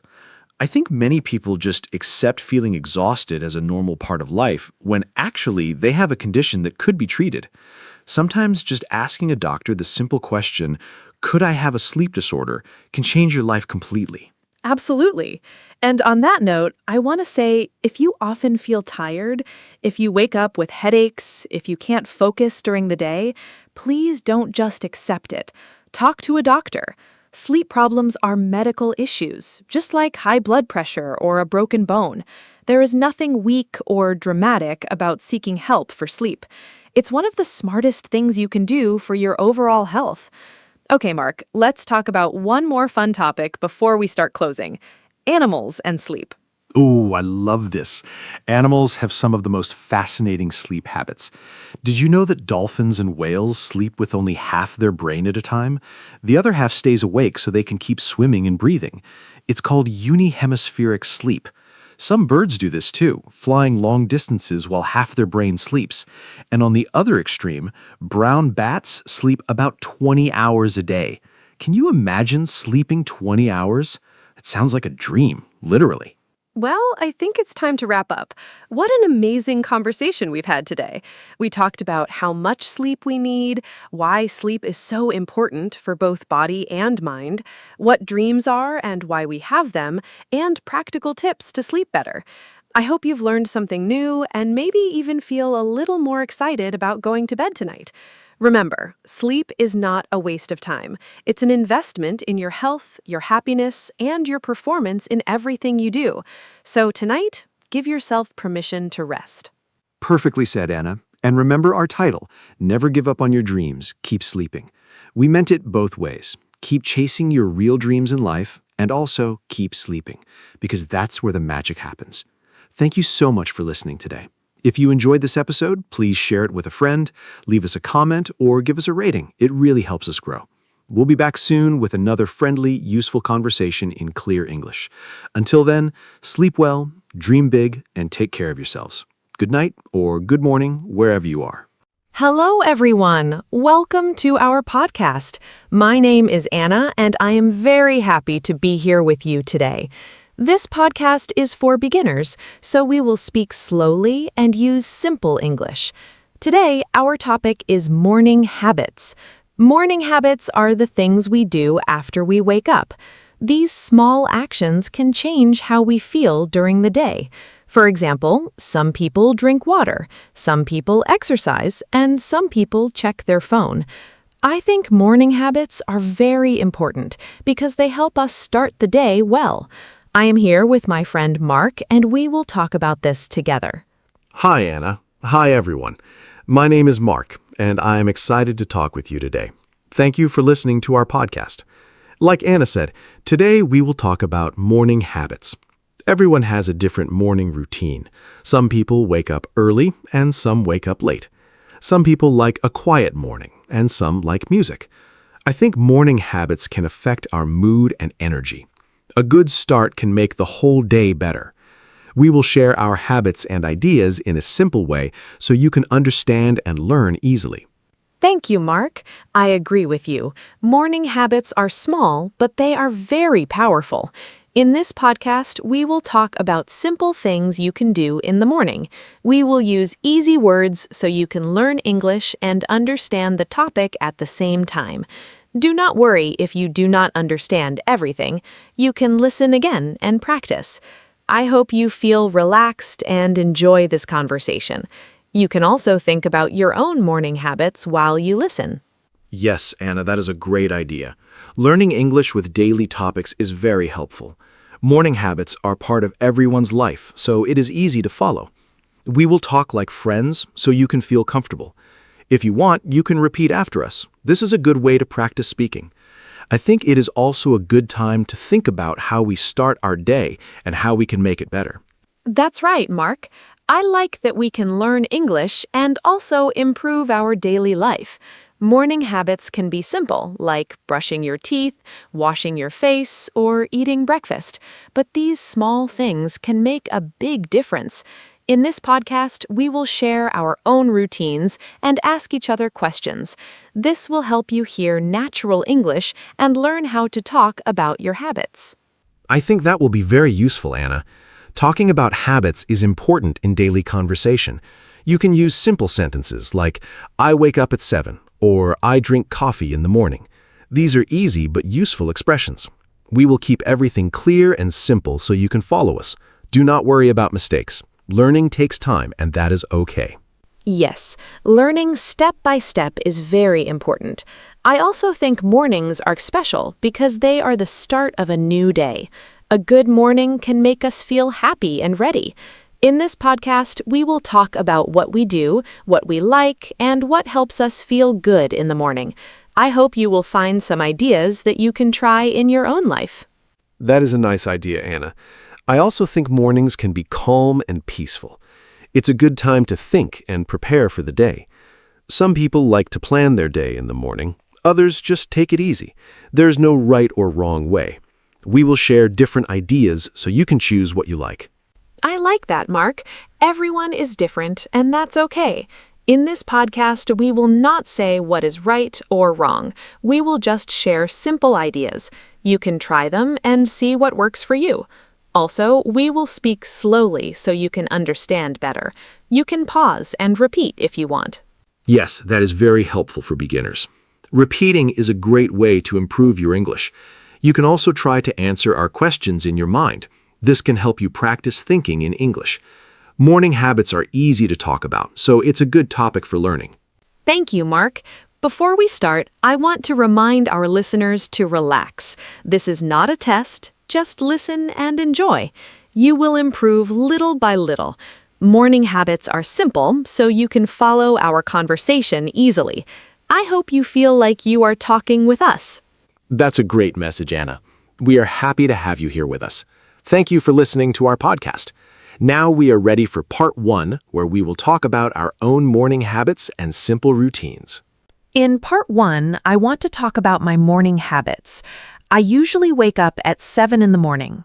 When I wake up, I do not check my phone first. I try to sit quietly for a minute and take a deep breath. Then I go to the bathroom and wash my face and brush my teeth.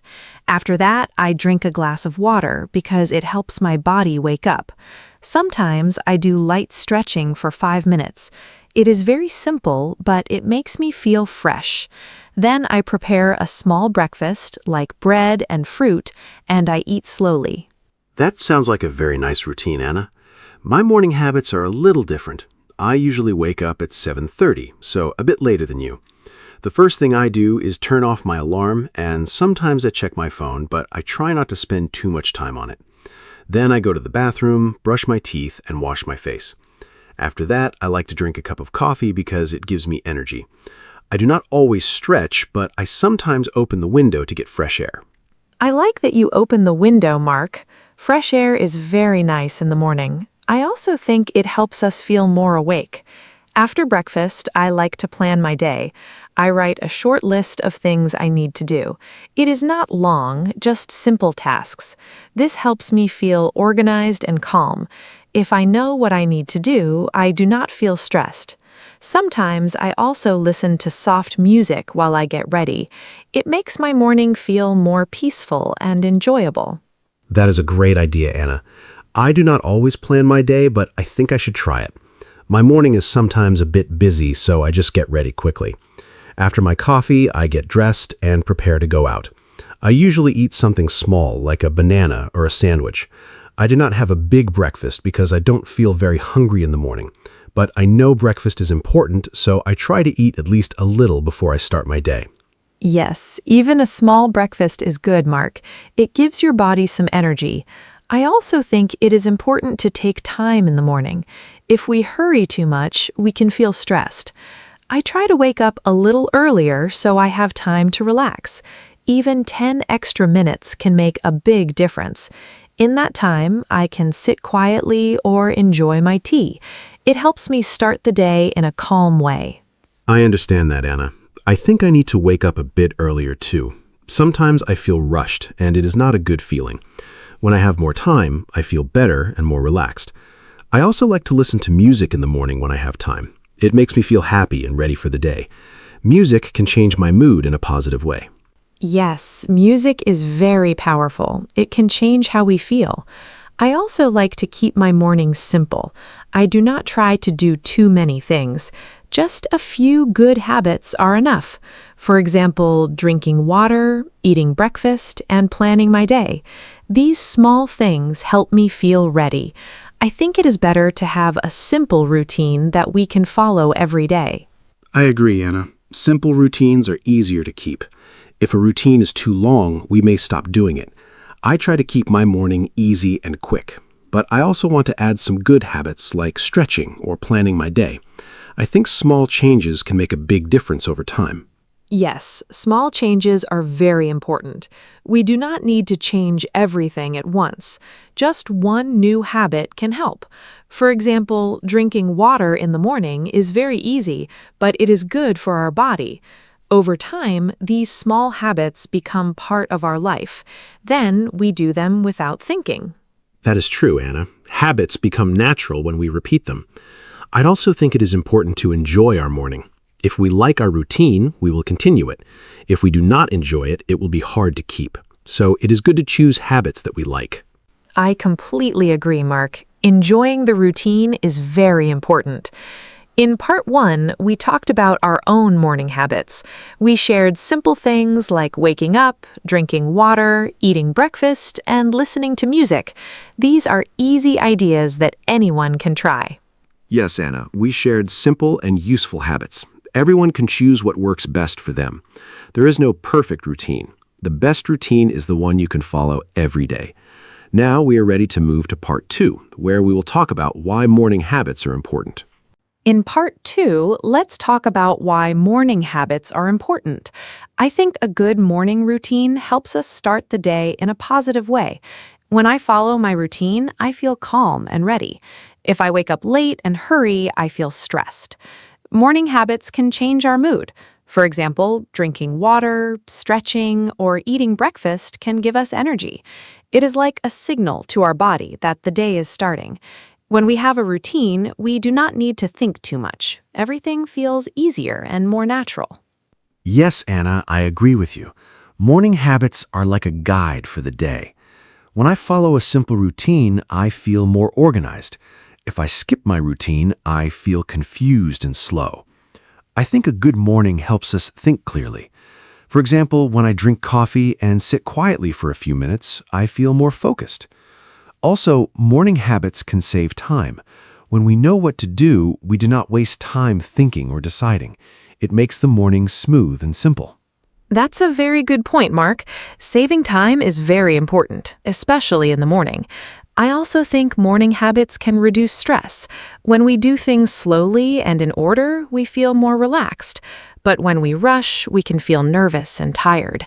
A calm morning can help us stay calm during the day. For example, when I plan my day in the morning, I feel less worried. I know what I need to do, so I feel more in control. I agree, Anna. Planning is very helpful. When I know my tasks, I feel more confident. I also think morning habits can improve our health. For example, drinking water, eating breakfast, and doing light exercise are good for our body. These small actions can help us feel stronger and more active. If we skip these habits, we may feel tired or weak. So a good morning routine is not only about time, but also about health. Yes, health is very important. I also think morning habits can affect our mind. When we start the day in a calm and positive way, we can think better. For example, if we listen to soft music or take deep breaths, we can feel peaceful. This can help us deal with problems during the day. A good morning can give us a good start, and that can change the whole day. That is very true, Anna. I also notice that when I have a good morning, I feel more motivated. I want to do my work and complete my tasks. But when my morning is not good, I feel lazy and slow. So I think morning habits can change our energy and motivation. Even small things like making the bed or opening the window can make a difference. Yes, small things can really help. I also think consistency is important. When we do the same habits every day, our body gets used to them. Then it becomes easier to wake up and start the day. We do not need to think too much. It becomes automatic. This makes our life easier and more comfortable. I agree, Anna. Doing the same routine every day can build strong habits. It may feel difficult at first, but after some time it becomes natural. I also think morning habits can help us feel more confident. When we complete small tasks in the morning, we feel good. It gives us a positive feeling to start the day. That's a great point, Mark. Completing small tasks can give us a sense of success. It may be something simple, like drinking water or eating breakfast, but it still feels good. I also think morning habits can give us time for ourselves. Before the day becomes busy, we can have a quiet moment. This is very important for our mind. Yes, having time for ourselves is very important. In the morning, everything is usually quiet, so it is a good time to relax and think. I think many people forget this and start their day too quickly, but taking even a few minutes can make a big difference. It can help us feel more balanced. I agree, Mark. In part 2, we talked about why morning habits are important. They help us feel calm, save time, reduce stress, and improve our health. They also help our mind and give us a good start to the day. I think these are very good reasons to build a simple morning routine. Yes, Anna, we shared many reasons why morning habits are useful. They're simple, but they can change our day in a positive way. I hope our listeners can understand their importance. Now, we are ready to move to part 3, where we will share some easy tips for building good morning habits. In part 3, let's share some simple tips for building good morning habits. My first tip is to start small. You do not need many habits at once. Just choose 1 or 2 easy things, like drinking water or making your bed. My second tip is to wake up at the same time every day. This helps your body get used to a routine. My third tip is to prepare the night before. For example, you can choose your clothes or plan your breakfast. This makes your morning easier and faster. Those are great tips, Anna. I want to add some more. First, try not to use your phone right after you wake up. It can make your mind busy too early. Instead, take a few minutes to wake up slowly. Second, you can add a short activity like stretching or walking. It helps your body feel active. Third, try to keep your routine simple and enjoyable. If you like your routine, you will follow it more easily. These small tips can help you build a good morning step by step. I like your tips, Mark. They are very easy to follow. I also think it is important to be consistent. Try to do your habits every day, even on weekends. This helps your routine become natural. Another tip is to give yourself enough time in the morning. Do not rush. If you wake up a little earlier, you can feel more relaxed. Also, try to create a calm environment. A clean room and soft light can make your morning more peaceful. Yes, being consistent is very important. I also think it is good to set a simple goal for the morning. For example, you can say, "Today I will drink water and stretch." This makes your routine clear. Another tip is to enjoy your breakfast. Do not eat too fast. Take your time and enjoy your food. It can make your morning more pleasant and give you energy for the day. That is a nice idea, Mark. Enjoying breakfast is very important. I also think it is good to listen to your body. If you feel very tired, you may need more rest.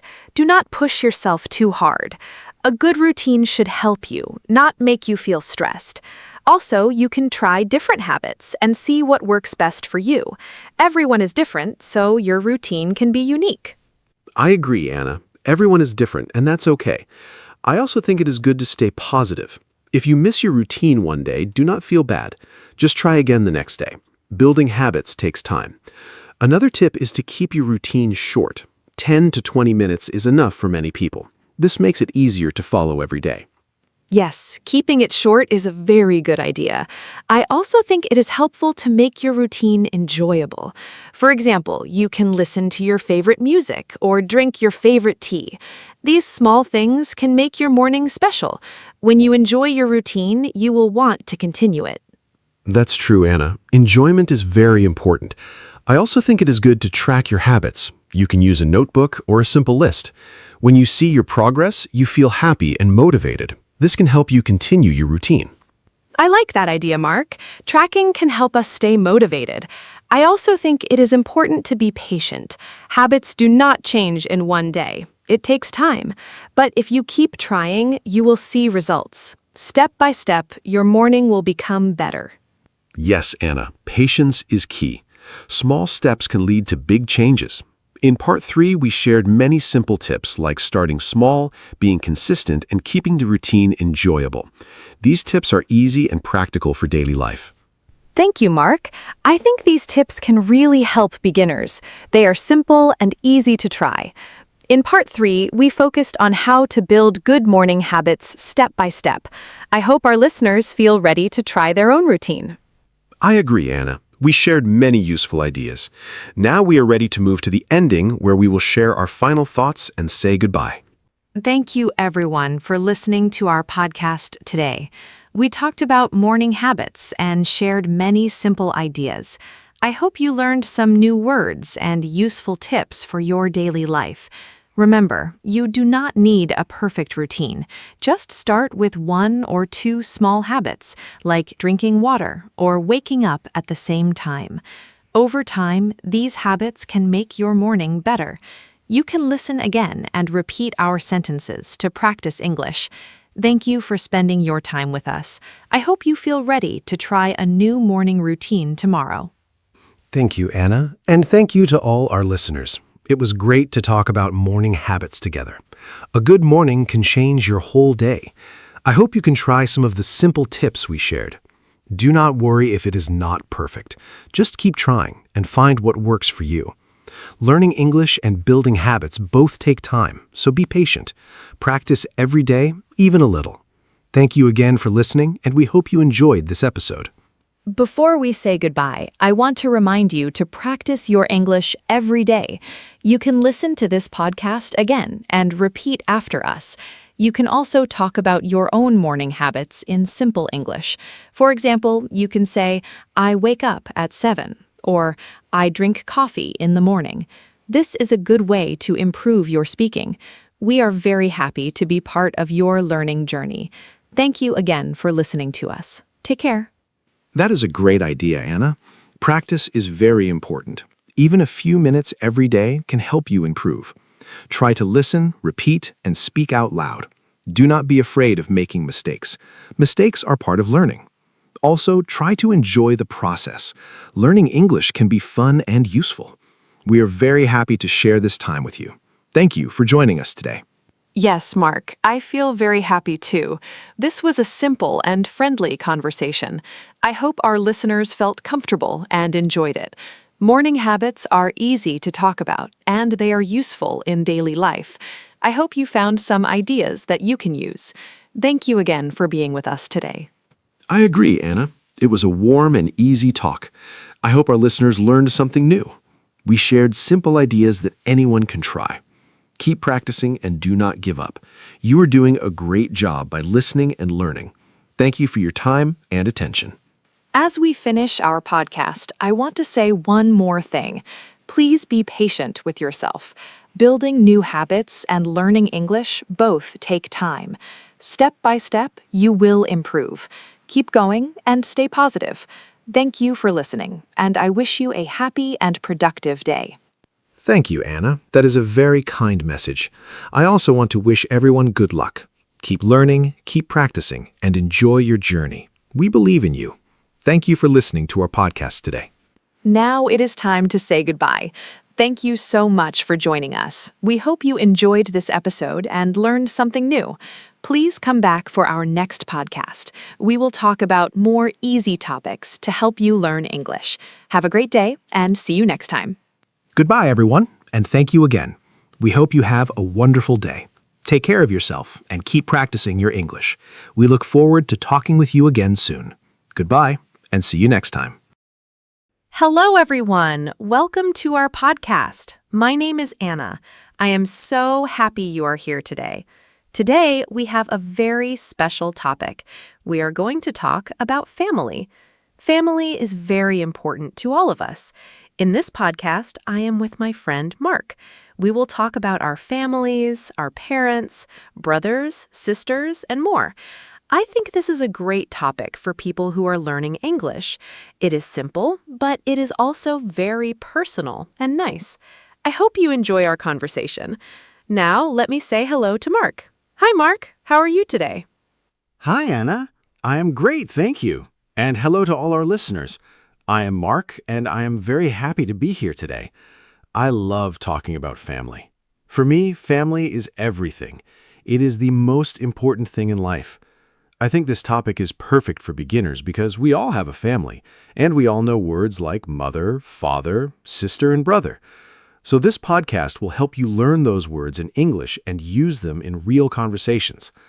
I am excited to share my family stories with you today. Let's start, Anna. Tell us a little about your family first. Sure. My family is not very big. There are 4 people in my family. I have my mother, my father, my younger brother, and me. We all live together in one house. My mother's name is Maria. She is very kind and warm. My father's name is David. He is strong and funny. My brother's name is Tom. He is 12 years old. I am 25, so I am older than Tom. We are a close family. We eat dinner together every evening. We also watch TV together on weekends.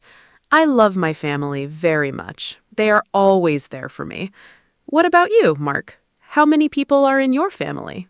My family is a little bigger than yours. I have my mother, my father, 2 sisters, and 1 brother, so there are 6 people in my family. My mother's name is Helen. She is a teacher. My father's name is Robert. He works in an office.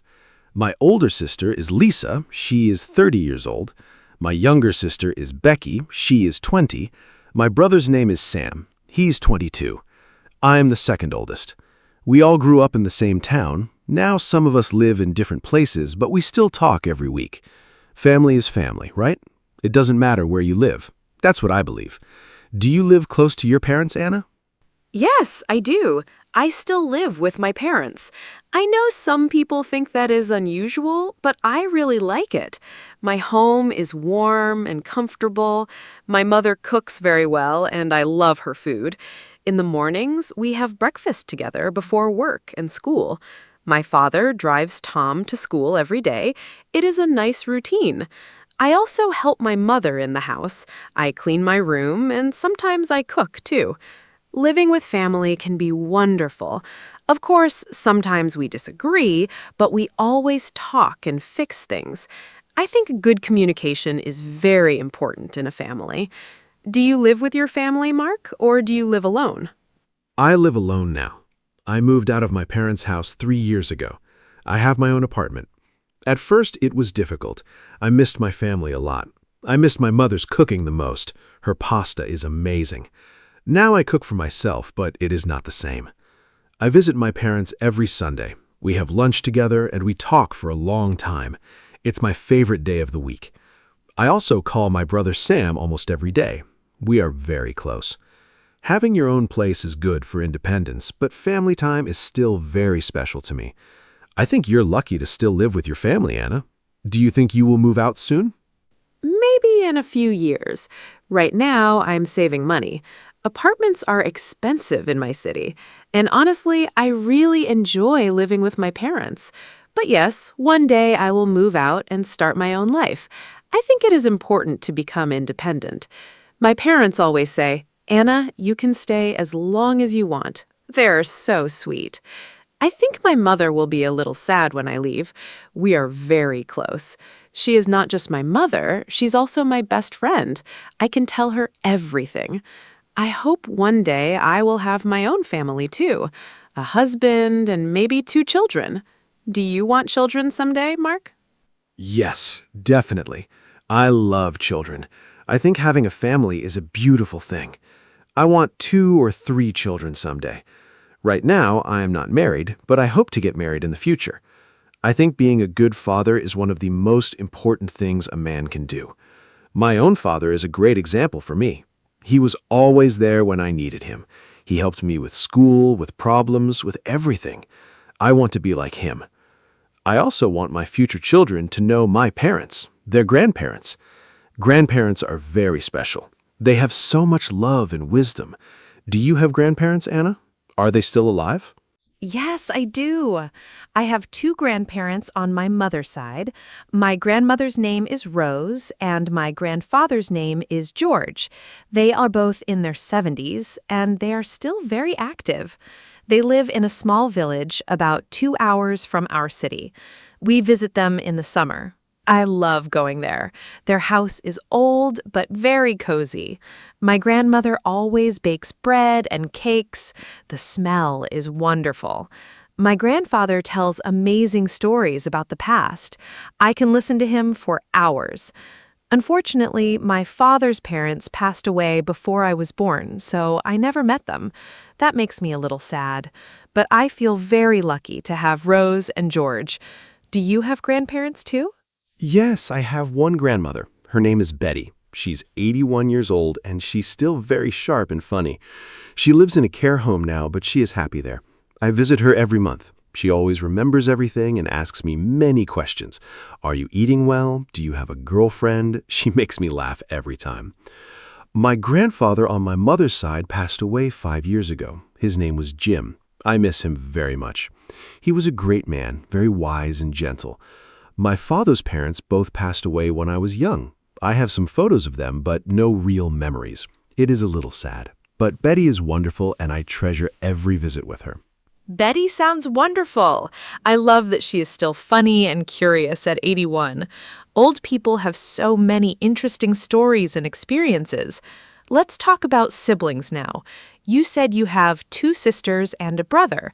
Are you close to all of them? I only have one sibling, my brother Tom. He is still young, only 12, so sometimes we don't have much to talk about. He likes video games and cartoons. I prefer books and music, but I love him very much. I help him with his homework sometimes. He calls me the homework helper. It's funny. When he was a baby, I used to carry him around the house. Now he is almost as tall as me, growing up so fast. Do you get along with your siblings well? Yes, mostly. I am very close to Sam, my brother. We talk almost every day. We like the same sports and the same music. It is very easy to be friends with him. With my sisters, it is a little different. Lisa, my older sister, is very serious. She works a lot and is always busy. We love each other, but we don't talk as often as I would like. Becky, my younger sister, is very cheerful and funny. She always makes the family laugh. When we are all together, it is a lot of fun. Of course, when we were children, we fought sometimes, over toys, over the TV, over small things. But now that we are adults, we appreciate each other much more. That is normal, I think. Did you fight with Tom when you were young? Not really, because Tom is much younger than me. When he was born, I was 13, so I was more like a second mother to him than a sister who fights. I helped my mom take care of him. I fed him, I read him stories, I played with him. It was sweet. He looked up to me a lot. Even now, he still comes to me when he has a problem and doesn't want to tell mom or dad. I like that. It means he trusts me. I think the age difference is actually nice. We don't compete, we just support each other. Let's talk about parents now. Tell me more about your mom. You said she is a teacher. What does she teach? My mom teaches English at a primary school. She's been a teacher for over 25 years. She loves her job. She always says that children give her energy. She is very patient and kind, and I think those qualities make her a great teacher. At home, she was the same way. Patient with us, always ready to explain things. My mom is also a great cook. On Sundays, she makes a big traditional meal for the whole family. It is our favorite time of the week. She works very hard, but she never complains. I really admire her for that. What does your mother do, Anna? Does she work or does she stay at home? My mother works part-time as a nurse at a local clinic. She works 3 days a week. It is not a full-time job, so she also has time for the family. She is very caring and calm. I think her job made her that way, or maybe she chose her job because she was always that way. She is always the person in the family who makes everyone feel better when they are sad or sick. When I was a child and had a fever, she stayed next to me all night. She never slept until I was better. That memory is very special to me. She is my hero. I think mothers are truly amazing people. Your mother sounds great too, Mark. We are both very lucky. We really are. Now let's talk about fathers. My dad, Robert, works in an office. He's an accountant. His job is about numbers and money. At home, he is very different from work, very relaxed and funny. He loves football and watches every match on TV. He also likes gardening. On weekends, he spends a lot of time in the garden. He grows tomatoes, peppers, and herbs.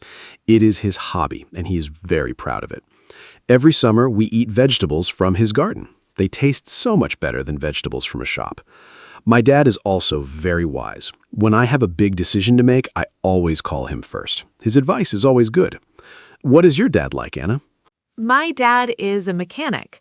He fixes cars. He has his own small garage near our home. He loves his work. He is always talking about engines and cars. I don't understand much about cars, but I love listening to him because he is so passionate about it. My dad is also very strong and protective. He is quiet sometimes, but when he talks, everyone listens. He is not the type of person who shows emotions easily, but I know he loves us deeply. He shows it through actions, not words. He fixes things around the house. He makes sure we are safe. He works hard for our family. One of my happiest memories is going to his garage as a child and helping him with small things. Do you have a special memory with your dad, too? Yes, my best memory with my dad is going fishing together. Every summer, just the two of us would go to a lake near our town. We would wake up very early in the morning at 5 o'clock and drive to the lake. We never caught many fish, but that was not really the point. We just talked, laughed, and enjoyed the quiet morning together. I still remember the smell of the lake and the sound of the birds. My dad would make coffee in a small thermos, and we would drink it by the water. Those mornings were so peaceful. I have not gone fishing in a long time, but now I really want to go again. Maybe I will invite my dad this summer. That memory warms my heart. What is your happiest family memory, Anna? Oh, what a beautiful story, Mark. The fishing memory is so sweet. My happiest family memory is our summer holiday when I was about 10 years old. My parents saved money for a whole year, and we went to the beach for 1 week. It was my first time at the sea. I remember seeing the ocean for the first time and thinking it was the biggest thing in the world. My dad carried me on his shoulders in the water. My mom made sandwiches on the beach. We all played in the sand. Tom was not born yet, so it was just the three of us. It was simple but perfect. I remember laughing a lot. To this day, the smell of the sea makes me feel happy and safe. I want to go back to that beach one day. That is a beautiful memory. Simple moments really are the most special, aren't they? Let's talk about family traditions now. Every family has its own traditions, things they do every year or every week. Does your family have any special traditions, Anna? For us, it is Sunday lunch, of course. My mom always cooks a big meal, roast chicken, potatoes, salad, and we all eat together. No phones at the table, that is a rule. We just talk and enjoy the food and each other's company. Another tradition is that every Christmas, my whole family goes to my parents' house. All 6 of us, plus Grandma Betty. It is loud and full of love. I look forward to it all year. What traditions does your family have? We have a few nice traditions. Every Saturday morning, my dad makes pancakes. He has been doing this for as long as I can remember. He makes them with honey and fruit. We all eat breakfast together and talk. It's a very relaxed, happy morning. Another tradition is that on New Year's Eve, we go to my grandparents' village. We spend 2 or 3 days there. My grandmother cooks a huge dinner on New Year's Day. We play card games and watch old movies. It's very cozy. I also love our birthday traditions. In our family, on your birthday, you choose the dinner menu. The birthday person is king or queen for the day. It sounds simple, but it makes everyone feel very special. These little traditions bring us together. I love the birthday tradition. Choosing your own dinner menu is a great idea. In our family, the birthday person also gets breakfast in bed. My mom always brings a tray with eggs, toast, and orange juice to your room in the morning. It feels so special. Now, let me ask you something different, Anna. Do you think the idea of family is changing in the world today? For example, some families have one parent, or 2 mothers, or 2 fathers. Some people live very far from their families. Technology changes how we stay connected. What do you think about the modern family? Is it different from the family you grew up with? That's a great question, Mark. Yes, I think family is changing. In the past, a family usually meant a mother, a father, and children, all in one house. Today, families look different. Some children grow up with just one parent. Some have step-parents. Some are raised by grandparents. I think what matters most is love and support, not the shape of the family. I have friends from single-parent families who are very happy and loved. I also think technology helps modern families stay close even when they are far apart. Video calls, messages, and photos make distance smaller. My family uses a group chat every day. It's a nice way to share small moments. Family is love, not a fixed structure. I completely agree with you. Family is love, not a fixed structure. I think what children need most is to feel safe, loved, and supported. That can happen in many different types of families. I also think technology is very helpful. My sister Lisa lives in another country now. She moved abroad for work 2 years ago. We use video calls to see her face, which makes a huge difference. It's not the same as being in the same room, of course, but it's much better than nothing. In the past, if someone moved to another country, you might only see them once a year. Now we can talk every week. Do you have any family members who live far away, Anna? Yes, I have an uncle who lives in Canada. His name is Peter. He is my father's brother. He moved there about 15 years ago. He has a wife and 3 children there. We do not see them often, maybe once every 3 or 4 years. But we send messages and have video calls on special occasions, like birthdays and Christmas. His children, my cousins, speak English and a little bit of their local language there. I have never met them in person, only on screen. Isn't that strange? But I still feel connected to them. I hope to visit Canada one day. It would be amazing to finally hug my cousins. Do you have relatives who live abroad, Mark? Yes, Lisa lives in Germany now. She moved there for her job in engineering. She is doing very well there. I think she is happy, but she misses home sometimes. We can see it in her face during video calls, especially around the holidays. On Christmas, she flies home, and that is the best day. The moment she walks through the door, my mom starts crying, happy tears. It is a very emotional and beautiful moment every time. I also have 2 cousins who live in Australia. We do not have much contact, but I know they are there.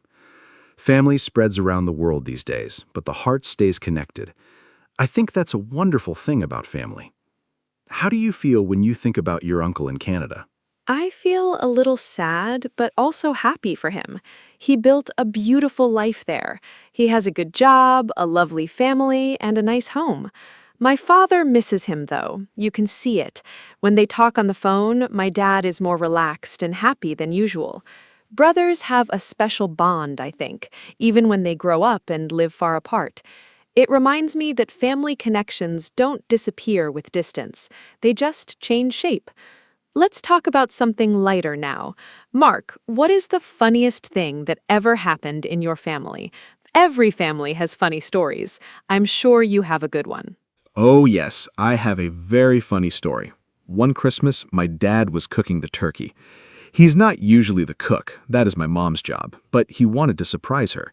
He forgot to take the plastic bag of things out from inside the turkey before he put it in the oven, so the whole kitchen smelled terrible.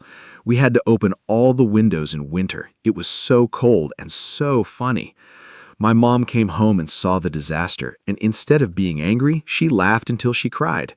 We ended up ordering pizza for Christmas dinner that year. Now, every Christmas, my dad says, "Don't worry, I will not cook the turkey this year." We still laugh about it every single time. Do you have a funny family story, Anna?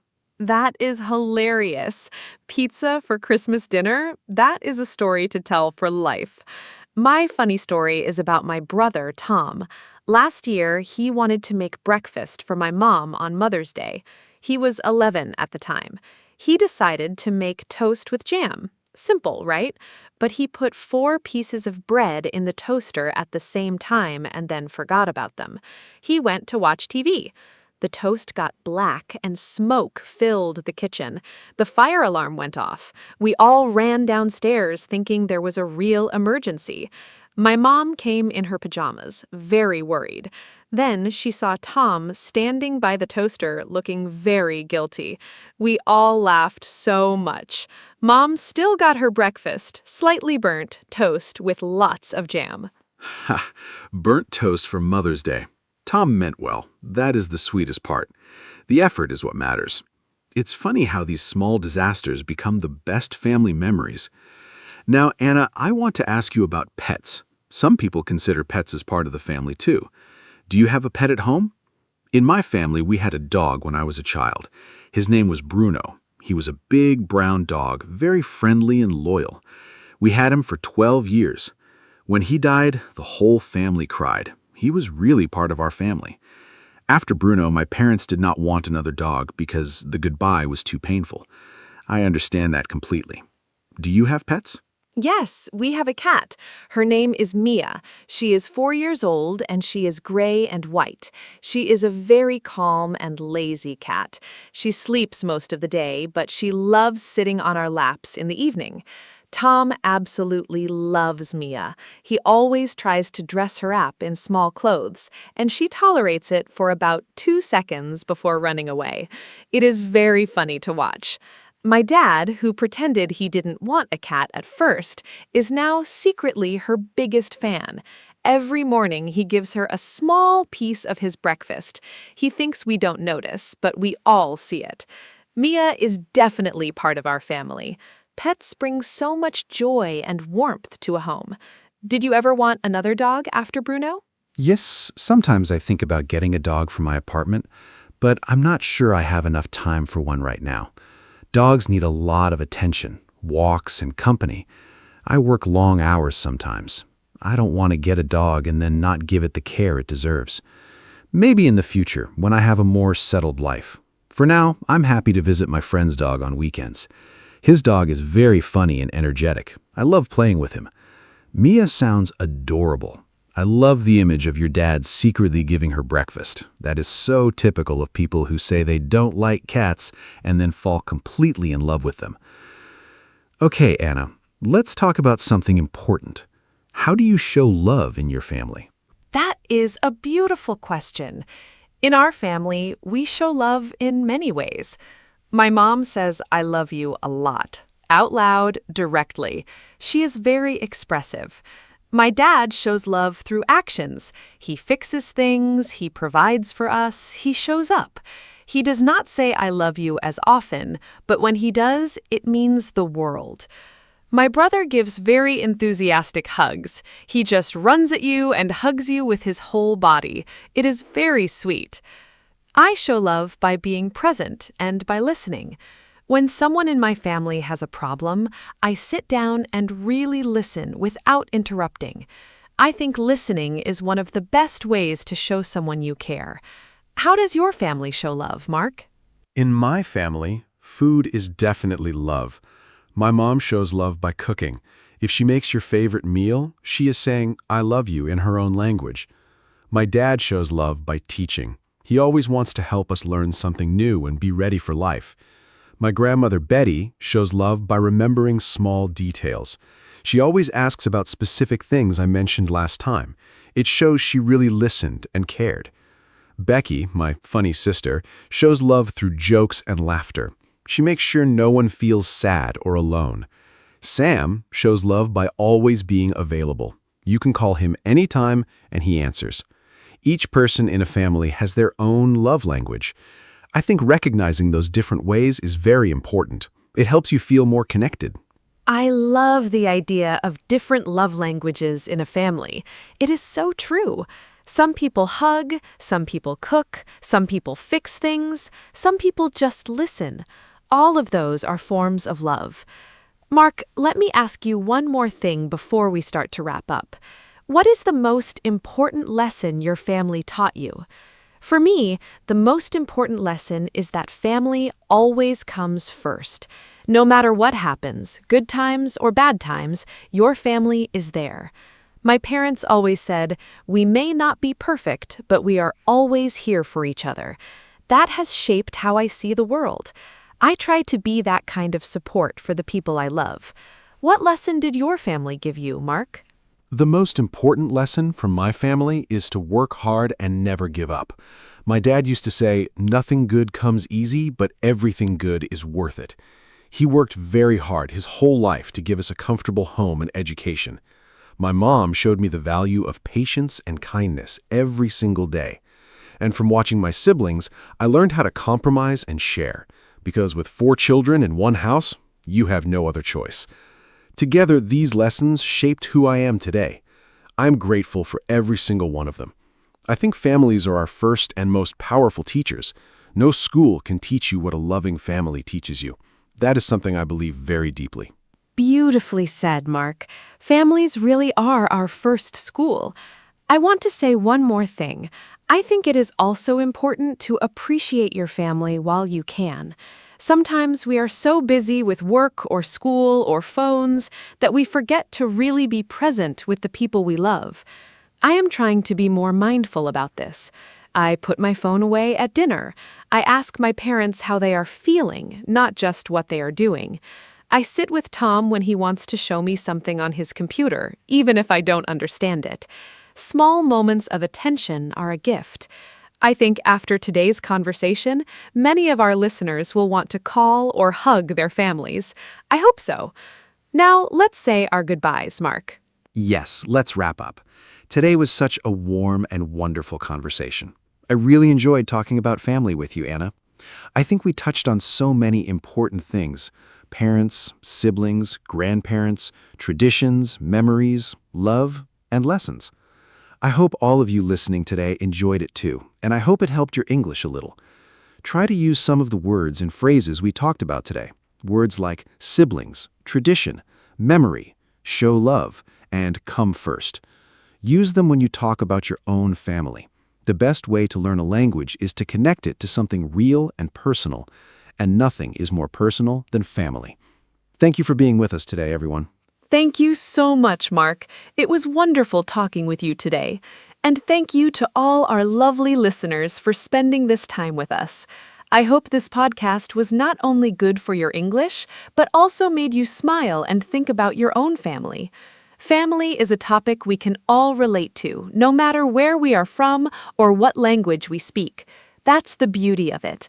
If you enjoyed this episode, please share it with a friend who is also learning English. It is always more fun to learn together. And please come back next time. We have more interesting topics coming very soon. Until then, take good care of yourselves and your families. Goodbye from me, Anna. Hello, everyone. Welcome to our podcast. My name is Anna, and I am very happy you are here today. This podcast is for people who are learning English. We talk about simple and important topics. Today, our topic is scamming. Maybe you heard this word before. Maybe you did not. Do not worry. We will explain everything step by step. My friend Mark is here with me today. He knows a lot about this topic. We will talk together and make it easy to understand. So please relax, listen carefully, and enjoy our conversation. Let us begin. Hi, everybody. I am Mark, and I'm so glad to be here with Anna today. Scamming is a very important topic. It happens every day, all around the world. Many people lose money because of scams. Many people feel sad and embarrassed after a scam. But if you know about scams, you can protect yourself. You can protect your family, too. Anna and I will use simple words today. We want everyone to understand. If you hear a word you do not know, do not stop listening. We will explain it. Okay, let us start our conversation. So, Mark, let us start with the basics. What is a scam? Can you explain it in simple words? I think some of our listeners do not know this word yet. A scam is something bad, right? It's when someone tries to take something from you, like money or personal information. Is that correct? I want to make sure our listeners understand from the very beginning. Scams can be very confusing.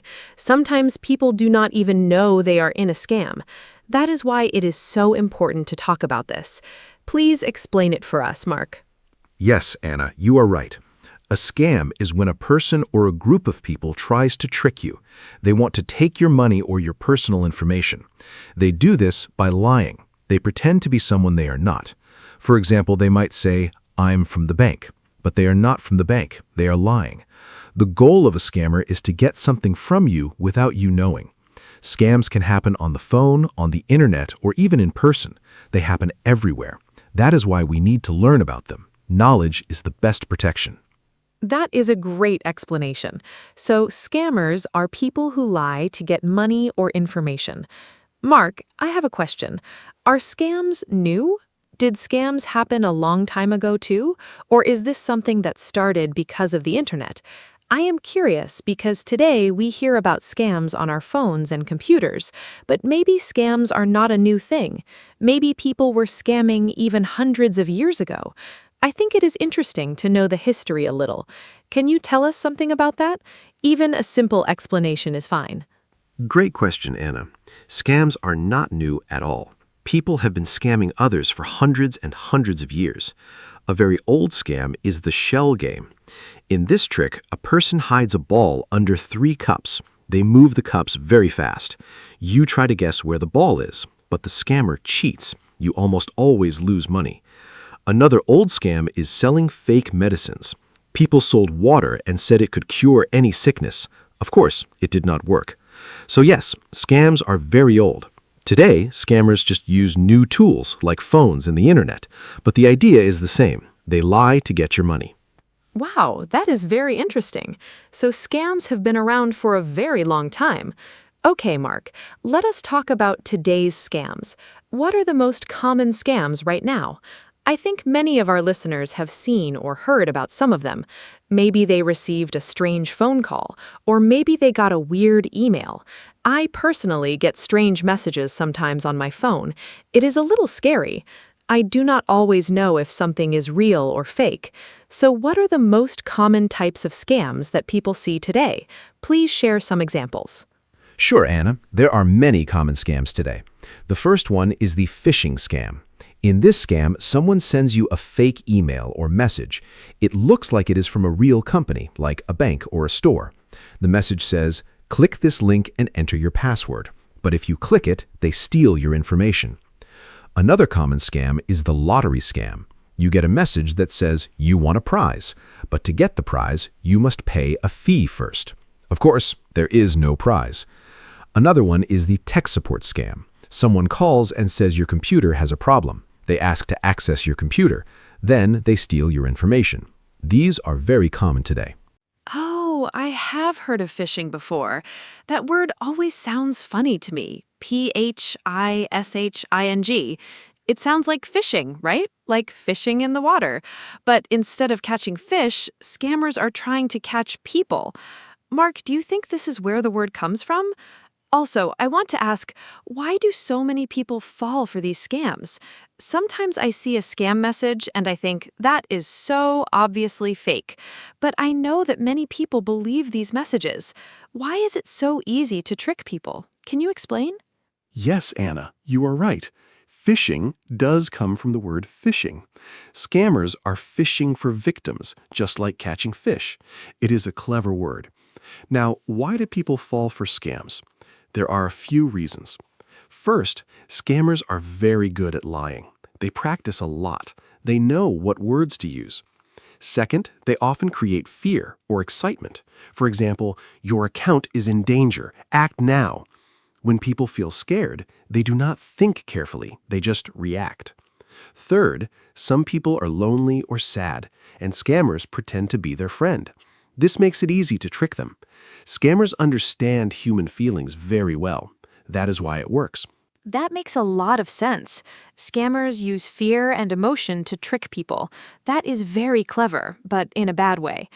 Mark, let us talk about a specific type of scam. I want to ask about romance scams. I have heard this term before. I think it is when someone pretends to love you online, but it is all fake. Is that right? I feel very sad when I hear about romance scams. People are looking for love and friendship, and then someone uses that against them. Can you explain how romance scams work? I think this is important for our listeners to know. Yes, Anna. Romance scams are very sad and very common. Here's how they work. A person creates a fake profile on a dating app or social media. They use a beautiful photo, usually not their real photo. They start talking to you. They're very kind and sweet. They say they love you very quickly. Then, after some time, they ask for money. Maybe they say they are sick and need help. Or they say they are stuck in another country and need a ticket home. But none of it is true. Everything is a lie. They never had real feelings for you. When you send money, they disappear. Romance scams break people's hearts and take their money. It is very cruel. That is so heartbreaking. People really think they found love, and then it's all fake. I feel sorry for anyone who experienced this. Mark, let us talk about something a little different now. What about scams that happen over the phone? I know many elderly people, like grandparents, get phone calls from scammers. My grandmother told me once that she got a strange call from someone who said he was from the government. She did not know what to do. What are common phone scams, and why do they target older people especially? Phone scams are very common, Anna. One of the most famous is the grandparent scam. A scammer calls an elderly person and says, "Grandma, it's me. I'm in trouble. I need money right now. Please do not tell mom or dad." The grandparent thinks it's their grandchild and sends money immediately. Another phone scam is the IRS scam. Someone calls and says, "You owe money to the government. Pay now or the police will come." Of course, this is a lie. The government does not call you like this. Older people are often targeted because they are more trusting and sometimes less familiar with these tricks. That is why we must teach everyone about scams. Oh, the grandparent scam is terrible. Imagine getting that call and thinking your grandchild is in danger. Of course you want to help. Scammers are really cruel. Mark, I want to ask, what about online shopping scams? I love shopping online, and I know many people do too. But I have heard that some online stores are fake. You pay money, and the product never arrives. Or you receive something completely different from what you ordered. Has this happened to you? And what should people know about shopping safely online? This is very useful for everyday life. Oh yes, online shopping scams are very real. Fake online stores are everywhere. They look just like real stores. They have nice photos and low prices. That's the trick. The prices are too low. You think you're getting a great deal. You pay and then nothing arrives. Or you get a very cheap, broken product. I have a friend who bought expensive shoes online for a very low price. He waited 2 months and then he received tiny plastic shoes like toys. He was very angry. So the rule is, if the price looks too good to be true, it probably is a scam. Always buy from stores you know and trust. Ha, tiny plastic shoes. That is funny, but also very frustrating for your friend. Okay, so we need to be careful about prices that are too low. Mark, let us talk about email scams now. I get so many strange emails. Sometimes they say I won something. Sometimes they say my account is locked. Sometimes they say a prince from another country wants to send me money. That last one always makes me laugh. Have you heard of the Nigerian prince scam? It is very old, but people still fall for it. Can you explain how it works and why people still believe it? Yes, the Nigerian prince scam is one of the most famous scams in the world. Here's how it works. You get an email from someone who says they are a rich prince or a businessman in another country. They say they have millions of dollars, but they need your help to move the money. If you help them, they will give you a big reward, maybe 10 or 20% of the money. But first, you need to pay a small fee to start the process. Of course, there is no prince and no money. Once you pay, they ask for more money, then more. They keep asking until you stop. It sounds silly, but millions of people have lost money to this scam. It is a very powerful trick. Wow, millions of people. That is shocking. And it sounds so unbelievable, a prince sending emails asking for help. But I understand now. When people see a huge amount of money, they stop thinking clearly. Greed can be dangerous. Mark, let us talk about social media scams now. I use social media every day. I see advertisements all the time. Sometimes I wonder if they are real. What are common scams on social media? I think young people especially need to know about this because young people spend so much time on platforms like Instagram, Facebook, or TikTok. What should they watch out for? Great point, Anna. Social media scams are everywhere. One common scam is the fake giveaway. A fake account pretends to be a famous person or a big company. They say, "We are giving away $1,000. Follow us and share this post to win." But it's all fake. They just want more followers. Another scam is fake influencer products. An account promotes a product with amazing results, like a cream that makes you look 10 years younger in one day. You buy it, and it does nothing. A third scam is investment scams. Someone says, "Give me $100 and I will make it 1,000 in 1 week." Of course, that money disappears. Always be careful with things that sound too good. Those fake giveaways are everywhere. I see them all the time. And I admit, sometimes they look very real. Mark, I want to ask about something called identity theft. I hear this phrase a lot, but I'm not 100% sure what it means. Does it mean someone steals your personal information and pretends to be you? That sounds very scary.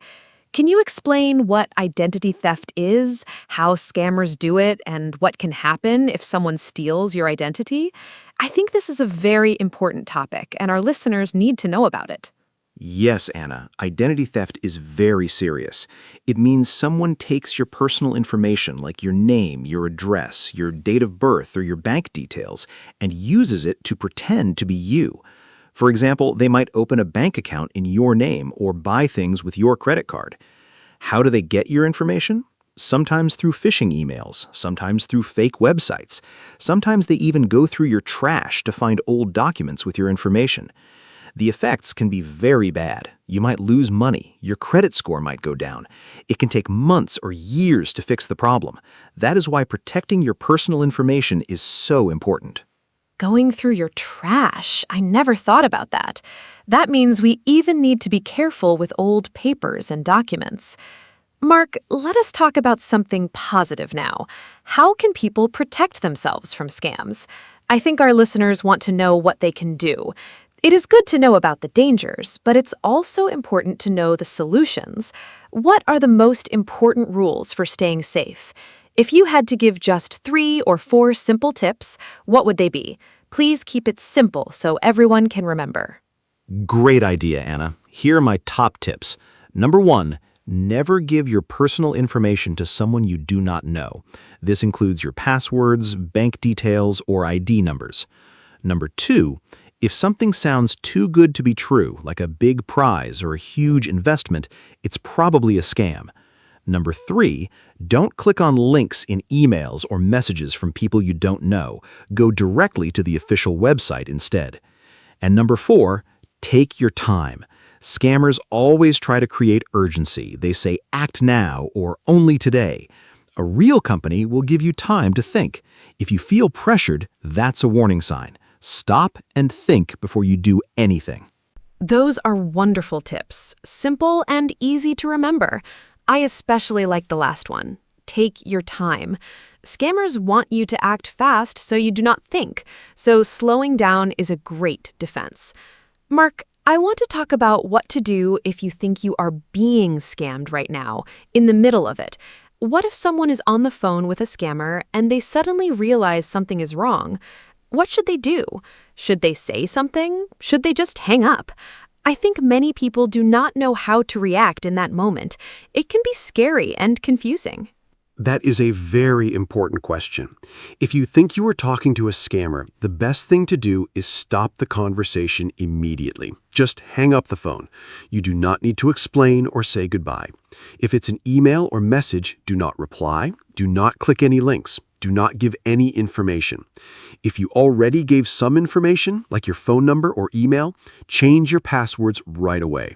If you gave financial information, like a credit card number, call your bank immediately and tell them what happened. Also, report the scam to the police or a consumer protection agency in your country. Reporting helps protect other people too. Remember, you do not need to feel embarrassed. Scammers are professionals. It can happen to anyone. That is very reassuring. It can happen to anyone. And you are right, people should not feel embarrassed. Scammers are very clever. Mark, let us talk about what happens after a scam. If someone has already been scammed, they already lost money, what can they do?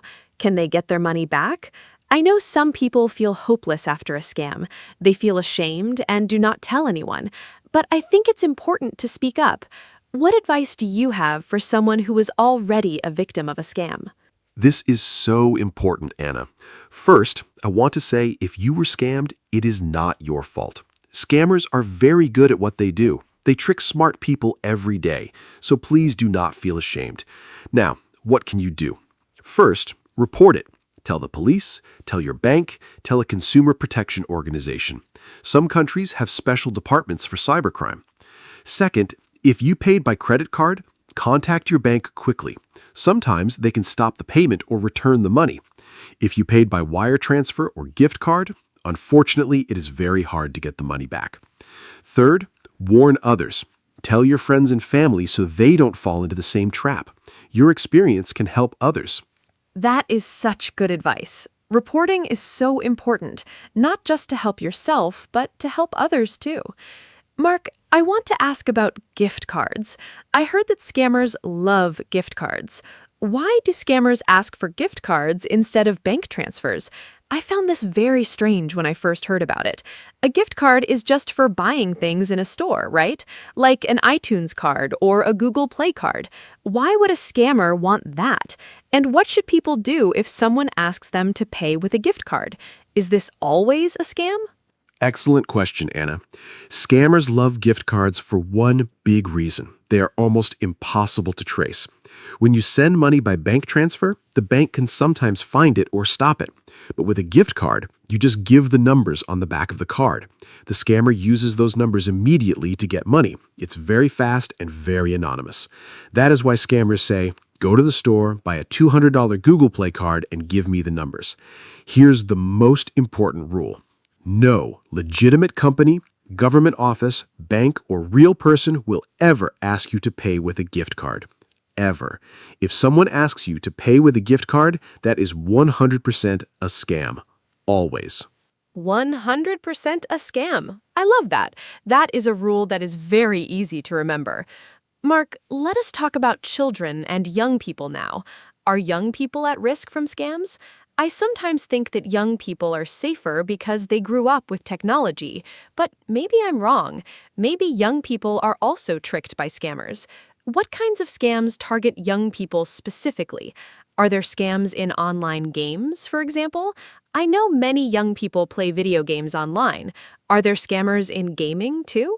You are right to ask, Anna. Young people are not always safe. In fact, scammers target young people a lot. In online games, scammers might say, "Give me your account password and I will give you free coins or weapons." Then they take your account and never give it back. Another scam for young people is fake job offers.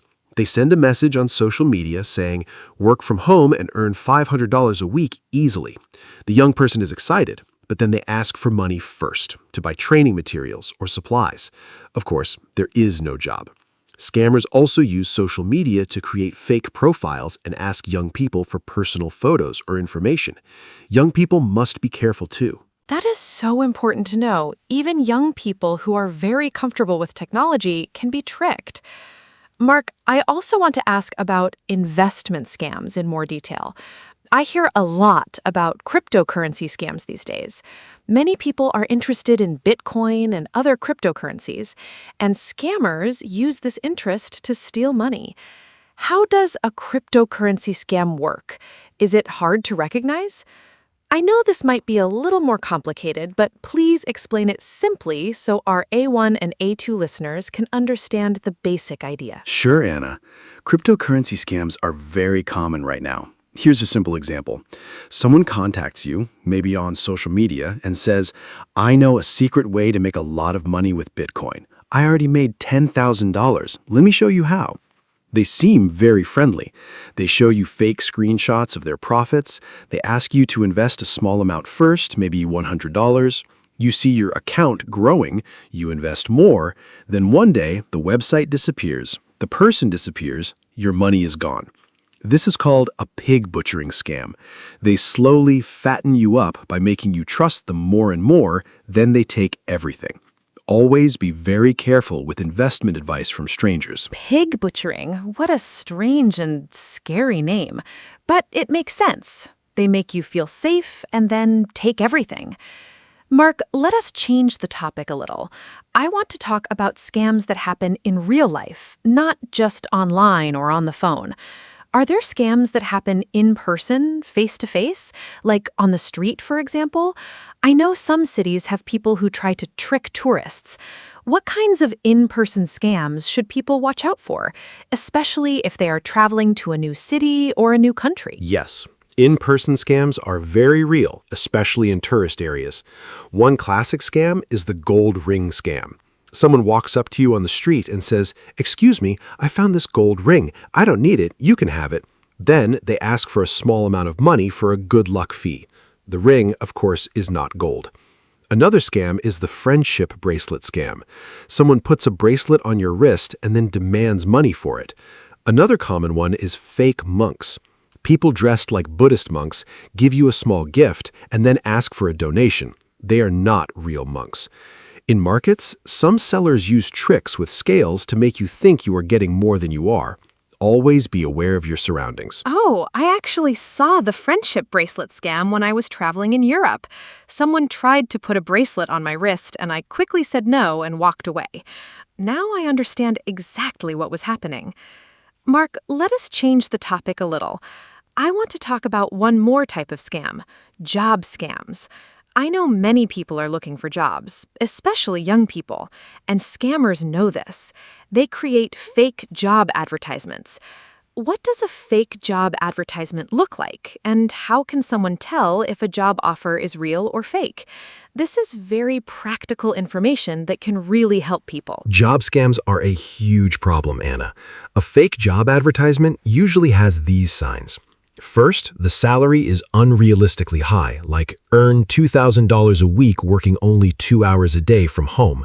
Second, they don't require any experience or skills. Real good jobs almost always need some qualifications. Third, they ask you to pay money before you start for training, uniforms, or background checks. Legitimate employers never ask workers to pay before starting.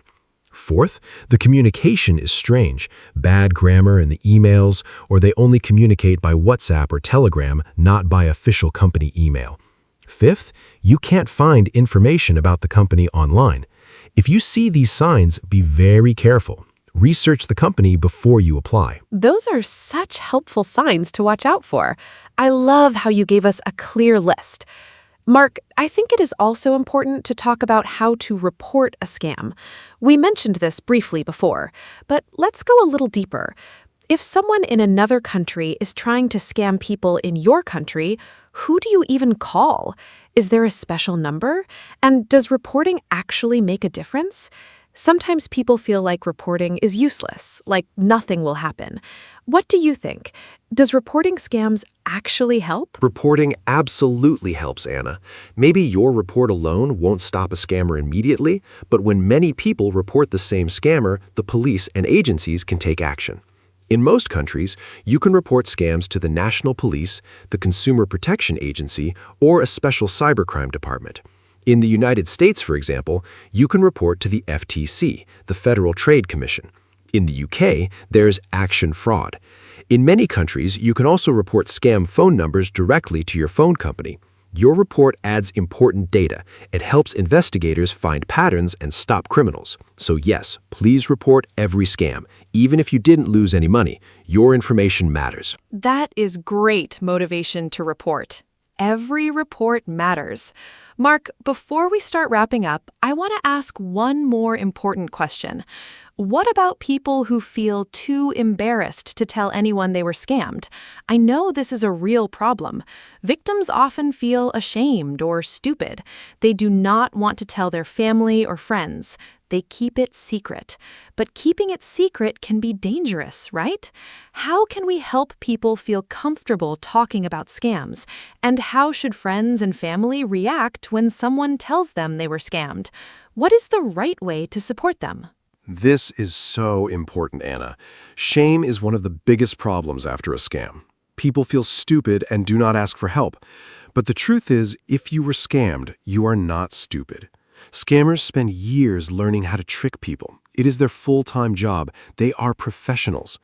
If a family member or friend tells you they were scammed, please do not laugh or say, "How could you believe that?" That is the worst thing you can do. Instead, listen to them. Tell them it is not their fault. Help them take the next steps, like calling the bank or reporting to the police. Be patient and kind. The emotional pain after a scam can be very real. Support and understanding can make a huge difference. Beautifully said, Mark. kindness, and support are so important. I think we covered so many great topics today. We talked about what scams are, the history of scams, different types of scams, phone scams, email scams, romance scams, job scams, crypto scams, in-person scams, and more. We talked about how to protect ourselves and what to do if we are scammed. I feel like our listeners have learned so much today. Mark, is there anything else you want to add before we close? Any final thoughts or one last important message for our listeners? Yes, Anna. My final message is this. Stay curious, stay skeptical, and stay safe. If something feels wrong, trust your feeling. If you're not sure, ask someone you trust before you do anything. Talk to your friends and family about scams. Share the information you learned today. The more people know, the harder it is for scammers to succeed.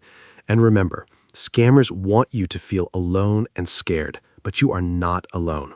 There are people who can help you. There are laws to protect you. You have the power to protect yourself and others. Knowledge is your best weapon against scams.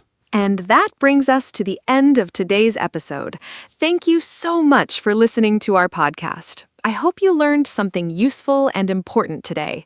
Please share this episode with your friends and family, especially with people who are not so familiar with technology or online scams. They might really need this information. Remember the key lessons. Do not give your personal information to strangers. Think before you click. Take your time and do not let anyone rush you. And if something feels wrong, it probably is. If you have questions or comments, we would love to hear from you. See you next time. Stay safe, everyone. Thank you so much, Anna, and thank you to all our wonderful listeners. It was a great conversation today. I learned something too, just from talking about all these scam types together. Every day, scammers get smarter, but every day, we can get smarter too. Keep learning, keep sharing, and keep protecting each other. If you enjoyed this episode, please tell a friend about our podcast. That is the best way to help us grow. And as always, if you ever think someone is trying to scam you, stop, breathe, and think. You have the power to say no. Thank you, goodbye, and take good care of yourselves and the people around you. Hello, everyone, and welcome to our podcast. My name is Anna, and I am so happy you are here today. Today's topic is very special to me. We are going to talk about self-care. Maybe you have heard this word before. Self-care means taking care of yourself, your body, your mind, and your feelings. It is not selfish. It is necessary. I am joined today by my wonderful co-host, Mark. Together, we will share ideas, personal stories, and simple tips about self-care. We use easy English in this podcast, so it is perfect for beginners. I hope you enjoy our conversation and learn something helpful today. Hi, Mark. How are you? And are you ready to talk about self-care? Hi, Anna. I'm very well, thank you. And hello to all our wonderful listeners. Welcome. Yes, I am absolutely ready. Self-care is a topic I love. I think many people hear self-care and imagine expensive things like spa days or fancy holidays, but real self-care is much simpler than that. It's about small, daily habits that keep you healthy and happy. It's about listening to your body and your mind. I think this topic is very important for everyone. Young people, adults, busy parents, students. Everyone needs self-care. And using simple English makes it easy for our beginners to follow along and learn. Let's start with the basics, Anna. What exactly is self-care to you? To me, self-care is anything you do on purpose to feel better, physically, emotionally, or mentally. I like to think of it in 3 parts. First, there's body care, sleeping enough, eating well, moving your body. Second, there's mind care, resting your thoughts, reading, learning, or doing creative things. Third, there's emotional care, talking about your feelings, spending time with people you love, and allowing yourself to feel both happy and sad. All 3 parts are important. When one part is not cared for, the others suffer too. For example, when I don't sleep enough, I feel sad and I can't think clearly. Self-care keeps all three parts balanced. Mark, how would you describe self-care in one simple sentence? In one sentence, I would say self-care means giving yourself what you need to feel well and function in daily life. Simple but powerful. I think many people confuse self-care with being lazy or selfish, but that is completely wrong. Self-care is the opposite of laziness. Lazy means doing nothing because you don't want to try. Self-care means making an active choice to rest, to recover, or to do something that helps your well-being. And it is definitely not selfish. When you take care of yourself, you have more energy and patience for others, for your family, your friends, your work. Think of it like charging your phone. If your phone battery is at 0, it does nothing. You need to charge it to use it. Self-care is your daily charge. Do you agree, Anna? I love that comparison. Charging your phone is such a perfect way to explain it. And just like a phone needs regular charging, people need regular self-care. You cannot charge your phone once a month and expect it to work every day. The same is true for people. Self-care needs to be consistent. Small things every day are better than one big thing once a month. I think one reason people struggle with self-care is that they feel they don't have time. Life is very busy. Work, family, chores, everything takes time. But I believe self-care does not always need a lot of time. Even 5 or 10 minutes of something good for you can make a real difference. Mark, what are some quick self-care things people can do when they are very busy? Great question. When I'm very busy, I use small self-care moments during the day. For example, I take 3 slow, deep breaths before a meeting. It takes 30 seconds, but it calms my mind. I also drink a full glass of water in the morning before I check my phone. That one habit helps my body wake up. Another thing I do is take a 5-minute walk outside at lunchtime. Fresh air and a little movement really help my mood and focus. I also try to eat lunch away from my desk. Just changing the location and not looking at a screen for 20 minutes gives my brain a real rest. These are tiny things, but together they add up. What's your favorite quick self-care moment, Anna? My favorite quick self-care moment is what I call my morning 5 minutes. Every morning, before I do anything else, I sit quietly for 5 minutes. No phone, no news, no talking. I just sit with a warm cup of tea, look out the window, and breathe. It sounds very simple, but it sets a calm tone for my whole day. On the days I skip it, I notice the difference. I feel more rushed and more stressed. Those 5 minutes feel like an anchor. They remind me that I exist and that the day belongs to me, not to my to-do list. Even on very busy days, 5 minutes is possible. You just have to choose it. Let's talk about sleep now, Mark. How important is sleep for self-care? Sleep is absolutely the foundation of self-care. Everything else depends on it. When you sleep enough, your brain works better, your mood is more stable, your body heals, and you have more energy. When you don't sleep enough, everything feels harder. You get frustrated more easily. You make more mistakes. You feel low and tired all day. I used to be very proud of sleeping only 5 or 6 hours a night. I thought it made me productive and strong, but actually I was hurting myself. Now I protect my sleep like it is very precious, because it is. I go to bed at a similar time every night. I avoid caffeine after 3 in the afternoon. I turn off screens an hour before bed. My sleep improved a lot. How many hours do you sleep, Anna? I try to sleep 7 to 8 hours every night. For me, the quality of sleep matters as much as the quantity.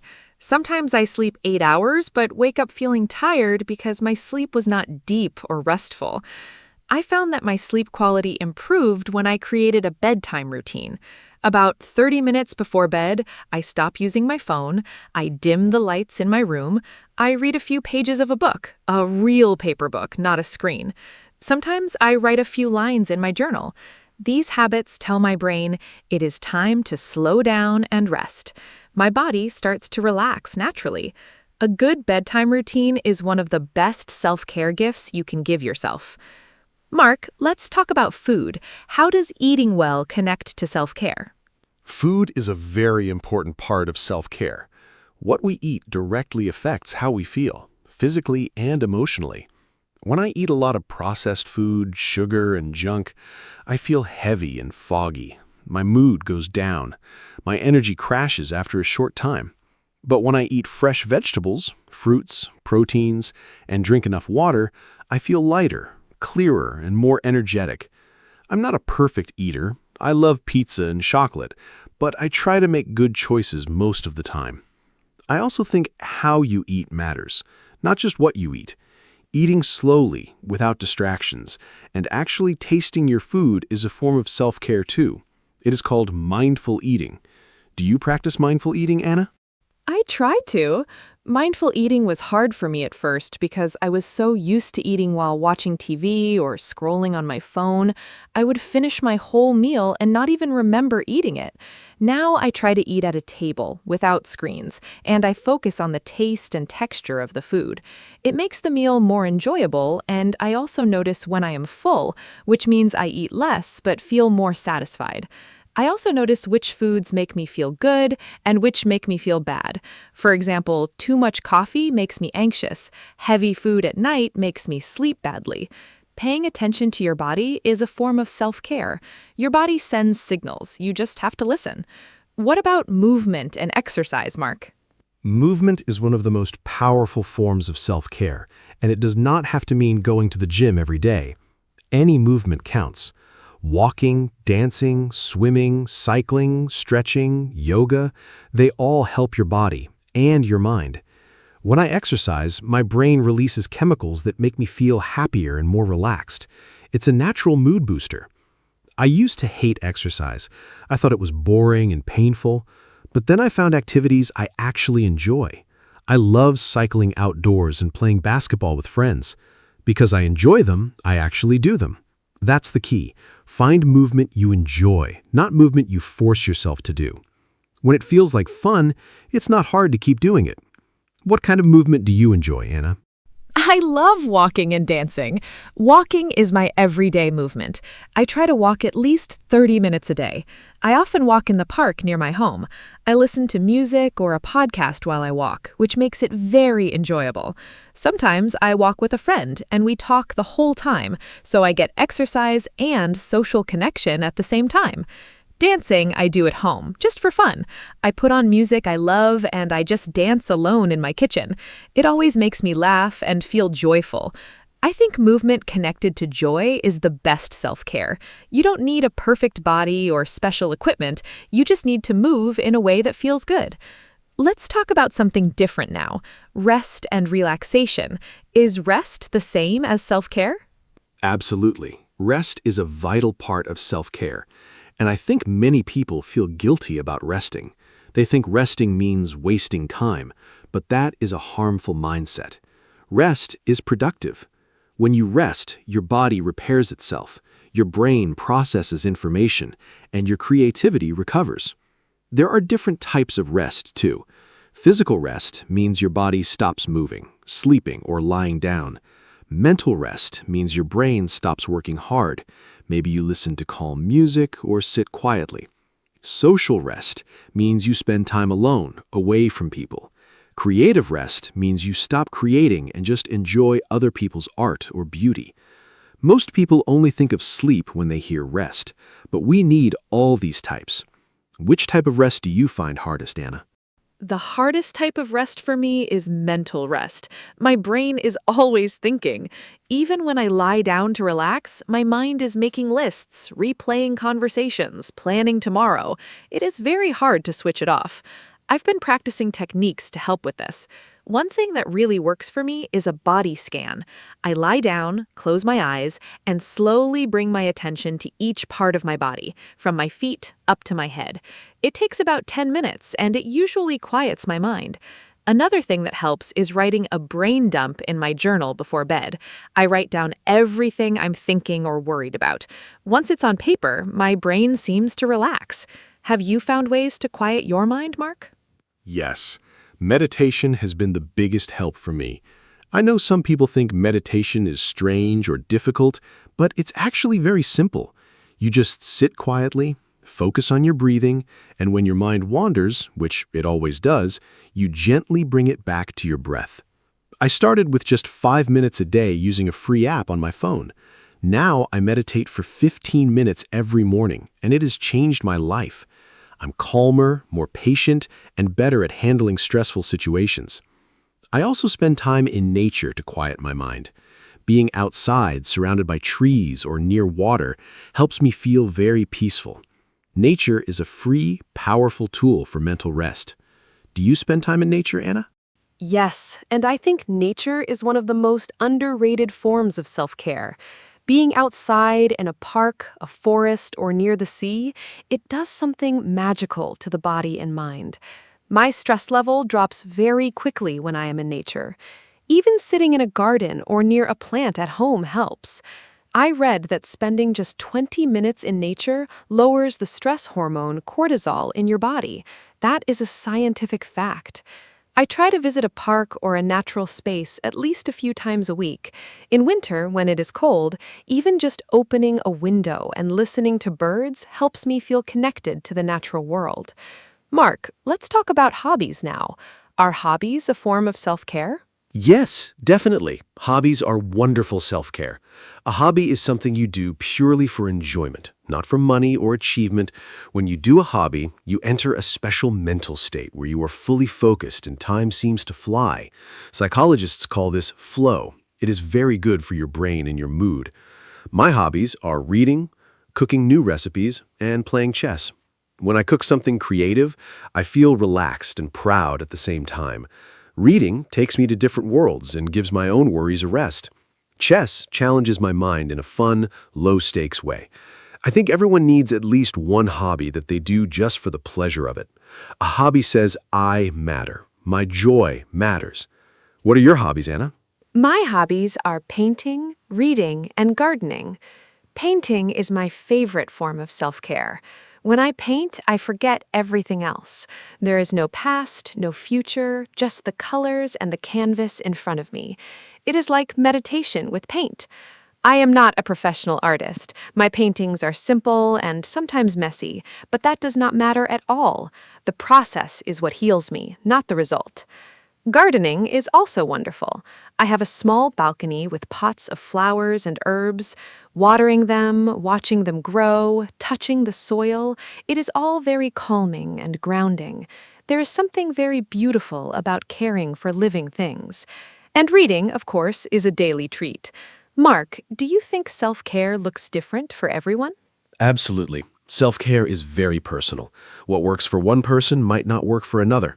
For example, some people feel recharged after spending time with friends. Being social gives them energy. Those people are called extroverts. But for introverts, people who get energy from being alone, socializing can be tiring. Their self-care might mean spending quiet time alone at home. Neither is wrong, they're just different. This is why I think it is important to know yourself. What actually makes you feel better? Not what you think should make you feel better, or what your friend says works for them. What works for you in your life? It takes some trial and error to figure that out. Have you always known what self-care works for you, Anna? No, it took time. When I was younger, I didn't really think about self-care at all. I just pushed through every day doing what I had to do. I didn't rest properly, I didn't eat well, I didn't have many hobbies. I thought that was normal life. Then I went through a very stressful period, a lot of pressure at work and some personal problems. I felt completely exhausted and empty. That was my wake-up call. I started paying attention to what made me feel better and what made me feel worse. Slowly, I built my self-care habits. It was like building a house, one brick at a time. Now I have a solid routine that really supports me. I think sometimes we need a difficult period to understand the importance of taking care of ourselves. Did you have a wake-up call like that, Mark? Yes, I did. Mine came about 4 years ago. I was working very long hours at my job. I was sleeping very little, skipping meals, not exercising, and seeing my friends almost never. I thought I was being strong and dedicated, but one day I just broke down. I felt completely overwhelmed, and I couldn't stop crying, and I didn't even know exactly why. I went to my doctor.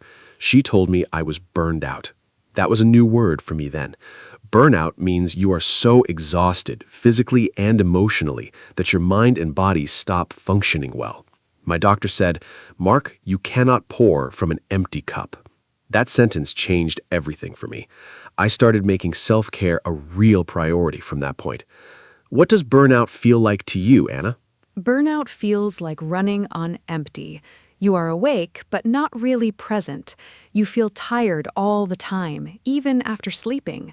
Simple tasks that were easy before now feel huge and impossible.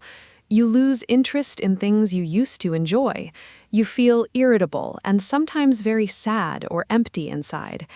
I experienced a mild burnout once, and the scariest part was that I didn't even recognize it at first. I just thought I was tired. But the tiredness didn't go away with sleep. That is a key sign. When rest doesn't help, something deeper is wrong. The best thing you can do to prevent burnout is to practice self-care consistently before you reach that empty point. Prevention is always better than recovery. Mark, how do you prevent burnout now? Now I have a few rules I try not to break. First, I stop work at a fixed time every evening. Work does not follow me into the evening or weekend unless there is a real emergency. Second, I take all my annual holiday days. Before, I used to skip holidays to work more. Now I know that rest and breaks make me more productive, not less. Third, I check in with myself every Sunday evening. I ask, how do I feel this week? Do I feel balanced? Is something bothering me? This short check-in helps me notice early warning signs before they become a big problem. Fourth, I say no to things that are not necessary when my energy is low. Protecting your energy is self-care. Do you also do regular check-ins with yourself, Anna? Yes, I do a quick daily check-in and a deeper weekly one. My daily check-in is very simple. Every evening, I ask myself 3 questions. What felt good today? What felt hard today? What do I need tomorrow? I write the answers in my journal. It takes about 5 minutes, but it helps me process my feelings and not let them pile up. The weekly check-in is a little longer. I look at how I slept, how I ate, how I moved, how I connected with people. I ask, is anything out of balance? Did I spend time on things I enjoy? The weekly check-in also helps me plan self-care for the next week. I think many people wait for the weekend to recover from a bad week, but it is better to manage your well-being all week long. Let's talk about social connection, Mark. Is that part of self-care? Yes, social connection is a very important part of self-care for most people. Humans are social animals. We need connection, belonging, and love to be healthy. Research shows that people with strong social connections live longer and are happier and healthier than people who are lonely. Loneliness is actually very bad for your health. Some scientists say it is as harmful as smoking. I try to invest time in my friendships and family relationships. I call a friend or family member at least once or twice a week. I try to meet people in person regularly, even just for a short coffee. These connections give me joy and support. When I go through a hard time, having good people around me makes everything more bearable. How do you maintain your social connections, Anna? I am quite intentional about my friendships.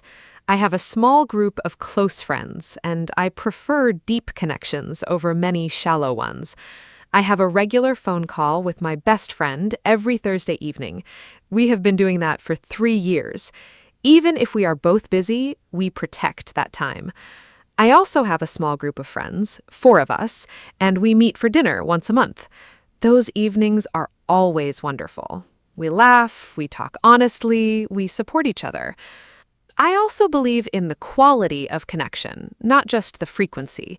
A 2-hour, honest conversation with a good friend is worth more than 10 quick text messages.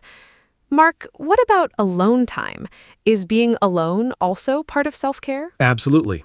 Alone time is essential self-care, especially for introverts like me. I need regular alone time to recharge. After spending a lot of time with people, even people I love, I feel drained and I need quiet time to recover. Loneliness is not the same as alone time. Loneliness is when you want connection but don't have it. Alone time is when you choose to be by yourself to rest and restore your energy. I love spending Sunday mornings alone. I make a good breakfast, I read, I go for a quiet walk. No calls, no plans, just myself and my thoughts. That alone time fills me up for the week. I think in our very connected social world, many people are afraid to be alone, but learning to enjoy your own company is a great form of self-care. Do you enjoy alone time, Anna? Yes, I really do. I am somewhere between an introvert and an extrovert. I love people, but I also deeply need my quiet time. I think of alone time as a gift I give to myself. In those moments, I can think freely, create, relax, and simply be myself without any performance or effort. One of my favorite alone time activities is long baths. I fill the bath with warm water, put on calm music, light a candle, and stay there for 30 minutes. It is simple and inexpensive, but it feels very luxurious and deeply restorative. I come out feeling calm and renewed.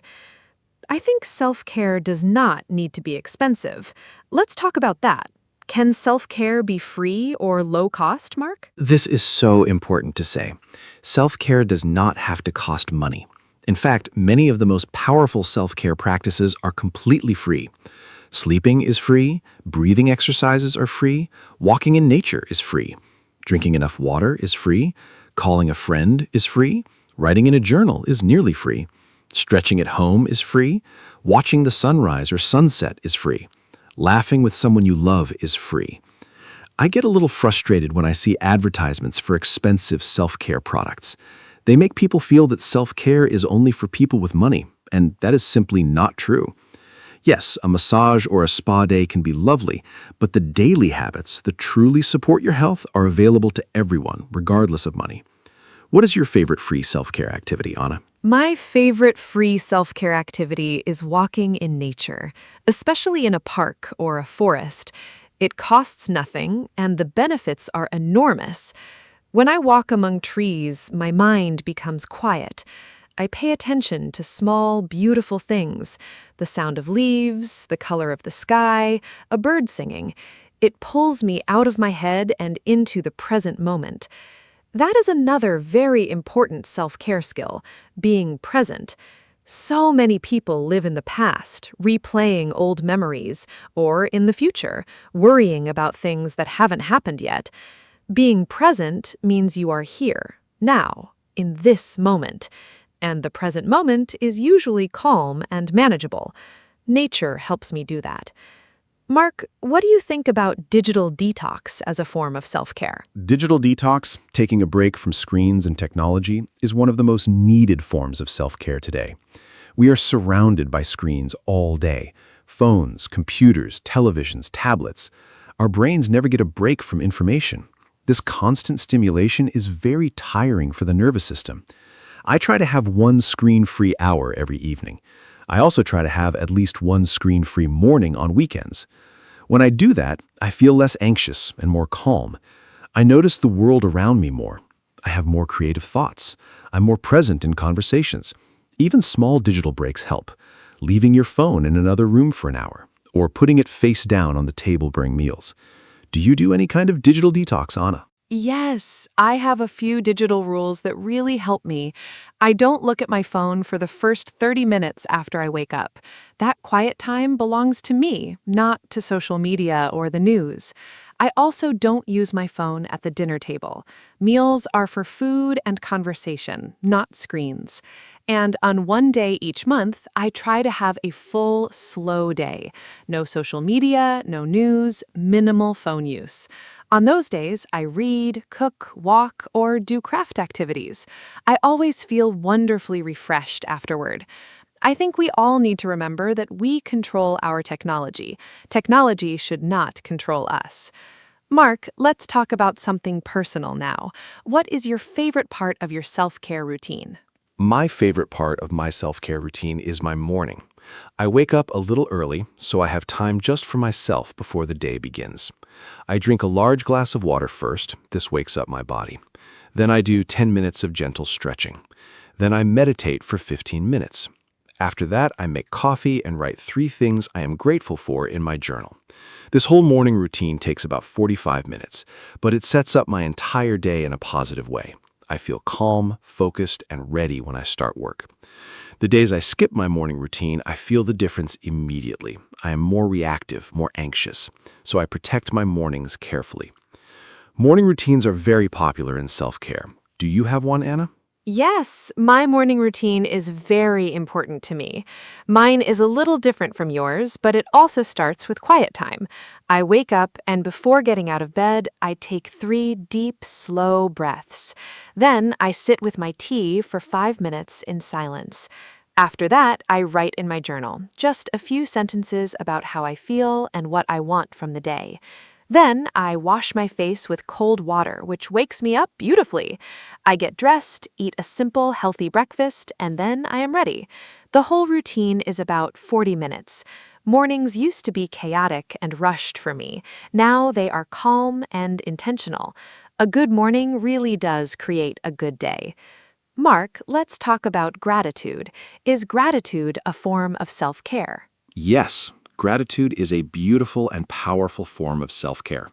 When we practice gratitude, we train our brain to notice what is good in our lives, instead of always focusing on what is missing or wrong.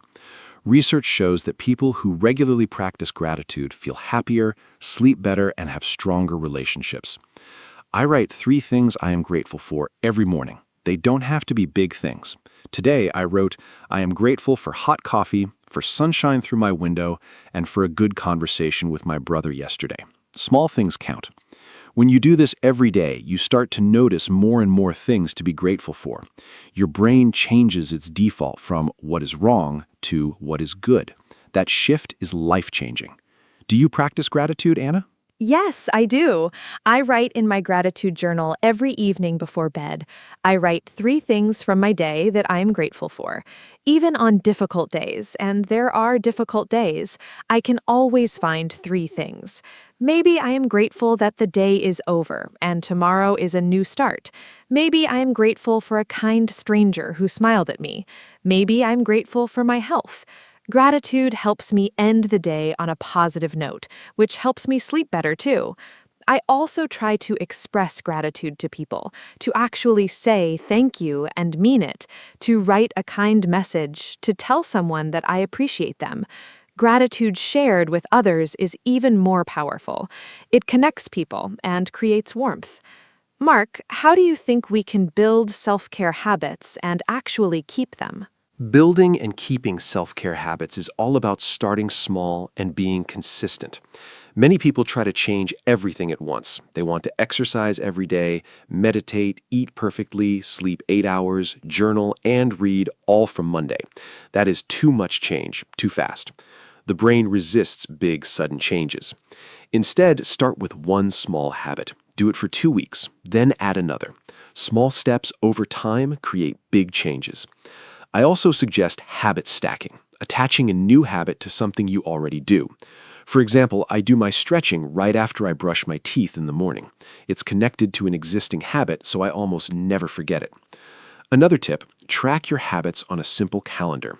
Seeing your progress is very motivating. What is your best tip for keeping habits, Anna? My best tip is don't aim for perfect, aim for consistent. Many people stop their self-care habits after one bad day.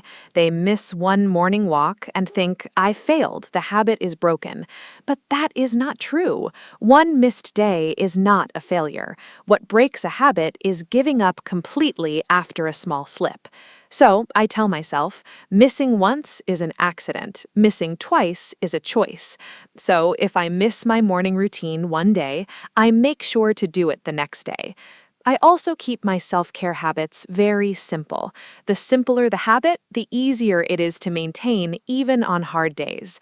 On a very bad day, my morning routine shrinks to just the tea and 3 breaths. That's still self-care. Something is always better than nothing. Mark, any final thoughts before we close? Yes. I want to leave our listeners with this final thought. Self-care is not a luxury. It is a necessity. It is not something you do when you have extra time. It is something you make time for because your health and well-being are worth it. You are worth it. Start today, not next Monday, not next month, today. Pick one small self-care action. Maybe it's drinking a glass of water right now. Maybe it's stepping outside for 5 minutes. Maybe it's calling someone you love. One small action is a beginning, and every great journey begins with one small step. I want to thank our wonderful listeners for spending this time with us. Thank you, Anna, for another beautiful conversation. I really enjoyed it. Take care, everyone. Thank you so much, Mark. This was truly a wonderful conversation, full of warmth and practical ideas. And a huge, heartfelt thank you to all of you listening. I hope this episode reminded you that you deserve care, your own care first. Please don't wait for a crisis to start taking care of yourself. Start now with something small and gentle. Remember, self-care is not selfish, it is not lazy, and it does not need to be expensive. It's simply choosing yourself every day in small and loving ways. If today's episode helped you, please share it with someone who might need it.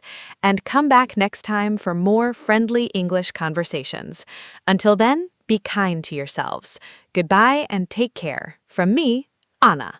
Hello, everyone, and welcome to our podcast. My name is Anna, and I am so happy you are here with us today. Today, we have a very exciting and important topic. We are going to talk about self-motivation. Self-motivation means the ability to push yourself forward, to do things, reach your goals, and keep going even when it is hard. This topic is important for everyone: students, workers, parents, dreamers. Everyone needs motivation in life. I am joined today by my wonderful co-host, Mark. We will talk about what motivation is, why we lose it, and how to find it again. We use simple English, so this podcast is perfect for beginners. Hi, Mark. How are you feeling today? And are you ready to talk about self-motivation? Hi, Anna. I am feeling great and very motivated today, which is perfect for our topic. Hello to all our wonderful listeners. Self-motivation is one of my favorite subjects. I think about it a lot because, honestly, staying motivated is something I have personally struggled with over the years. I've had periods of very high energy and ambition, and other periods of feeling completely stuck. Learning about self-motivation helped me understand why that happens and what to do about it. And the good news is, self-motivation is a skill. You can learn it and get better at it over time. That is very encouraging. So let's explore this topic together today.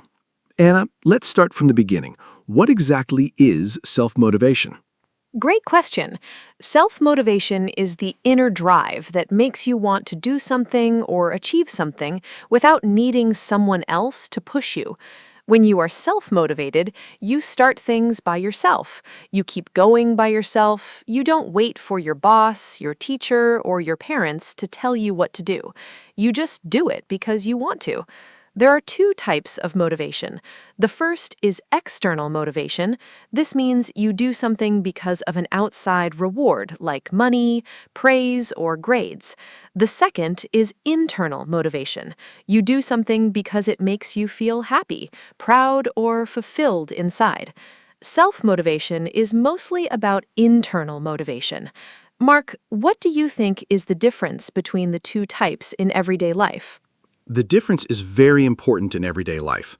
External motivation works well for a short time. For example, if your boss gives you a bonus, you feel motivated for a while. But when the bonus is gone, the motivation often disappears too. Internal motivation lasts longer because it comes from inside you. For example, when I started learning to cook, nobody asked me to do it and nobody paid me. I did it because I found it fun and creative. That internal joy kept me going for months. I practiced every weekend. Now I cook very well. External motivation can start things, but internal motivation sustains them. So if you want to stay motivated over a long time, it helps to find something that you genuinely care about and enjoy. Anna, do you think some people are naturally more motivated than others? That is a great question. I think some people seem naturally more energetic and driven, but I believe motivation is mostly a skill and a habit, not just a fixed personality trait. Some people learned good motivation habits early in life, maybe from their parents or teachers. Others had to learn later, but anyone can build stronger motivation at any age. What matters more than natural personality is your mindset, how you think about challenges, effort, and failure.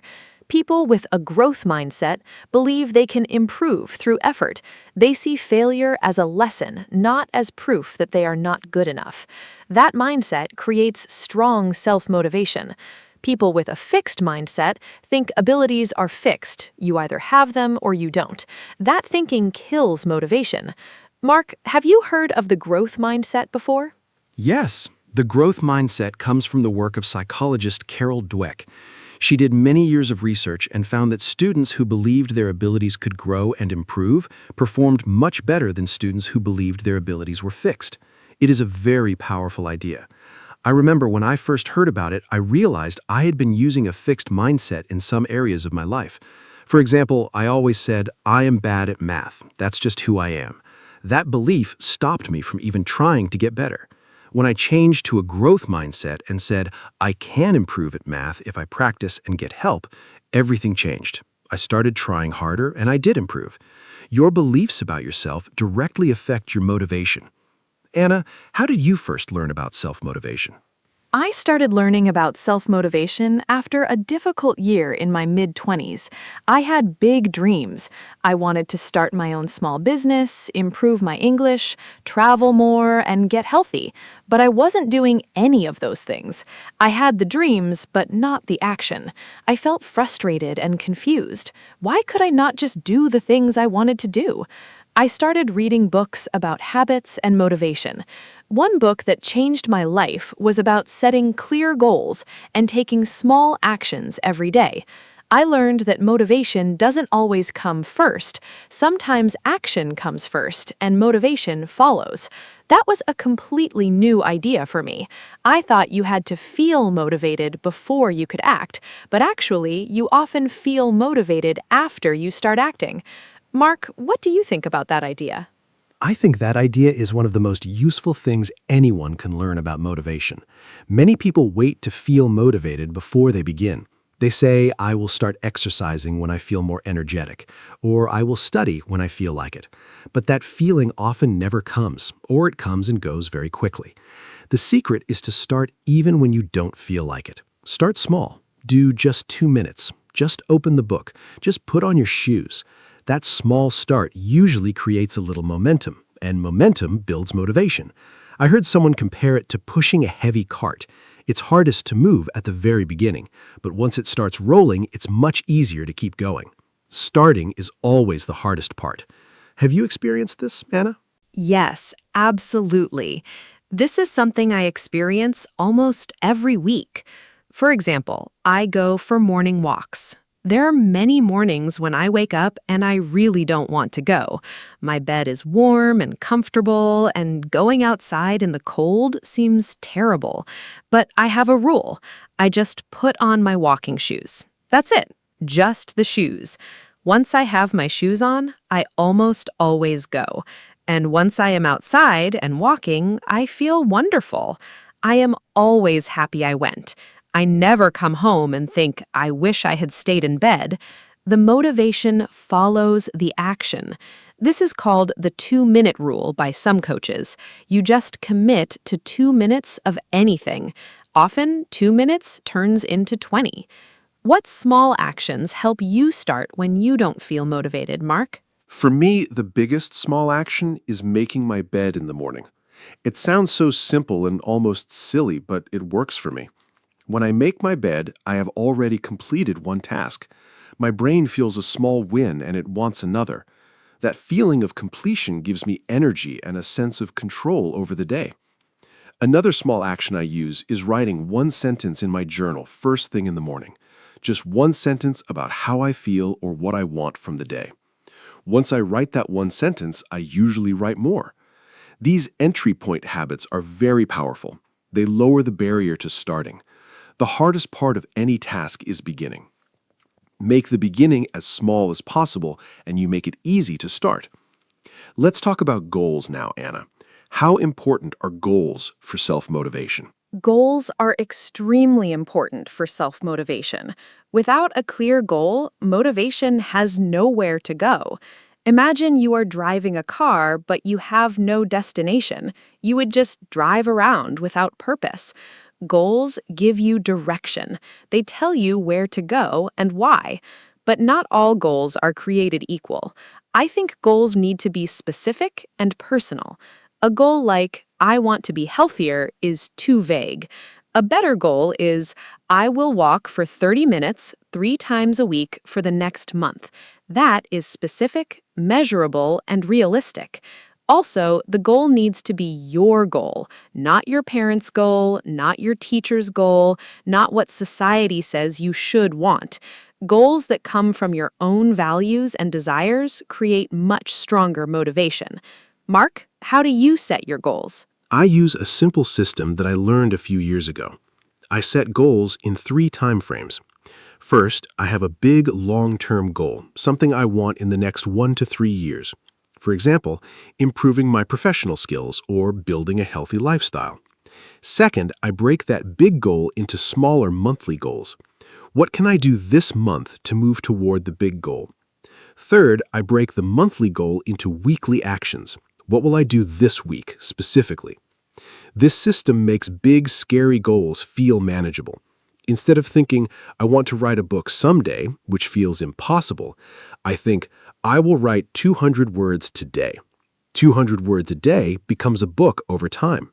Small steps, big results.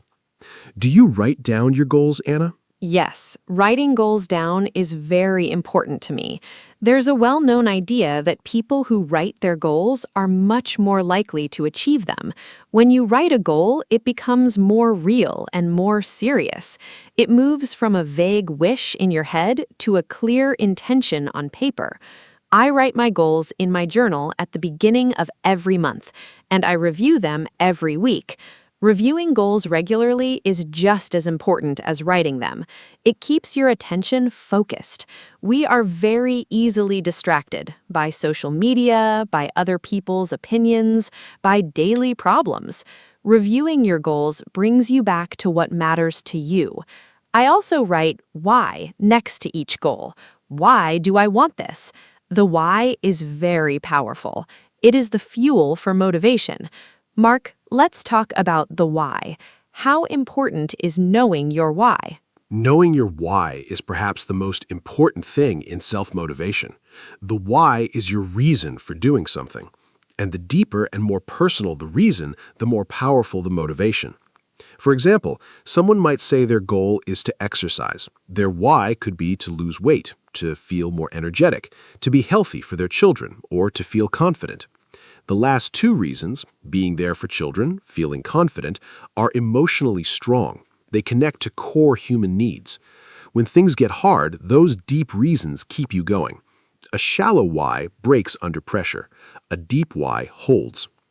I think it is worth spending time asking yourself honestly, why do I really want this? What will it mean for my life? The answer reveals a lot.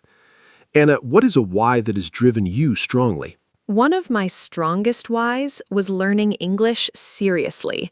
My surface reason was, I want a better job, but when I dug deeper, the real reason was, I want to communicate with people from all over the world. I want to read books in their original language. I want to travel freely and not feel lost. I want to feel confident and capable. Those deeper reasons were very emotional for me. They connected to my identity and my dreams. On days when studying English was boring or hard, I remembered those reasons and kept going. Now I'm here, hosting an English podcast. The why really works. I also think it helps to picture yourself after you achieve the goal. How will you feel? What will your life look like? That visualization is a great motivator. Do you use visualization, Mark? Yes, visualization is a technique used by many athletes, performers, and successful people. You close your eyes and imagine yourself achieving your goal in detail. What do you see? What do you hear? How do you feel? The more vivid and detailed the image, the better. Your brain responds to a strong mental image in a way that is similar to actually experiencing it. It builds confidence and desire. I use visualization when I have a big presentation or a new challenge. I close my eyes and picture myself doing it confidently and well. It reduces my fear and increases my motivation. But I also think visualization should be paired with planning and action. Just imagining a goal without working toward it is just daydreaming. You need both the dream and the plan. Let's talk about planning now, Anna. How does a plan help motivation? A plan is like a map for your motivation. Without a plan, you have a goal, but you don't know how to get there. That uncertainty is very discouraging. You feel overwhelmed and don't know where to start. A clear, simple plan removes that confusion. It says, do this today, do this tomorrow, do this next week. You follow the steps, and slowly you move forward. I keep my plans very simple. I don't write complicated systems. I just write 3 things I will do today that move me toward my goal. Just 3 things. That is manageable and not overwhelming. I also plan for obstacles. I ask myself, what might stop me today? And what will I do if that happens? This kind of planning makes me feel prepared and confident. Mark, what do you do when your plan doesn't work? When my plan doesn't work, I try not to treat it as a failure. I treat it as information. Something didn't work. Okay, why? Was the plan too ambitious? Was the timing wrong? Was I missing a skill or resource? I ask those questions and I adjust. Flexibility is very important in self-motivation. Many people have an all-or-nothing mindset. If they miss one day of exercise, they say, I failed. I give up. But that is not realistic. Life is messy. Plans change. The key is not to be perfect, it is to be persistent. Persist means you keep going even after small failures. I sometimes think of motivation like a bouncing ball. You will drop it sometimes. That is normal. The important thing is to pick it back up again. How do you handle failure and setbacks, Anna? Handling failure is one of the most important skills for self-motivation. When something goes wrong, my first step is to allow myself to feel disappointed, but only for a short time. I give myself 1 day to feel bad. Then I move on. I think it is important to allow negative feelings, but not to live in them forever. After that short feeling time, I look at what happened objectively. What went wrong? What can I learn? What will I do differently? I write these things down. This turns a failure into a lesson. It keeps my self-respect and my forward momentum.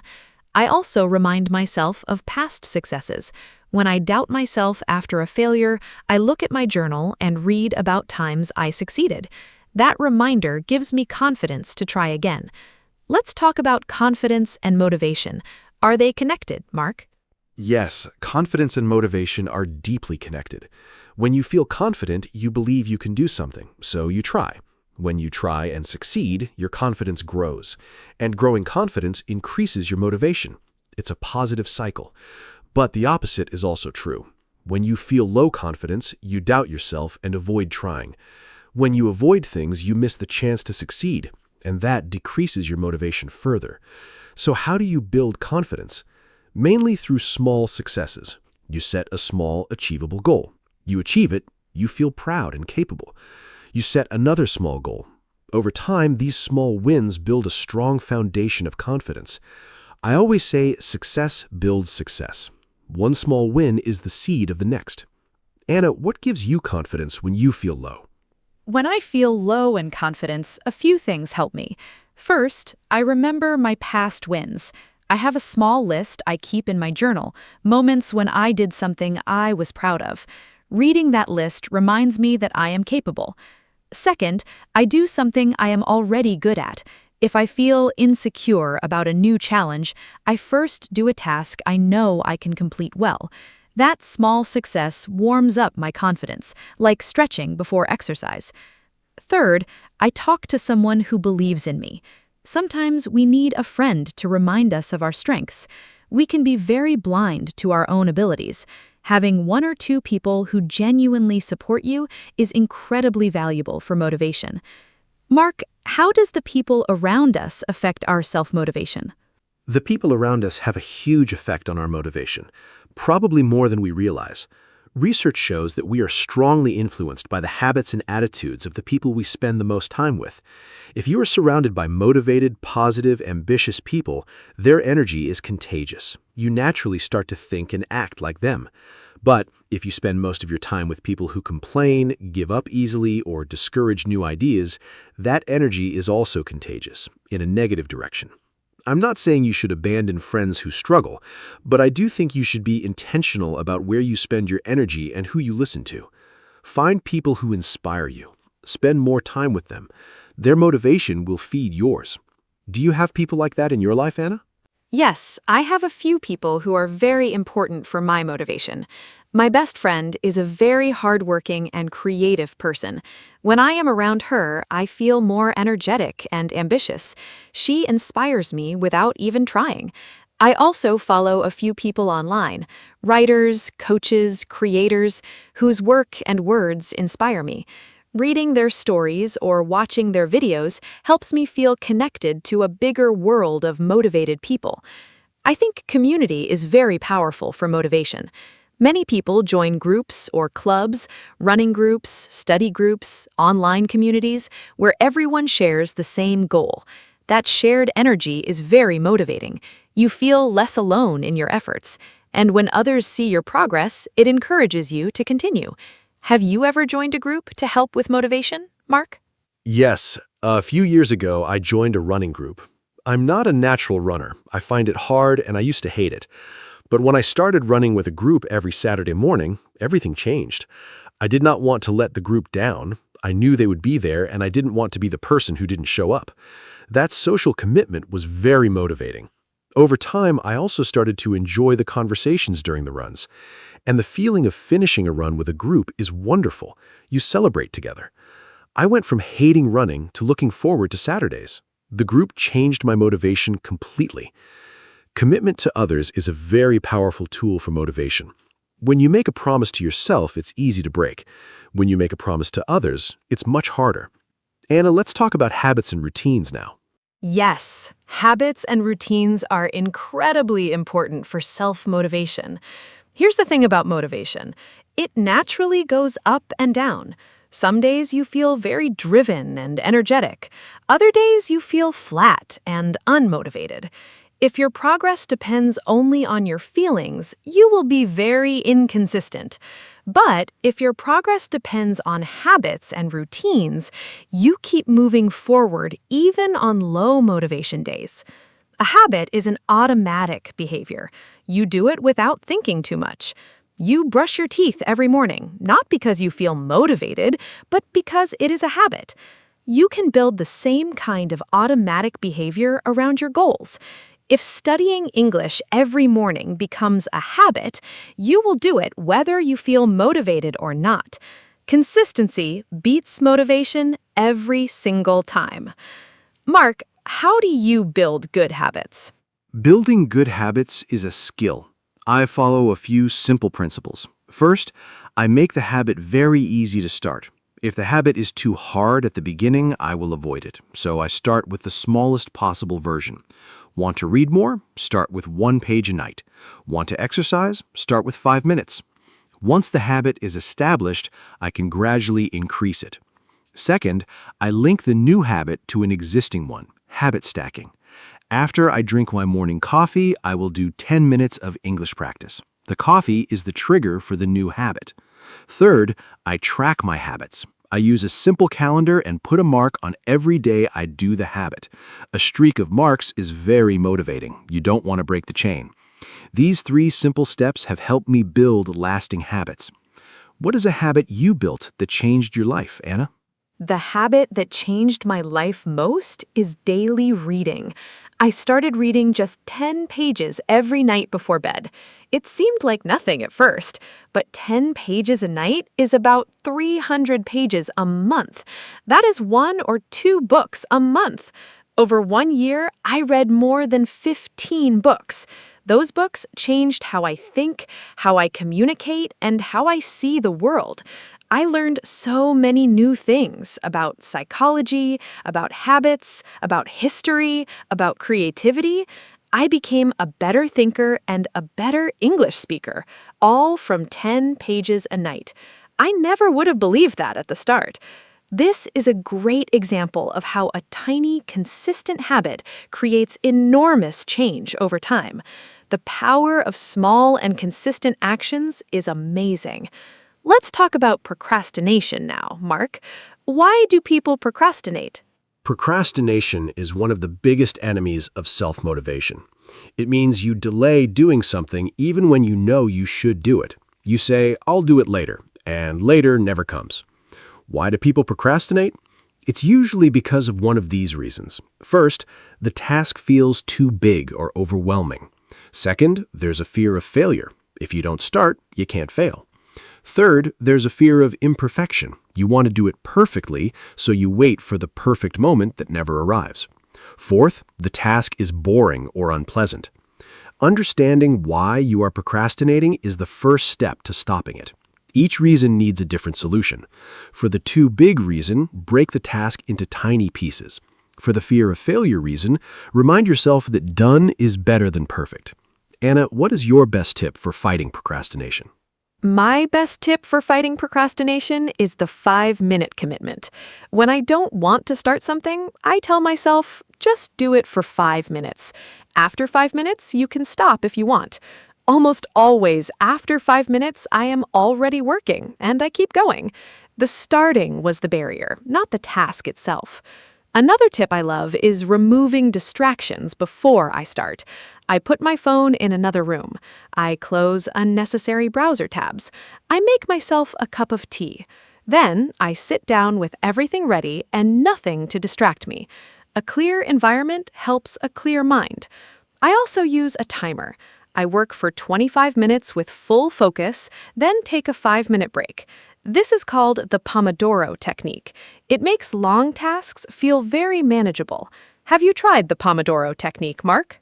Yes, the Pomodoro technique is excellent. Working for 25 minutes with full focus, then resting for 5 minutes, then repeating, it keeps your brain fresh and makes deep work very achievable.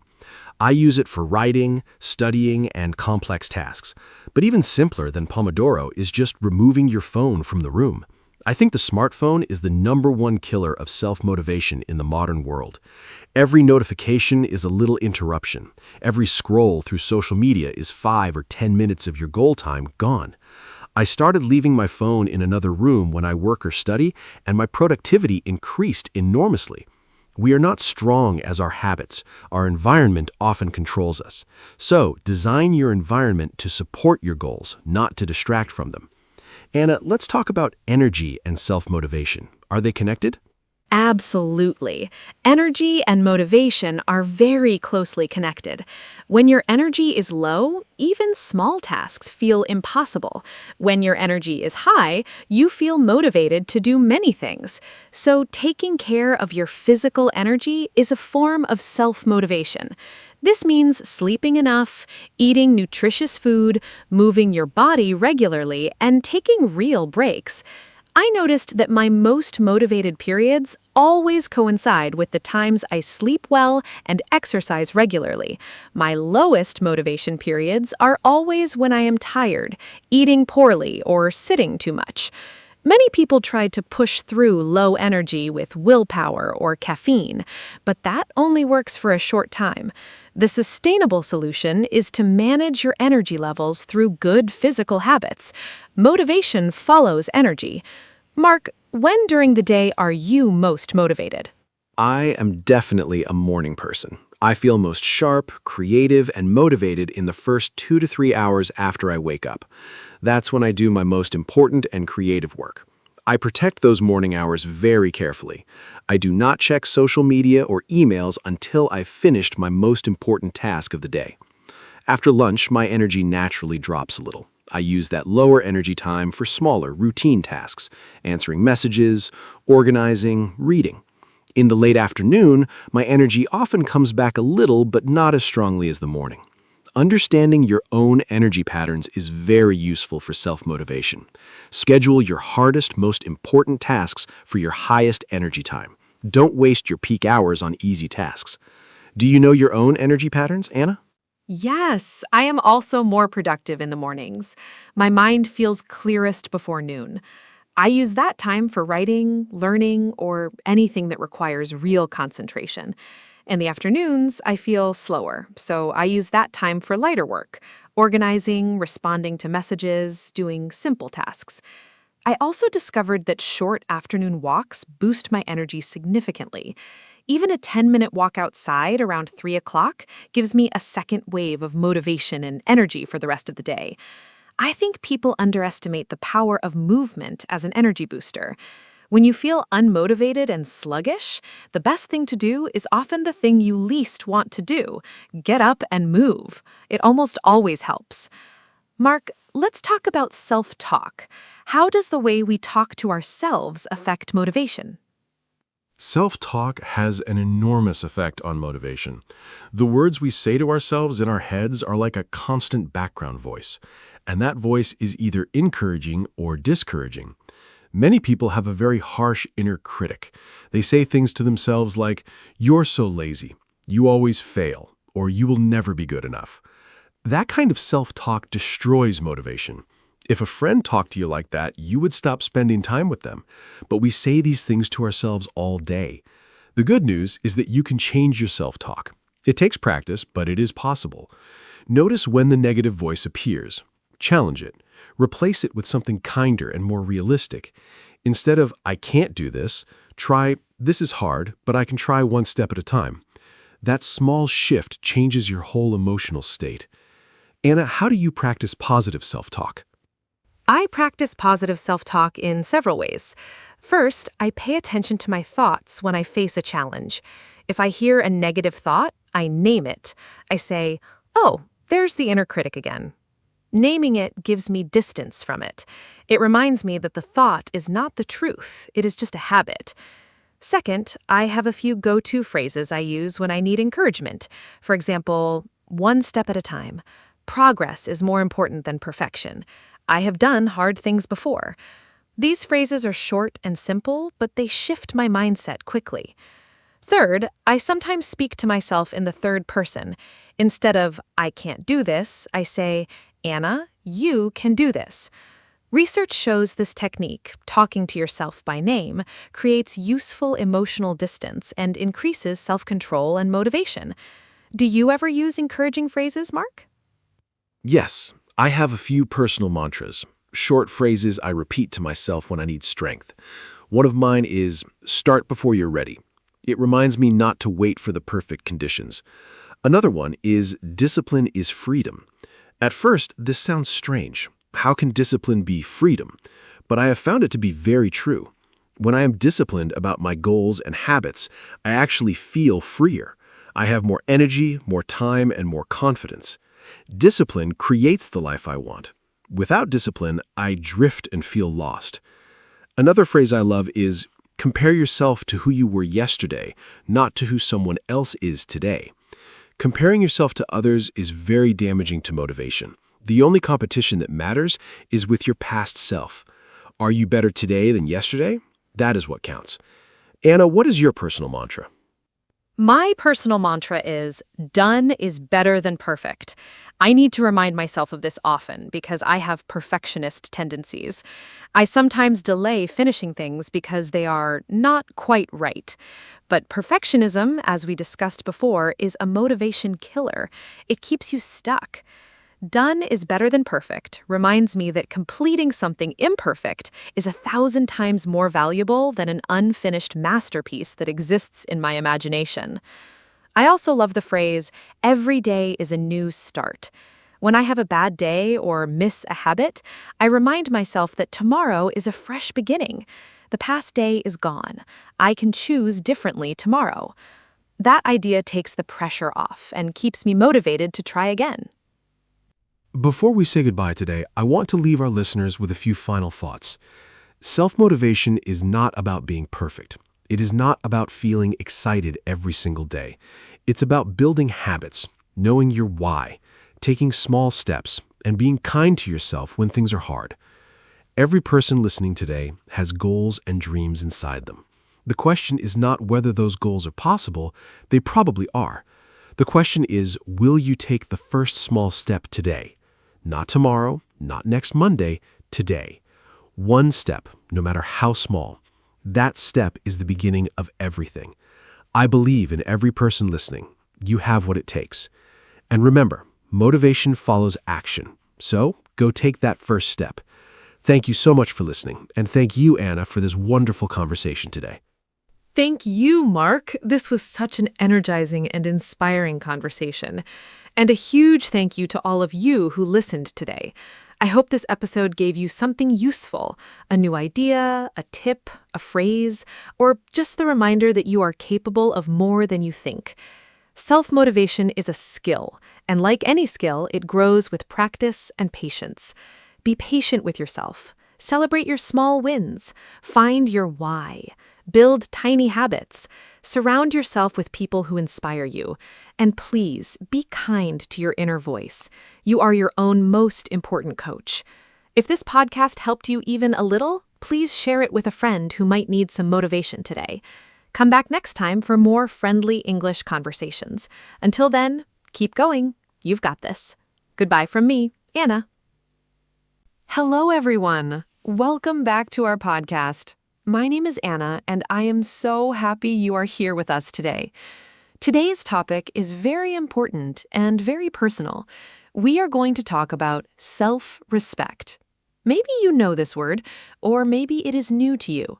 Self-respect means that you value yourself.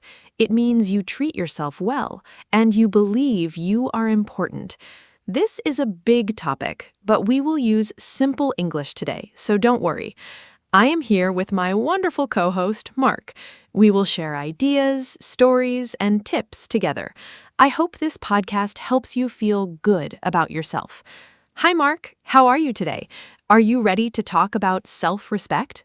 Hi, Anna. I'm doing great, thank you. Hello to all our wonderful listeners. Yes, I am very ready. Self-respect is one of my favorite topics. I think it is something every person needs to understand, young or old. When I was younger, I did not always respect myself. I let people treat me badly sometimes. I said yes when I wanted to say no. It took time to learn that I have value. Now I feel much stronger. I hope today's conversation will help our listeners feel stronger too. This podcast is in simple English, so it is great for beginners. Don't be afraid to listen many times and learn new words. Let's start, Anna. What does self-respect mean to you personally? Great question, Mark. To me, self-respect means that I know I have value. I am not perfect, nobody is, but I am still important. I think self-respect is like a foundation. If you have a strong foundation, you can build a good life on top of it. If the foundation is weak, everything else falls down. When I respect myself, I make better choices. I choose good friends, I eat well, I sleep enough, I say no when something feels wrong. I also don't let people speak badly to me. I believe every person deserves kindness and respect, including from themselves. What do you think is the difference between self-respect and being proud or arrogant, Mark? That is a very good question. I think self-respect and arrogance are very different things. Self-respect means you know your value, but you also respect others. Arrogance means you think you are better than other people. An arrogant person says, I am the best. A person with self-respect says, I am good enough, and so are you. Self-respect is quiet and calm. Arrogance is loud and unkind. I think many people confuse these two things. They are afraid to respect themselves because they don't want to seem arrogant. But that is not right. You can be humble and still have strong self-respect. In fact, I think truly humble people have the strongest self-respect. Do you agree, Anna? Yes, I completely agree. Humble people know their value, but they don't need to show it loudly. They don't need other people to say, you are great, because they already believe it inside. I think self-respect starts from inside you, not from other people. This is a very important idea. Many people wait for others to tell them they are good. They need compliments every day to feel okay. But if your self-respect comes from outside, it is not stable.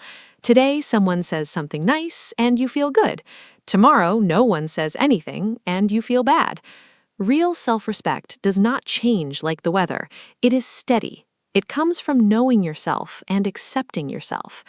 Mark, how do you build self-respect? Where does it come from? I think self-respect is built through actions and habits. When I do what I say I will do, I respect myself more. For example, if I say, I will exercise tomorrow, and then I actually do it, I feel proud of myself. That small action builds self-respect. But if I say it and don't do it, I feel disappointed in myself. Over time, that disappointment grows. So one big way to build self-respect is to keep your promises, especially the promises you make to yourself. I also think that knowing your values helps. What is important to you? What do you believe is right or wrong? When you live according to your values, you feel strong inside. Do you have a daily habit that helps your self-respect, Anna? Yes, I have a few habits that really help me. Every morning, I spend 5 minutes just sitting quietly. I don't look at my phone right away. I take a breath and think about one thing I am grateful for and one thing I like about myself.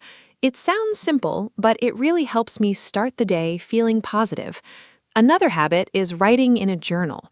I write about my feelings, my thoughts, and my small successes. When I look back at my journal, I see how much I have grown. It reminds me that I am trying, and trying is enough. I think many people forget their own progress. They only see what they haven't done, not what they have done. That's hard on self-respect. What do you think hurts self-respect the most, Mark?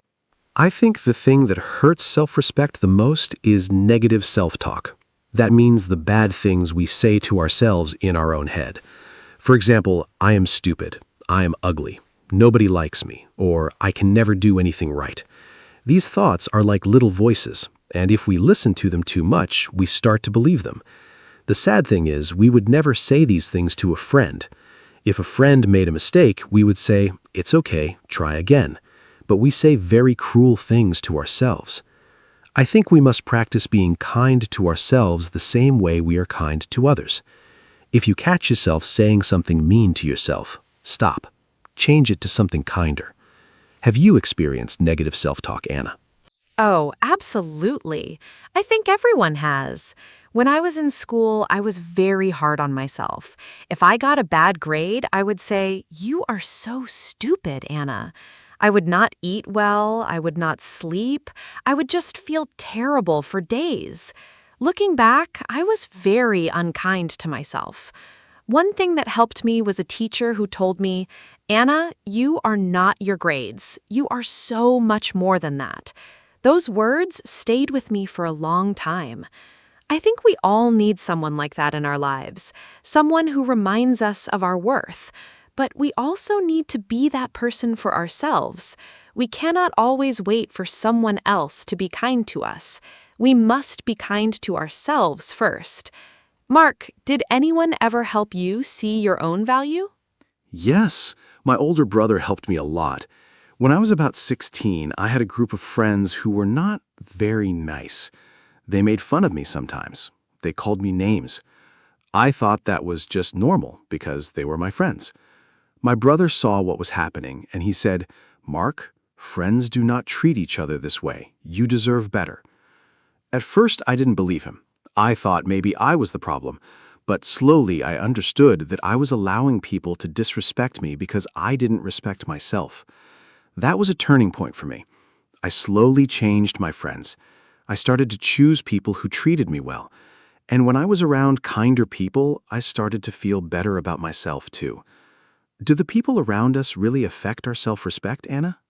Absolutely, they do. The people around us have a huge effect on how we feel about ourselves. If you spend time with people who criticize you, put you down, or make you feel small, your self-respect will slowly get weaker. But if you are around people who support you, encourage you, and treat you with kindness, your self-respect grows. I think of it like a plant. If you put a plant in dark, cold conditions, it will die. But if you give it sunlight and water, it will grow beautifully. We are the same. Our environment matters. This is why choosing your friends carefully is so important. It is not about being selfish. It is about protecting your inner world. Have you ever had to end a friendship because it was hurting your self-respect? Yes, and it was one of the hardest things I ever did. I had a friend, let's call him Dan, for almost 6 years. At first, our friendship was fun, but slowly he became more and more negative. He always criticized my ideas. He said things like, "That will never work," or "You always make mistakes." After spending time with him, I always felt tired and sad. I tried to talk to him about it, but nothing changed. Finally, I decided to slowly step away from the friendship. I felt guilty at first. I thought, is it wrong to leave? But then I realized protecting your peace is not selfish. It is necessary. After I stopped seeing Dan, I felt lighter and more confident. My self-respect got stronger. Have you ever set a boundary with someone, Anna? Yes, and let's talk about boundaries because I think they are very connected to self-respect. A boundary is a limit you set. It is a way of saying, this is okay with me, and this is not okay with me. For example, please don't speak to me that way, or I need time alone on weekends. Boundaries are not walls. They are healthy limits that protect you.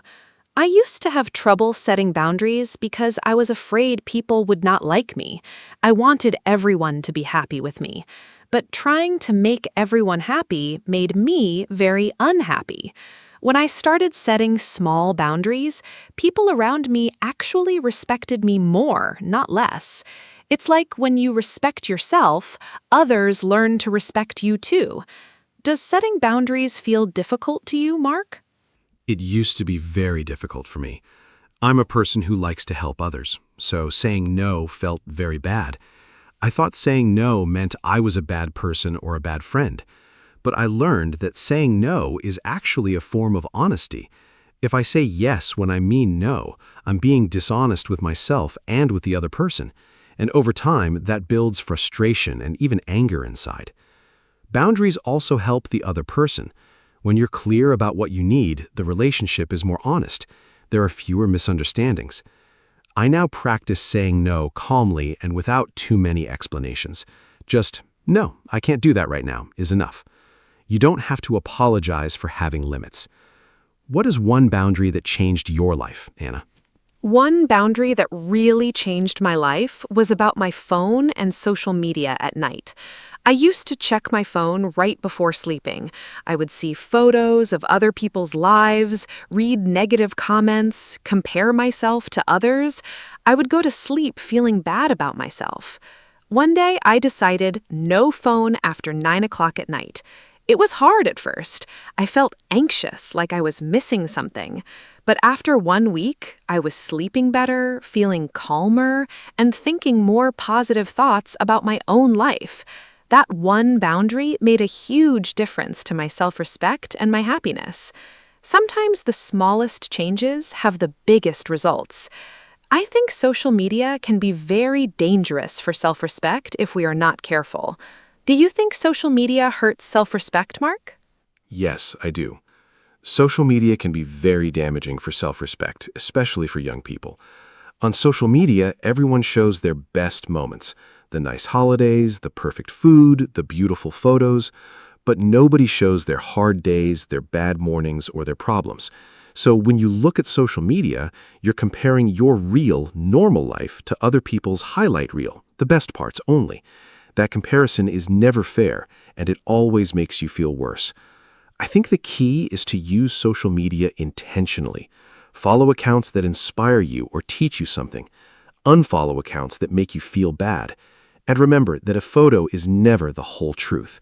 Have you ever compared yourself to someone online and felt bad, Anna? Many times. I remember seeing photos of a girl I went to school with. She always had beautiful clothes, nice holidays, a perfect smile. I started to feel like my life was boring or not good enough. I spent a lot of time wishing I had her life. Then one day I met her in real life and we had a long conversation. She told me she was very lonely, she was going through a hard time at work, and she felt a lot of pressure to look perfect online. I was so surprised. Her online life was completely different from her real feelings inside. That was a very big lesson for me. I stopped comparing myself to the online world after that. Comparison is one of the biggest enemies of self-respect. Mark, is there anything else you think is an enemy of self-respect? Yes, I think perfectionism is a big enemy of self-respect. Perfectionism means you think everything you do must be perfect. If it is not perfect, you feel like a failure. The problem is, nothing in life is perfect. We all make mistakes, we all have bad days. If your self-respect depends on being perfect, you will always be disappointed. I used to be very perfectionist. I worked very long hours and still felt like I had not done enough. I was never satisfied. My therapist helped me understand that done is better than perfect. Trying is more important than succeeding every time. When I accepted that I am a work in progress, not a finished product, I started to feel much better about myself. Do you think it's possible to love yourself and still want to improve? Yes, absolutely. And I think this is a very important point. Self-respect does not mean you think you are perfect or that you have nothing to learn. It means you accept yourself as you are right now, while also believing you can grow. Think of a child learning to walk. The child falls down many times, but we don't say, "This child is a failure." We say, "Keep trying, you are doing so well." We need to be that encouraging voice for ourselves, too. You can look in the mirror and say, "I have things to work on, and I am still worthy of love and respect." Both things are true at the same time. Self-improvement and self-respect are not opposites. In fact, when you respect yourself, you want to improve because you care about your own future. Mark, let's talk about self-respect at work. Is it different there? Great topic. Self-respect at work is very important and can be challenging. At work, there's often pressure to agree with your boss, to work extra hours, or to be quiet about problems. I had a job a few years ago where my manager spoke to me in a disrespectful way in front of other people. I felt embarrassed and small. At first, I said nothing. I thought it was normal. But after some weeks, I decided to speak to him privately. I said calmly, "I would prefer if we discuss problems in private, not in front of the team." He was surprised, but he changed his behavior. That moment was very important for my self-respect. I showed myself that I could stand up for myself calmly and professionally. Have you ever dealt with a difficult situation at work that tested your self-respect, Anna? Yes. Once I worked very hard on a project for weeks. When we presented it to the team, a colleague took a lot of credit for my work. She spoke about her ideas, but they were my ideas. I felt angry and hurt, but I did not say anything in the meeting because I was nervous. Afterward, I went to my manager and explained the situation calmly. I said, "I want you to know that several of those ideas were mine." My manager listened and acknowledged my contribution. I learned two things from that experience. First, speak up for yourself, calmly but clearly. Second, document your work. Keep records of your ideas and progress. Self-respect at work sometimes means being your own best advocate. Nobody will promote your value if you don't do it first. What advice would you give about self-respect in relationships, Mark? Self-respect in relationships is so important. I think the most important advice is never lose yourself for another person. In relationships, romantic ones or friendships, sometimes we change too much to make the other person happy. We give up our hobbies, our friends, our opinions. We agree with everything they say. We become a mirror of them, not ourselves. That is very dangerous. If you lose yourself, you also lose your self-respect. A healthy relationship has two whole people, not one whole person and one person who has disappeared. You must keep your identity. Keep your hobbies, keep your friendships, keep your opinions, even if they're different.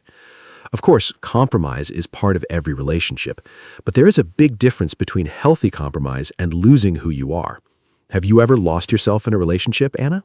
Honestly, yes. When I was younger, I had a relationship where I slowly stopped doing the things I loved. I stopped painting because he said it was a waste of time. I stopped seeing certain friends because he didn't like them. I stopped sharing my real opinions because I wanted to avoid arguments. After that relationship ended, I felt like I didn't know who I was anymore. It took me a long time to find myself again. I went back to painting, I reconnected with old friends, I started to discover my own opinions again. And through that process, my self-respect grew stronger than ever before. Sometimes a difficult experience teaches us the most. Losing yourself teaches you how important it is to keep yourself. What is the connection between self-respect and forgiveness, Mark? Oh, this is such a deep and important connection. I think forgiveness is a gift you give yourself, not the other person. When someone hurts us and we hold on to the anger and pain for a long time, it's like carrying a heavy bag everywhere. The other person is moved on, but we are still carrying that heavy weight. Forgiving does not mean saying what you did was okay. It means saying, I'm no longer going to let this hurt control my life. That is a form of self-respect. You are saying, I deserve peace. I deserve to move forward. I also think we need to forgive ourselves. We all make mistakes. We all do things we regret. Holding on to that guilt forever is also unkind to yourself. Do you find it easy to forgive yourself, Anna? No, honestly, it is one of the hardest things for me. I can forgive other people much easier than I forgive myself. When I make a mistake, I replay it in my mind again and again. I think, why did I say that? Or I should have done it differently. It can go on for days. I am trying to practice self-compassion. Self-compassion means treating yourself with the same understanding and kindness that you would give to a good friend. I try to ask myself, if my friend made this same mistake, what would I say to them? And the answer is always much kinder than what I say to myself. That small mental exercise helps me a lot. I think self-compassion and self-respect are like two best friends. They work together. Mark, how do you practice self-compassion? I practice self-compassion by recognizing that I am human. I say to myself out loud sometimes, I am a human being. Humans make mistakes. This is normal. It sounds simple, but saying it out loud makes it feel more real. I also remind myself that I always did the best I could with what I knew at the time. If I knew better then, I would have done better. But I didn't, so I made the choice I made, and now I can learn and move forward. Another thing that helps me is reading stories of other people who made big mistakes and recovered. It reminds me that nobody is perfect, not even very successful people. Everyone struggles. Everyone fails sometimes, and everyone can start again. Anna, let's talk about body image. Do you think how we feel about our body affects self-respect? Yes, it definitely does. And this is a topic I feel strongly about. Many people, especially women, have a complicated relationship with their bodies. From a very young age, we see images of perfect bodies in magazines, movies, and social media. We are taught that we need to be thinner or have perfect skin or look a certain way. This pressure is very damaging to self-respect. I spent years not liking my body. I thought I would be happier when I lost weight or changed something about myself. But happiness never came from changing my body. Happiness came when I decided to respect my body as it is. My body does so much for me every day. It breathes, it moves, it thinks. I am grateful for it. Treating your body with care is an act of self-respect. How do you think men experience body image, Mark? Men experience body image issues too, but we often don't talk about it. There's a pressure on men to be strong, muscular, tall. If a man doesn't look like those images, he might feel embarrassed or not good enough. I was quite thin when I was young, and some people made jokes about it. I hated taking off my shirt at the pool. I felt ashamed of my body. Over time, I started exercising, not to look a certain way, but because it made me feel strong and healthy. That shift in motivation was very important. When you exercise to punish your body or to look like someone else, it is not self-respect. When you exercise because you love and value your body, that is self-respect. The goal changes everything. Do you think self-respect is connected to mental health, Anna? Absolutely. They are deeply connected. When we have low self-respect, we often feel anxious, sad, or empty. We feel like we don't matter. Those feelings can grow into bigger problems like depression or anxiety over time. On the other hand, when we have healthy self-respect, we handle stress better. We bounce back more quickly from difficult situations. We feel more stable and calm inside.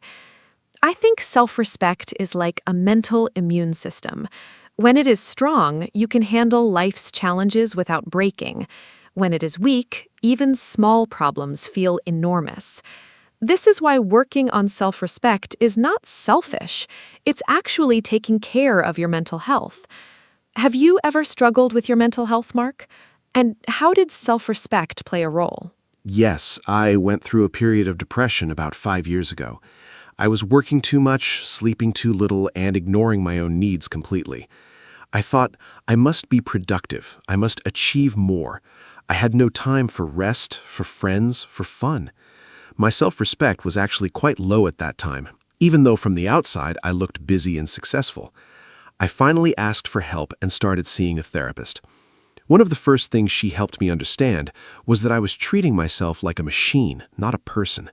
Machines don't need rest or love. People do.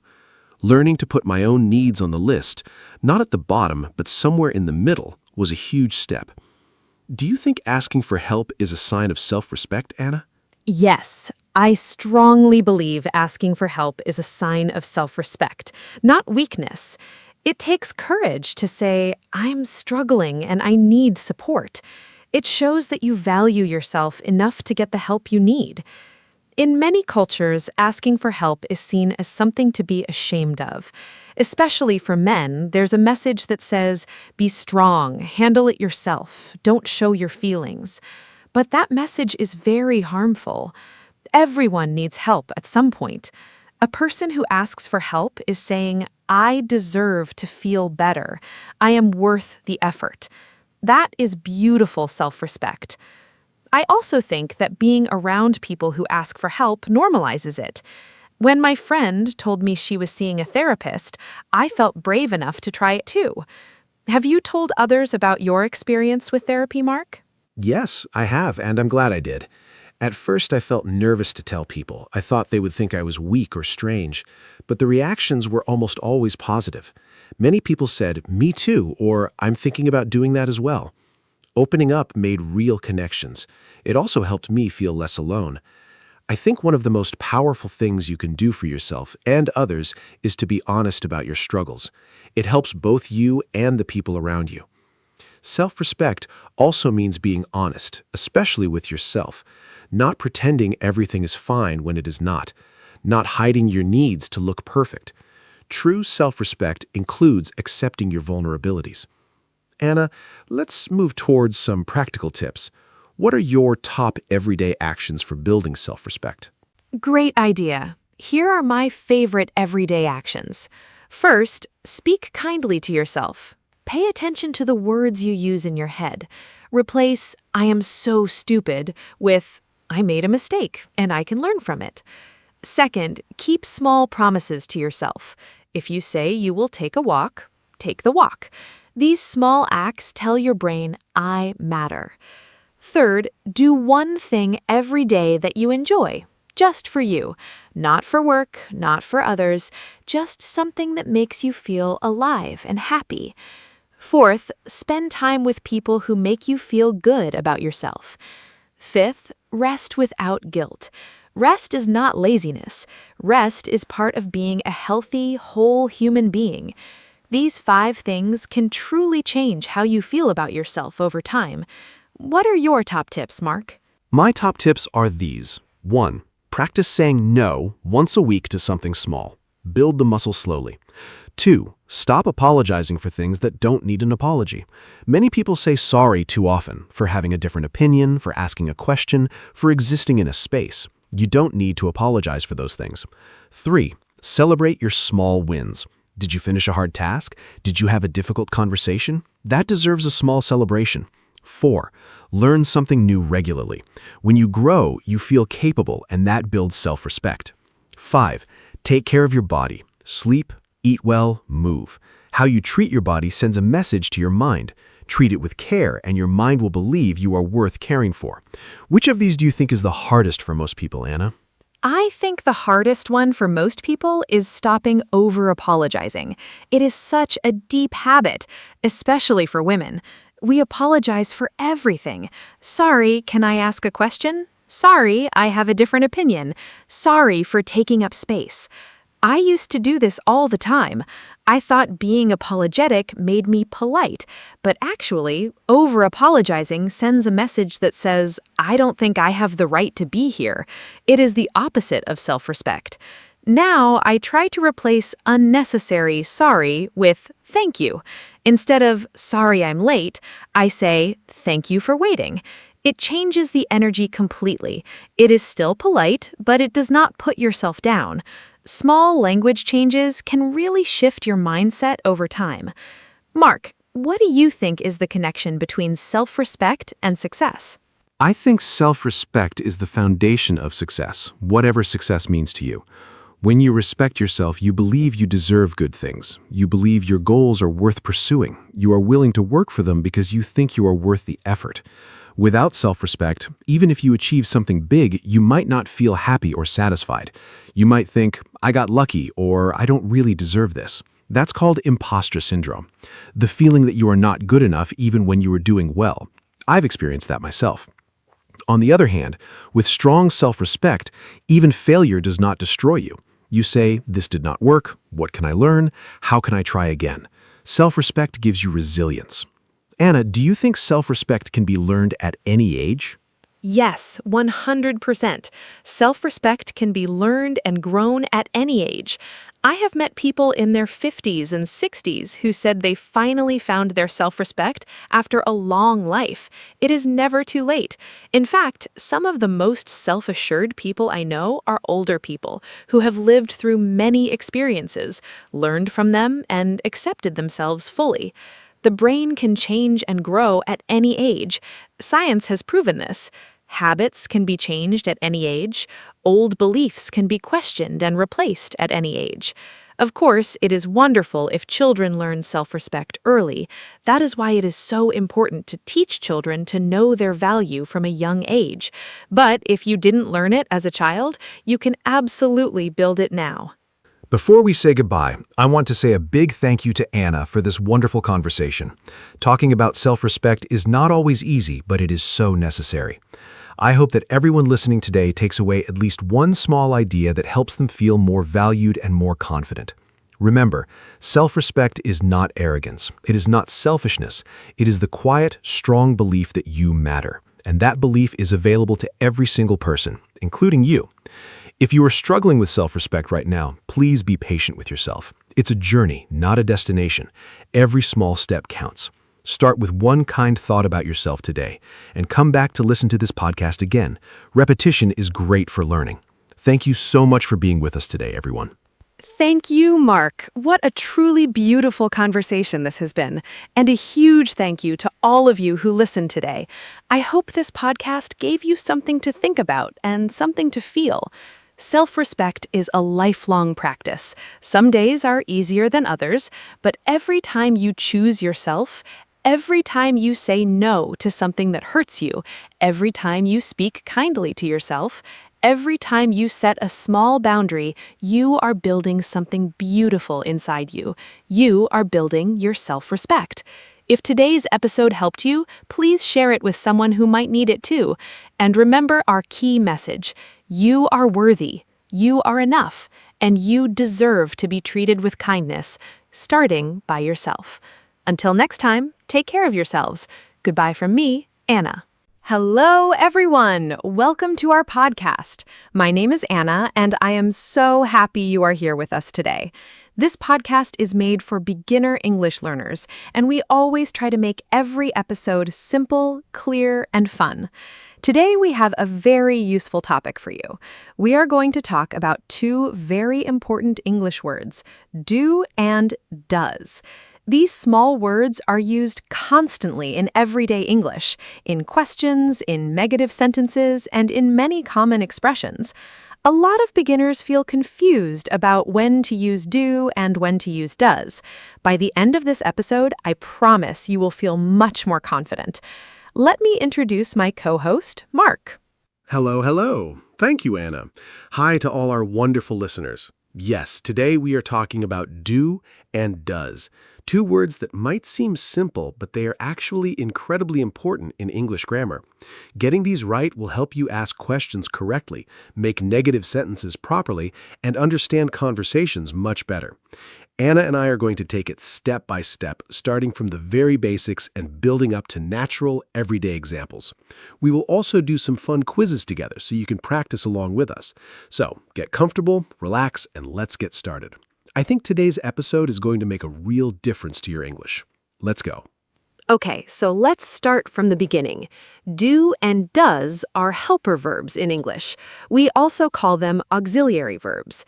They help us form questions and negative sentences in the present tense. Without them, making a simple question in English is very difficult.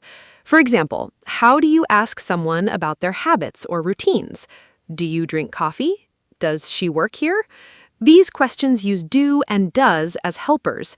They don't carry the main meaning of the sentence. The main verb does that. Do and does just help us build the correct grammatical structure. Mark, can you explain the most basic rule? Which subjects use do and which use does? Sure. The rule is very simple. Do is used with the subjects I, you, we, and they. Does is used with the subjects he, she, and it. That's the complete rule. I do, you do, we do, they do. All use do. He does, she does, it does. All use does.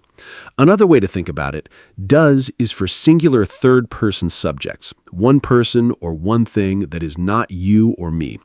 Everything else uses do. So if the subject is he, she, or it, or a name like Tom or Maria, use does. For everything else, use do. Simple, clean, and very consistent. That is such a clear explanation. Does for he, she, and it, and do for I, you, we, and they.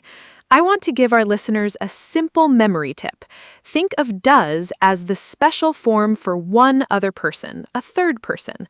When you talk about someone else, not yourself, not the person you are talking to, that is when you use does. So, talking about yourself, do. Talking to someone, do. Talking about a group, do. But talking about one other person or one thing, does. It is like does is the extra step English makes when talking about a single third person.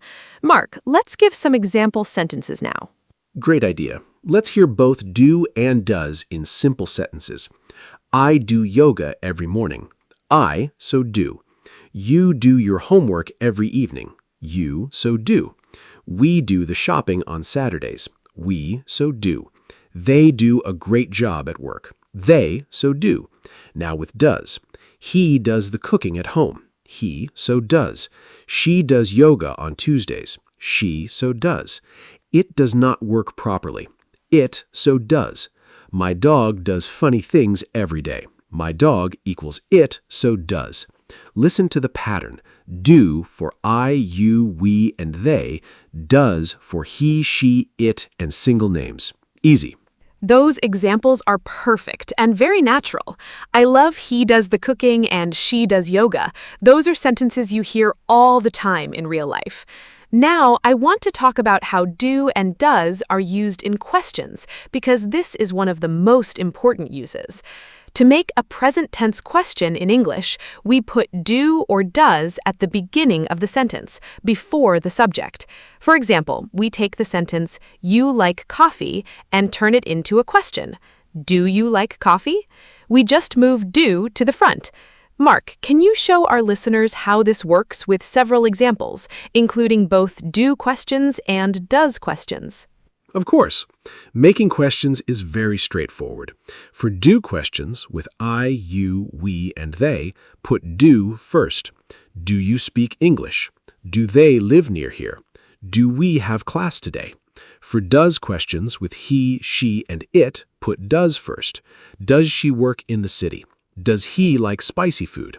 Does it come in blue? Does your sister go to university? Notice something very important. When we use does in a question, the main verb goes back to its base form, no s at the end. We say, does she like, not does she likes. That extra s moves to does itself, only one s per sentence. That is such an important point. When you use does in a question, the main verb has no s ending. Does she like, not does she likes. The s already lives in does. A lot of beginners make this mistake. Think of it this way. The s can only be in one place. In a normal sentence, she likes coffee, the s is on likes. But in a question, does she like coffee? The s jumps to does, and the verb like goes back to its base form. The s travels. It cannot be in both places at once. Mark, shall we do a quick quiz on question formation? Yes, let's do it. I'll give Anna a sentence and she will turn it into a question, but listeners, try to answer in your head before Anna speaks. First sentence, he plays football every weekend. Turn it into a does question. Think about it. The subject is he, so we use does. The verb plays loses its s and goes back to play. So the question is, does he play football every weekend? See, the s moved from plays to does. Does he play, not does he plays. Next one. They eat lunch at noon. This one uses do because the subject is they. So the question is, do they eat lunch at noon? Simple and natural. Great quiz, Mark. Now let me try a couple more. She studies English every day. Turn it into a question. The subject is she, so we use does. The verb studies goes back to its base form, study. The question is, does she study English every day? Notice studies changes completely back to study, not just losing an S, but changing spelling too. One more. Your brother works in a hospital. The subject is your brother. One person, a third person, so we use does. Does your brother work in a hospital? Again, works goes back to work. The verb always returns to its base form when does is in the question. You explained that perfectly, Anna. Now let's talk about negative sentences because do and does are just as important there. To make it negative, we use do not or does not. In everyday English, we use the contractions don't and doesn't. The rule is the same as for questions. Don't goes with I, you, we, and they. Doesn't goes with he, she, and it. And the main verb stays in its base form. She doesn't like loud music, not she doesn't likes. They don't eat meat, not they don't eats. The contraction carries all the grammar. The main verb just stays in its simplest form. Very clean and consistent. Don't and doesn't are words we use all the time. Let me give some more negative examples so our listeners really hear the pattern. I don't understand this word. You don't need to worry about that. We don't have class on Fridays. They don't live in this city. Now with doesn't. He doesn't drink coffee. She doesn't work on weekends. It doesn't matter. My cat doesn't like water. Hear how natural these sound? And notice, every time we use doesn't, the main verb has no S. She doesn't work, not she doesn't works. The S is already in doesn't, D-O-E-S-N''T. Just like with does in questions, the S can only be in one place. Let me add one more helpful point about negatives. We can use do not and does not in writing or formal speech for emphasis. I do not agree. She does not want to participate. These full forms sound stronger than contractions. In everyday conversation, I don't agree and she doesn't want to are more natural. Both are correct. Another useful thing, for short negative answers, we use don't and doesn't. If someone asks, "Do you like fish?" you say, "No, I don't." If someone asks, "Does he speak French?" you say, "No, he doesn't." And short positive answers, "Yes, I do." "Yes, she does." These short answers make conversations sound natural. Short answers with don't and doesn't so useful for real conversations. And short positive answers work the same way. Do you like pizza? Yes, I do. Does she live here? Yes, she does. These short answers are everywhere in English conversation. You sound much more natural when you use them instead of just saying yes or no. Now, I want to do a longer quiz section for our listeners. I will give a sentence, and Mark will say whether it needs do, does, don't, or doesn't, and give the complete correct sentence. Listeners, try to answer before Mark speaks. Ready? First one. Does blank he know the answer? What goes in the blank? Do or does? The subject is he, singular third person, so the answer is does. The complete question is, does he know the answer? And know stays in its base form. Does he know? Perfect. Next one. She, blank, have a car. This is negative. She doesn't have a car. Doesn't because the subject is she, and have stays as have, not has. She doesn't have is correct. She doesn't has is wrong.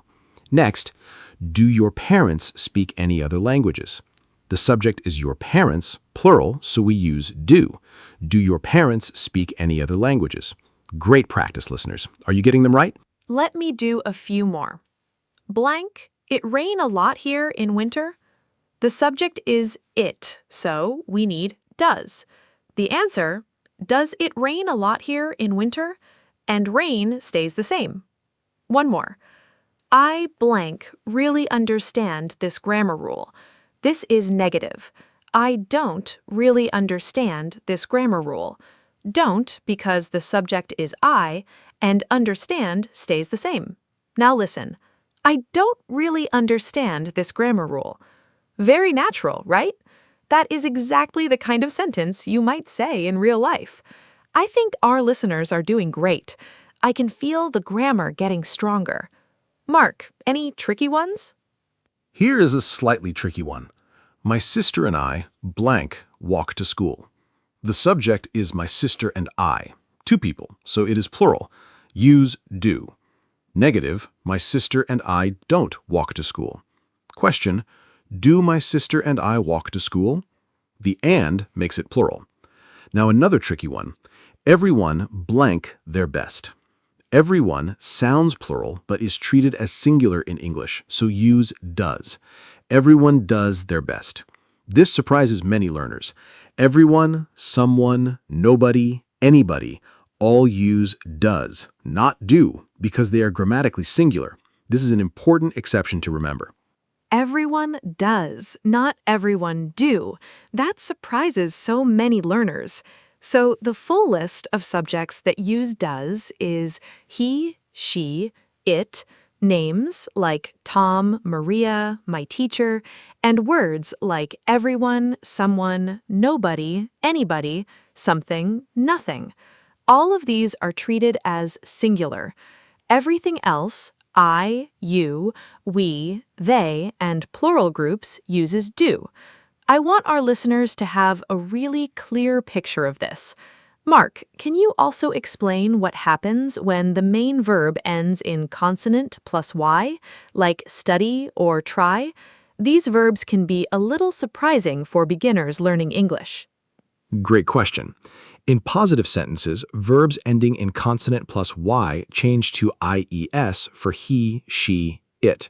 She studies. He tries. It flies. But when you use does in a question or negative, the verb goes completely back to its base form. Study, try, fly. Does she study? Not does she studies. He doesn't try, not he doesn't tries. The verb always returns to its simplest dictionary form. This is the base form. Does handles all the grammar. The main verb just relaxes.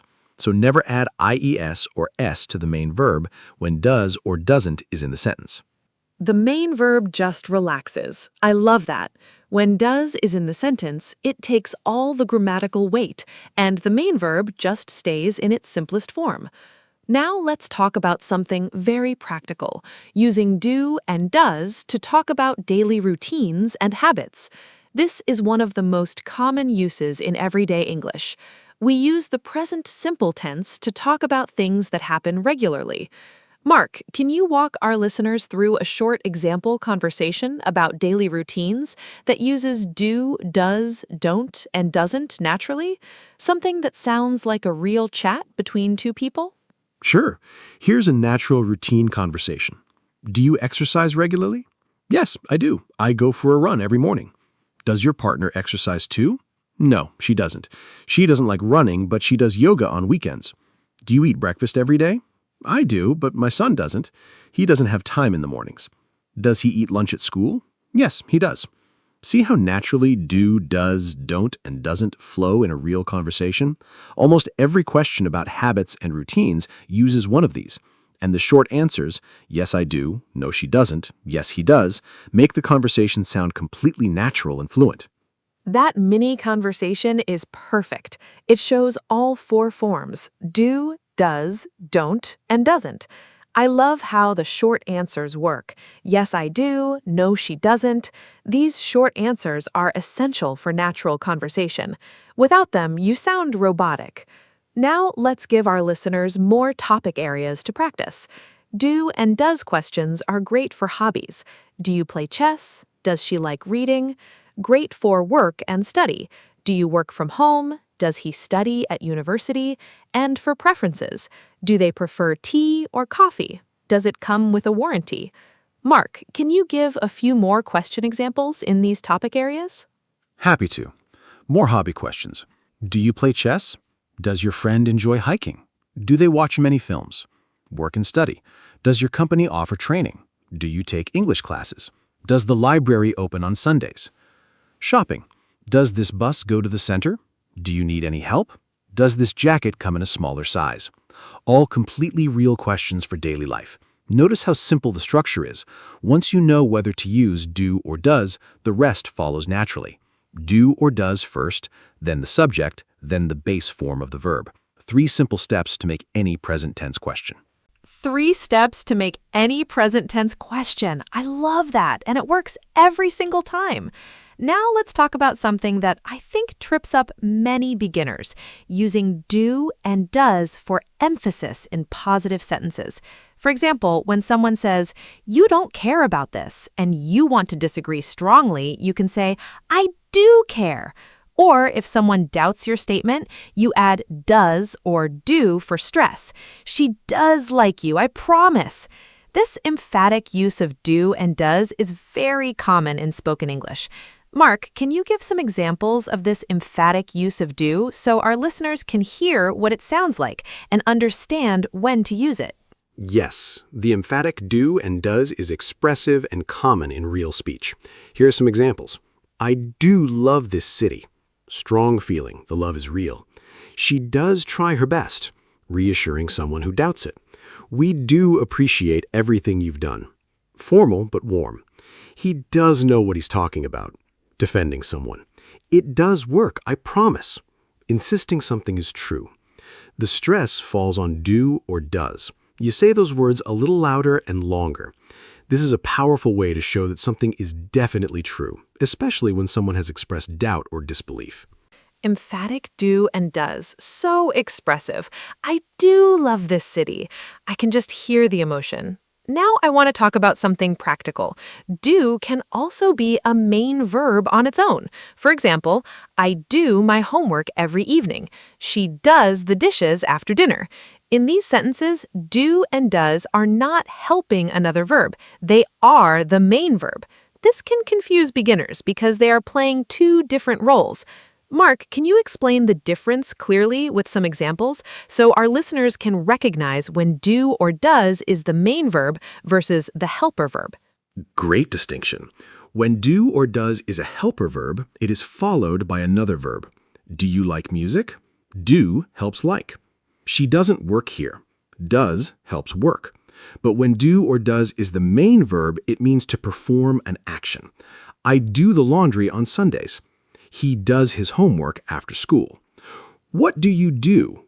Here, do appears twice. The first do is a helper for the question, and the second do is the main verb asking about your job. What do you do for work? Is a very common natural English question. Both uses follow the same he, she, it rule for does. What do you do? Such a classic example. Do appears twice and plays two different roles. It is one of the most common questions for meeting new people. You answer with your main activity. I work as a teacher, or I study at university. Now, I also want to cover one more useful pattern. Tag questions. A tag question is a short question at the end of a sentence that asks for confirmation. For example, she works here, doesn't she? Or they live nearby, don't they? These are very common in spoken English. Mark, can you explain how to form tag questions with do and does? Tag questions are fun and very natural in everyday conversation. The rule is simple. A positive sentence gets a negative tag. A negative sentence gets a positive tag. The tag always uses do or does. Here are some clear examples. You speak French, don't you? Positive sentence, negative tag. She likes coffee, doesn't she? Also positive with a negative tag. They don't have a car, do they? Negative sentence with a positive tag. He doesn't know yet, does he? Another negative with a positive tag. Tag questions make you sound very natural and fluent. They invite agreement or confirmation from the listener. Practice them regularly. Tag questions make such a difference to how natural you sound. She likes coffee, doesn't she? Very normal in English conversation. Now, I want to mention something for our listeners taking English tests. Do and does are commonly tested in beginner exams, so understanding them well will help your scores.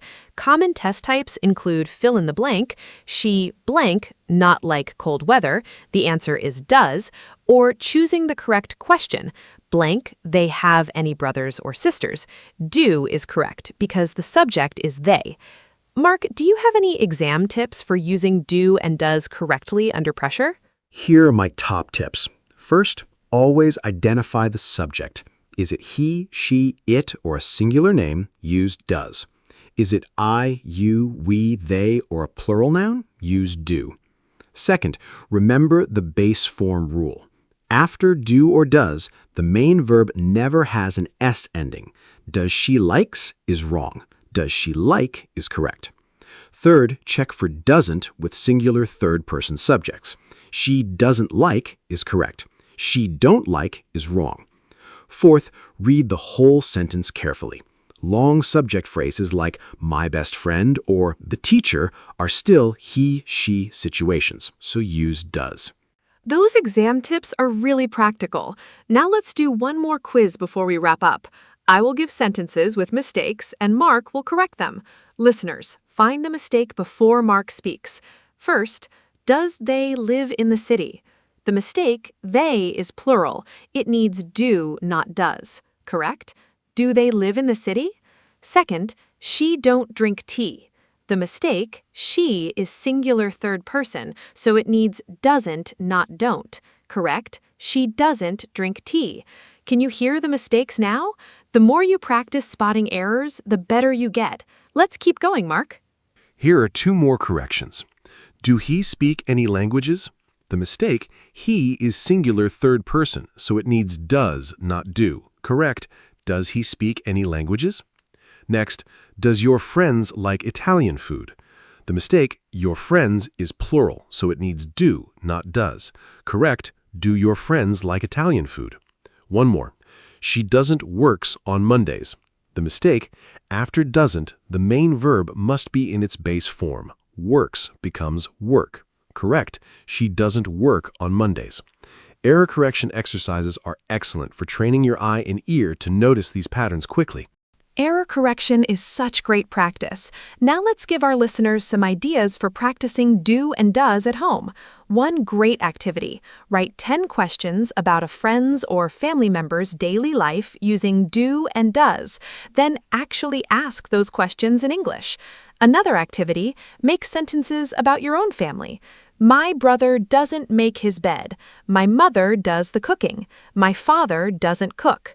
Real, personal sentences stick in your memory much better than made-up examples. When the sentences come from your own life and experience, the grammar becomes much easier to remember naturally. Mark, what other home practice activities do you recommend? I love those ideas. Here are a few more for home practice. First, write a short paragraph about someone you know describing their daily routine. Use does, doesn't, and questions like does he or she in your writing. This gives you practice with all the forms in a real context. Second, watch a short English video and listen specifically for do, does, don't, and doesn't. Count how many times you hear them. It'll probably surprise you. Third, practice short conversations with yourself. Ask yourself questions. Do I like mornings? No, I don't. Does my alarm wake me up? Yes, it does. It sounds silly, but it is very effective for building automatic, natural responses. Those practice ideas are brilliant. Writing, watching videos, and talking to yourself, all fantastic ways to make the grammar automatic. Now let's do a final quick review before today's ending section. The main rule, do goes with I, you, we, and they, and does goes with he, she, it, and singular names. In questions and negatives, the main verb always stays in its base form. We use don't and doesn't for negatives, and again, the main verb uses its base form. Mark, can you please add the final review points about emphatic use and tag questions? Of course. Final review points. For emphasis, stress do or does in a positive sentence to show something is definitely true. I do like it. She does work hard. For tag questions, a positive sentence gets a negative tag. She works here, doesn't she? A negative sentence gets a positive tag. He doesn't know, does he? Also remember, do can be a main verb meaning to perform an action. I do my homework. She does the dishes. And words like everyone, someone, and nobody always take does, not do. That is now the truly complete picture of do and does. What a fantastic episode! I hope you feel confident about do and does now. One final summary, use do with I, you, we, and they, and does with he, she, it, and singular names. In questions and negatives, the main verb always stays in its base form. Use don't and doesn't for negatives, and use do and does for short answers, emphasis, and tag questions. And remember, do can also be a main verb. Practice every day by writing sentences, having conversations, and noticing them when you listen to English. They will become automatic soon. Thank you so much for listening today. See you next time. Thank you so much, Anna, and a huge thank you to every listener today.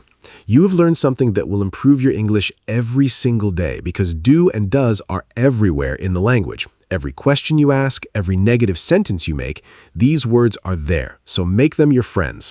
Remember, he, she, it gets does, everything else gets do. Base form after both, always.